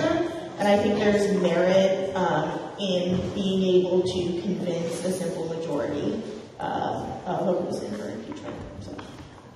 Last comment before voting, Senator Pittsburgh. Yeah, so I think first and foremost, I sense some jumpiness in the room, some agitation. This is not affecting us. So if you're worried, don't be, even if you wish you could. Secondly, more importantly, this already has to have certain thresholds. This is already something that other bodies have to pass. What Senator Dejan said, this is not something that, 7 senators randomly in one meeting, we get pissed, we get angry, and we just want to try to impeach someone. That just can't happen. So I think it's actually creating more due process by saying that, okay, after either a student conduct ruling or a judicial council ruling, then the minority, 7 senators, any 7 senators, could say, yes, based on this third-party external decision that found a member of this body guilty of some wrongdoing, we believe that there should be some sort of conversation in this body around that person's potential removal. And that conversation should have a low threshold. And by requiring that to be 11, I think it's actually potentially creating a situation where you couldn't even entertain a conversation about someone's removal despite an external body's ruling of that person's guilt. And I think that's a dangerous situation that we can find ourselves in. Moreover, I think by having 7 and by having the system where the conversation is had 1 week prior to the decision to move forward, it actually helps also bring this out to the public more. I can envision situations where either student conduct or judicial council produces a ruling. It may not be very widely known, and in this public body that's reported, it's open to everyone that we're being accountable. And then we can say, hey, that happened. Your elected official was found guilty of some kind of wrongdoing. We should have a conversation. That doesn't mean that person's going to get impeached, but I think it helps bring wrongdoings to the surface. It helps that this process be more just. And I really strongly encourage you all to support the 7. And yeah.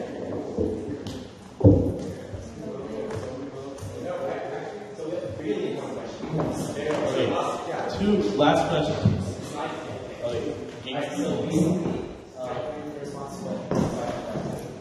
That's what Senator Pitts gets in my understanding, and I totally understand that I fully may be wrong, but I thought this would be working immediately.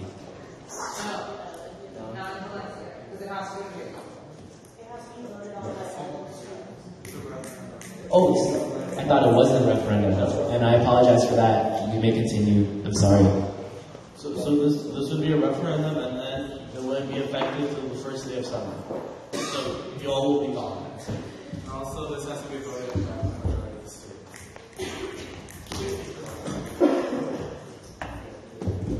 Shansky?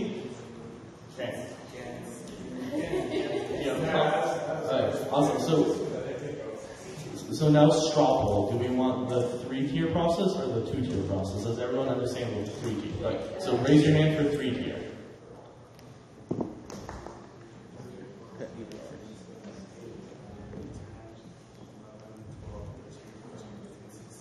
Okay, raise your hand for 2-tier. Quinn, sorry. Yeah. So honestly, if I wasn't a senator, I definitely would have picked the 3-tier option simply because, after learning more about best practices, that only 2 members in U.S. Congress actually have to do that. I think 7 or even less would be fine, simply because at the end of the day, if we really hold the judicial council accountable, then nothing's wrong with investigating someone. The reason why I decided to stick with 11 is because I empathize that at the end of the day, we're not congressmen, that we're students. And that the rest of being investigated, because regardless if you do something deserving, I strongly believe that you'll be able to find 11 people to remove if you did something so strong violating. But I just don't want to make it so easy for, I think, a student legislator who really has a lot going on. And I understand there's a lot of concerns with that answer, but that's how I feel. So now we're moving out of informal consideration. I report out that the amendment moved by Senator Carusi earlier, half an hour ago, stands as is. Now can we vote to adopt this amendment? If there are no objections, do I see an objection? Yeah, can you just repeat the motion? So the motion is to accept Senator Carusi's amendment to the bill as it was written by her originally. So that's like 7, and yeah. So there are no objections. The motion passes by unanimous consent. Now we can address any other questions about the amendment. The entire bill is a very long, lots of stuff. Does anyone else have any things to discuss? If none, then we can move to pass this bill as amended. If there are no objections, the bill is passed by unanimous consent.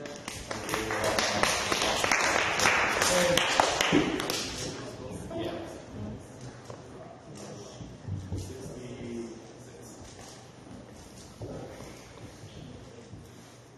So moving on to SB 66.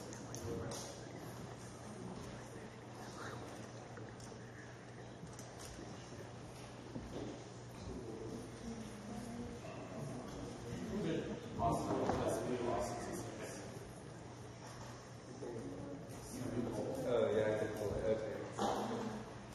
Okay. So I think that the concerns that were mentioned were primarily around the fact that with campaigning in buildings, well, there are a lot of concerns mentioned by members of the public. Primarily, the first thing that we need to clarify is that we can allow, well, if people support the overall changes that have been made, allow there to be campaigning in the hallways, because there's an issue right now with how it's currently written is to allow there to be active campaigning in buildings so long as there's permission of whoever has jurisdiction over that space. Hallways then becomes unclear. However, I also want to say there have been folks in the audience, and I think that there's some good arguments to be made for potentially trying to remove all mentions of need to have jurisdiction over that space, except for study spaces, because, for example, why would you necessarily need someone's, if a class hasn't started yet, would you need the professor's jurisdiction, consent for you to say something at 3:05 just to stand up in your class? Probably we should ask, but the arguments that were being made were that if that person chooses to just kind of scream in their class, that should actually help voters understand who they are. So anyway, the two big things, and then we can have a conversation, hallways, and just kind of overall jurisdiction over spaces and campaigning in spaces.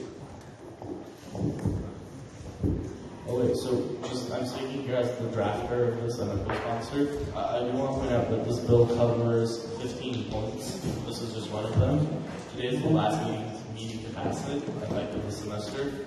This has been a consensus point, and I'd be okay if you all just entirely strike the whole building provision. But the other 14 points are really important. They're minor clarifications. We, Elections Council, thought this would be a minor clarification, but apparently it wasn't, so maybe it's best to just keep it out of the school. But the other things are really simple things, right? They change the end of physical polling from 5:15 to 4. They make it so they don't have to print $8,000 in election guides to put them in daily towels. They clarify that you don't have to put party names for ID purposes only on your Facebook posts. It clarifies that you won't get a censure for liking something at this table. It clarifies, just really basic stuff like that. I'm sure you all, or at least your party people, have been through it. So I do want to point out, it has to pass at this meeting, or else it won't pass first year. You will get censors for like other things probably. So, but yes, so I would just, if you all like don't have a consensus on that, I would just as the drafter, I would recommend just pulling the entire thing about buildings out, unless we do want to have a discussion tonight about it. I'm not trying to make discussion, just wanted to say, has the amendment that you sent out already been made and passed? It would have to be passed through you all right now. Yeah, okay, good. Alright, so can I entertain a motion to pass that? I would like to move to pass the amendment that Director Clement has made on this matter. So moved. We're taking that out, and then. This is a separate. So this amendment excludes any public hallways, courtyards, and any public general areas from being. You can campaign in those areas. Yeah, you can. It's hallways. So as I vote, I'm saying yes, I believe that we should campaign in this. In hallways, yes. If you vote yes right now, you say yes in the hallways. Yes on hallways. So could I get a second to the motion? Second. Any objections? Motion passes by unanimous consent.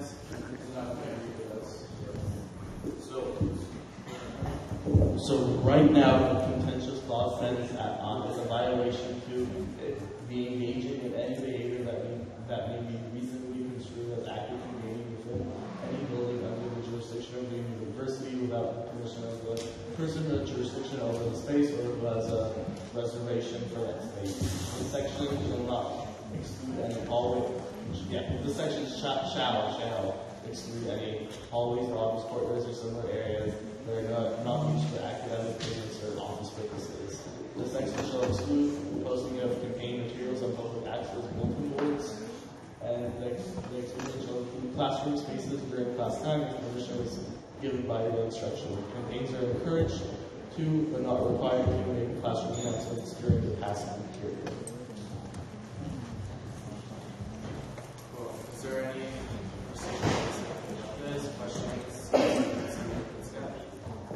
Yeah, no, I've spoken with different folks about this, and kind of the more I think about it, honestly, I think we're pretty much allowing campaigning in any space anyway, because like what we're assuming, and basically I think we should maybe think about removing this section, because if we're allowing there to be, you can go pretty much anywhere as long as someone's saying it's okay, that's pretty much anywhere anyway, and I think people should be allowed to like go into a building and campaign if they so choose. And like folks around them, like if you're in a classroom, if you're in a hallway and someone's campaigning to you, and like you don't want to have someone campaign to you, you'll just tell them, right? So I think that we should just like let us think about for a second, like whether this whole jurisdiction piece and like the having permission from whoever has jurisdiction, like if that creates unnecessary complications, and how does that impact free speech issues. If people support it, people can support it, but I think we should think about maybe just removing it. So, as the drafter, I just wanted to say that the reasons alleged with council and who wrote the section is concerned about people campaigning, like flyering people and making announcements in the library, especially in the student learning center and any other similar spaces. So there's a lot of these spaces.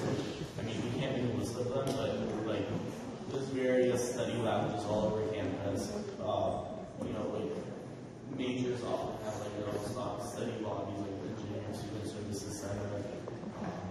So that's the public policy rule. The public policy rule is if a student is in a space like a classroom, not a classroom, like a library or you're getting help in an office, or you're there to transact your business, or you're there to do something like that. So that's the public policy rule. And every change is a public policy rule. Any additional comments?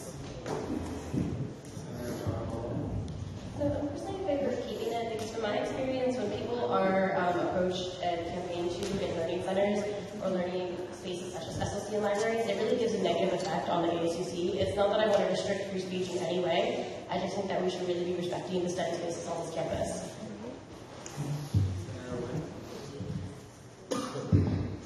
Yeah, I thought we excluded like academic room spaces and like exception and like main exception, like that includes the SLC, libraries, stuff like that. Oh wait.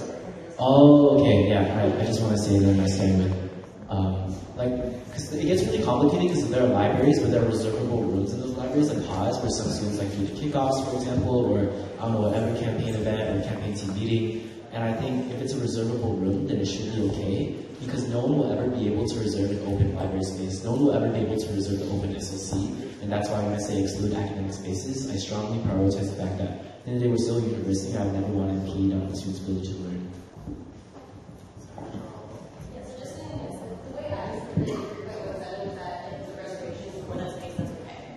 So if you're in a library to reserve it under the full reservation system, that's your space. A kind of gray area to take into consideration is that a lot of student groups sometimes can't find study spaces in libraries or whatever, and so sometimes at night they'll reserve a space, let's say in Dunel or in Wheeler. And how will that play out? Because I know a lot of the organizations in my community usually have study spaces or study halls at night, and so how is that relationship playing? Would it be just like a free for all? Yeah, if they have that room reserved, they can do whatever they want. No, well, my question is more of like someone coming in and just screaming like, oh, vote for this person for X, Y, reasons. Because it would be up to the person who has that room reserved at the moment, right? Okay. So if your organization lets a person come in, then yeah. If your organization tells that person to leave, but they don't, then it would be a violation. Okay, that makes sense.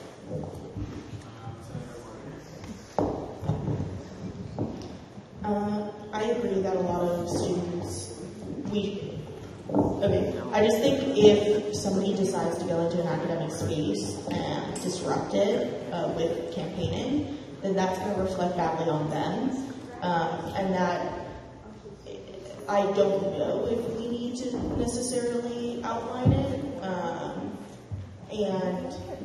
And I do kind of want to emphasize the point that a lot of times these rules are used just to like nitpick at one another that are running. And I don't want that to be the reality of this bylaw. I more want it to be, like protecting students. But I don't know if us outlining that you can't go in an academic space really changes much. I think those people that do that are going to be viewed and received very negatively by the students anyway, and probably the students won't vote for them. So, I don't know. That's one of my 2 cents.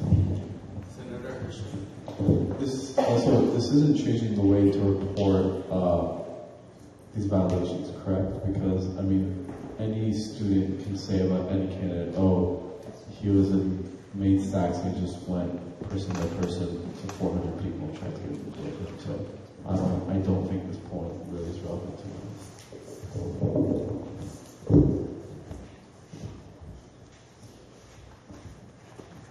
Any other questions, comments? Senator Burke? Yeah, can we just drop one? Whether people want this way or that way? Because it kind of stagnant already. So we're moving into formal consideration. All those in favor of keeping this language as is, please raise your hand.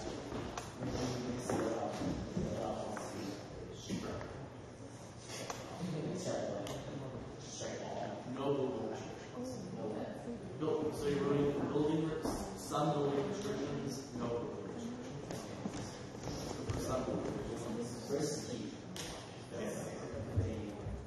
So all those in favor of keeping this clause, please raise your hand. 1, 2, 3, 4. Hold your hand. 1, 2, 3, 4, 5, 6.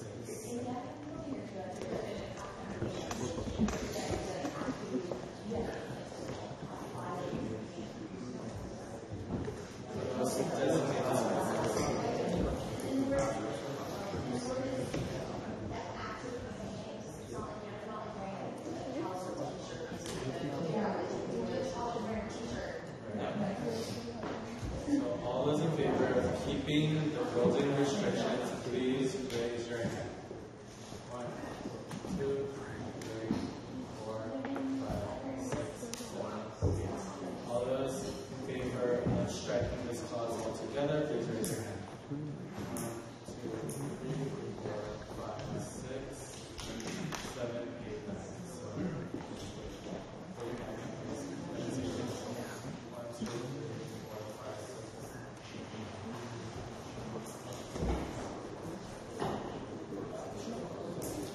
So, moving on to informal consideration, we're going to go to a vote.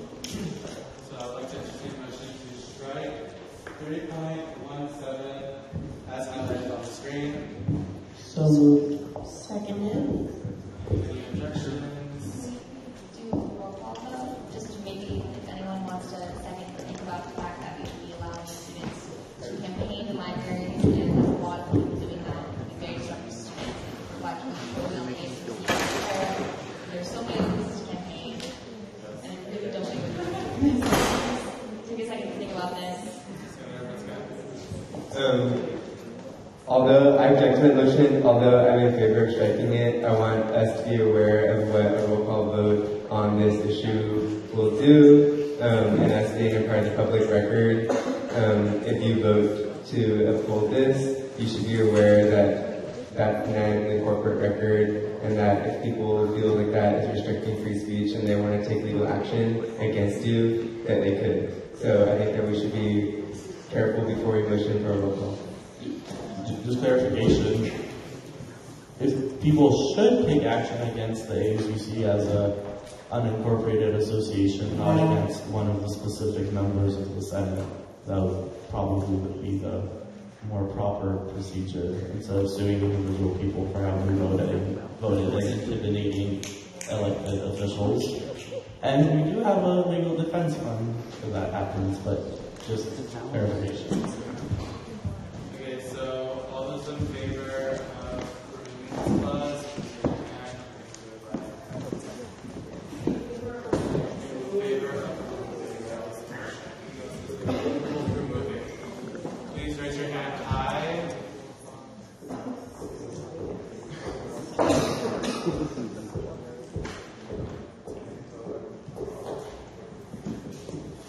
Against.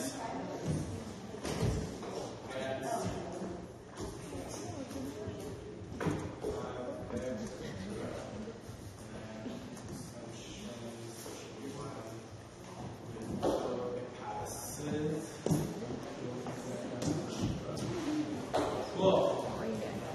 Are there any other amendments that need to be made to SB 66? No? Okay, I would like to entertain a motion to pass SB 66. Second. So moved. Second. Objections? Motion passes by unanimous consent. SB 66 has been passed. Okay, so SB 69, the gold fee referendum for consideration. I will send it off to Senator Hutchins. Hello. Okay. I just have to make an amendment to the oversight of the fees. It was vague, and then after FICOM suggestions, I went back and talked to members of C3 and came up with kind of a revised, and I also knew, so I can't actually change anything, but the committee consists of 9 people. The executive director, a C3, the associate director, the transfer center program director, one APC elected representative appointed by a VP's office, 4 undergraduate representatives that will be appointed from C3 internally, 1 GA elected representative, that that's it. And so they would have constant and regular communication with the Committee on Student Fees, which is a subcommittee of the Chancellor Advisory on Student Services and Fees, and it needs to be an entity that comes after that. That's the only change.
The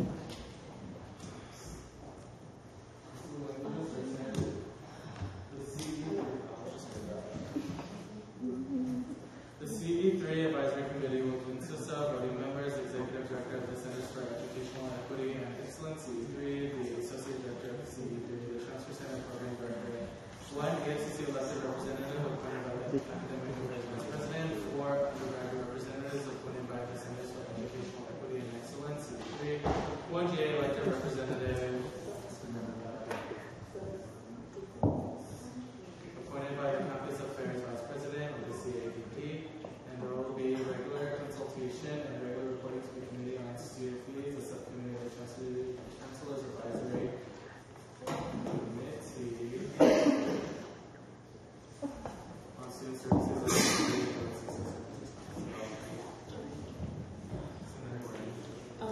I think your daughters, you had this in your first version, but for some reason I'm not seeing it here. I know every oversight committee needs to have a CSF rep on it. A committee on student fees representative needs to be a voting member of every oversight committee for any referendum. Right. Yeah.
Yeah.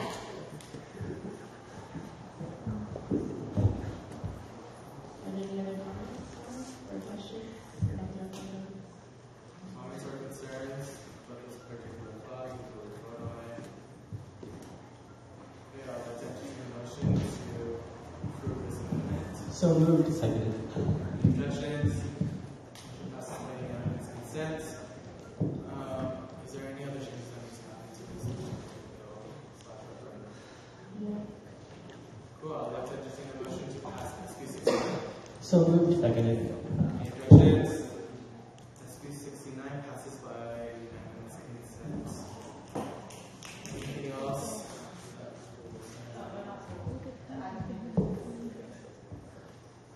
Okay, we're still on the meeting. Thank you. Moving on to new business. I'd like to motion to add a bill in support of the right to vote and increasing enfranchisement in local, state, and federal elections, SB 73 to new business. Is there a second? Second. Any objections? SB 73 has been added to new business. Any other items seem to be needed for new business? Did we change the CFO? Cool. So I'd like to send SB 8 to Finance Committee, SB 71 to Gov, SB 72 to External. So I'd like to entertain a motion to send those bills to committees. So moved. Second. Any objections? Motion passes by unanimous consent. Okay, cool. Here we go. Moving to announcements. There seems to be announcements happening in the group meet already. I'll start with Senator Dejan and then giving y'all 3 agencies to collaborate on their second years of time.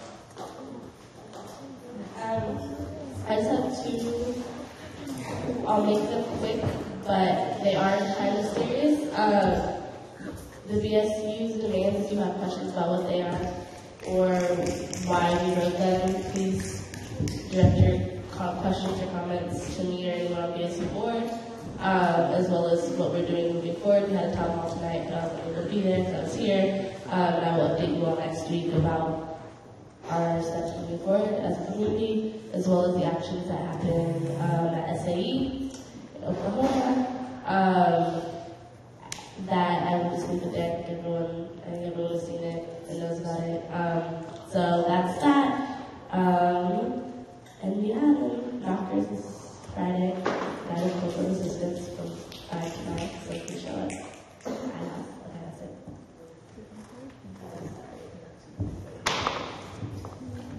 No new announcements. No new announcements. I will email them. No new announcements. Email. Come to Dre and my improv show on Friday at 8 p.m.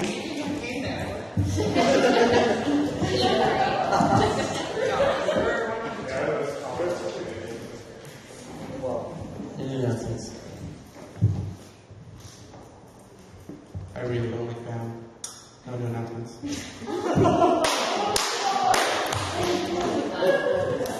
Remember that when you're funding I'll email my them. announcements and go Bears. I'll let you know except next Monday you're in committee. I won't be there because we're having a screening of the hunting ground with a panel that a bunch of students, including myself, will be on.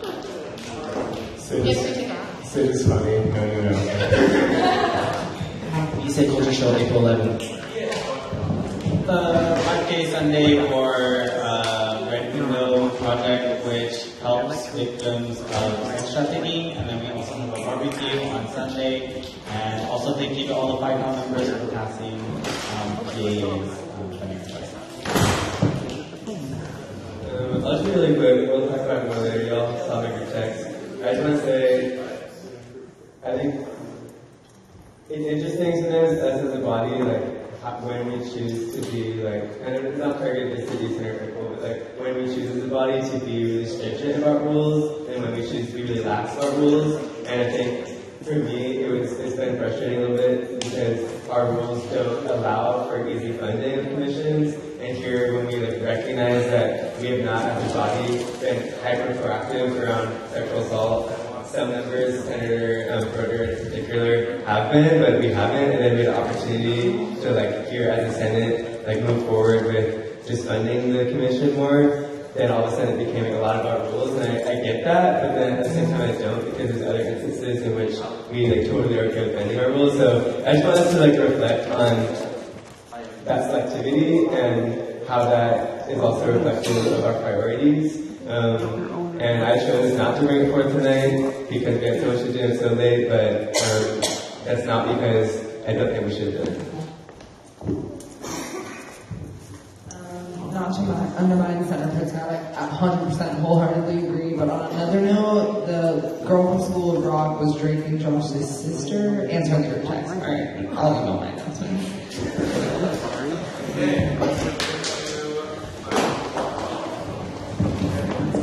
Please don't clean up. Literally, it takes what? Senator Burke. Present. Senator DeSalia. Present. Senator Deshaies. Present. Senator Frinkle. Present. Senator Gabrielle. I don't know what you're insinuating here. Present. Senator Gordon. Present. Senator Moretti. Present. Present. Senator Sue. Present. Senator Garofalo. Present. Senator Calusi. Present. Senator Lee. Present. Senator Gopar. Senator Lee. Present. Senator Witt. Present. Senator Fitzgerald. Present. Senator Murray. Present. Senator Mesh. Present. Senator Song. Present. Senator Gabrielli.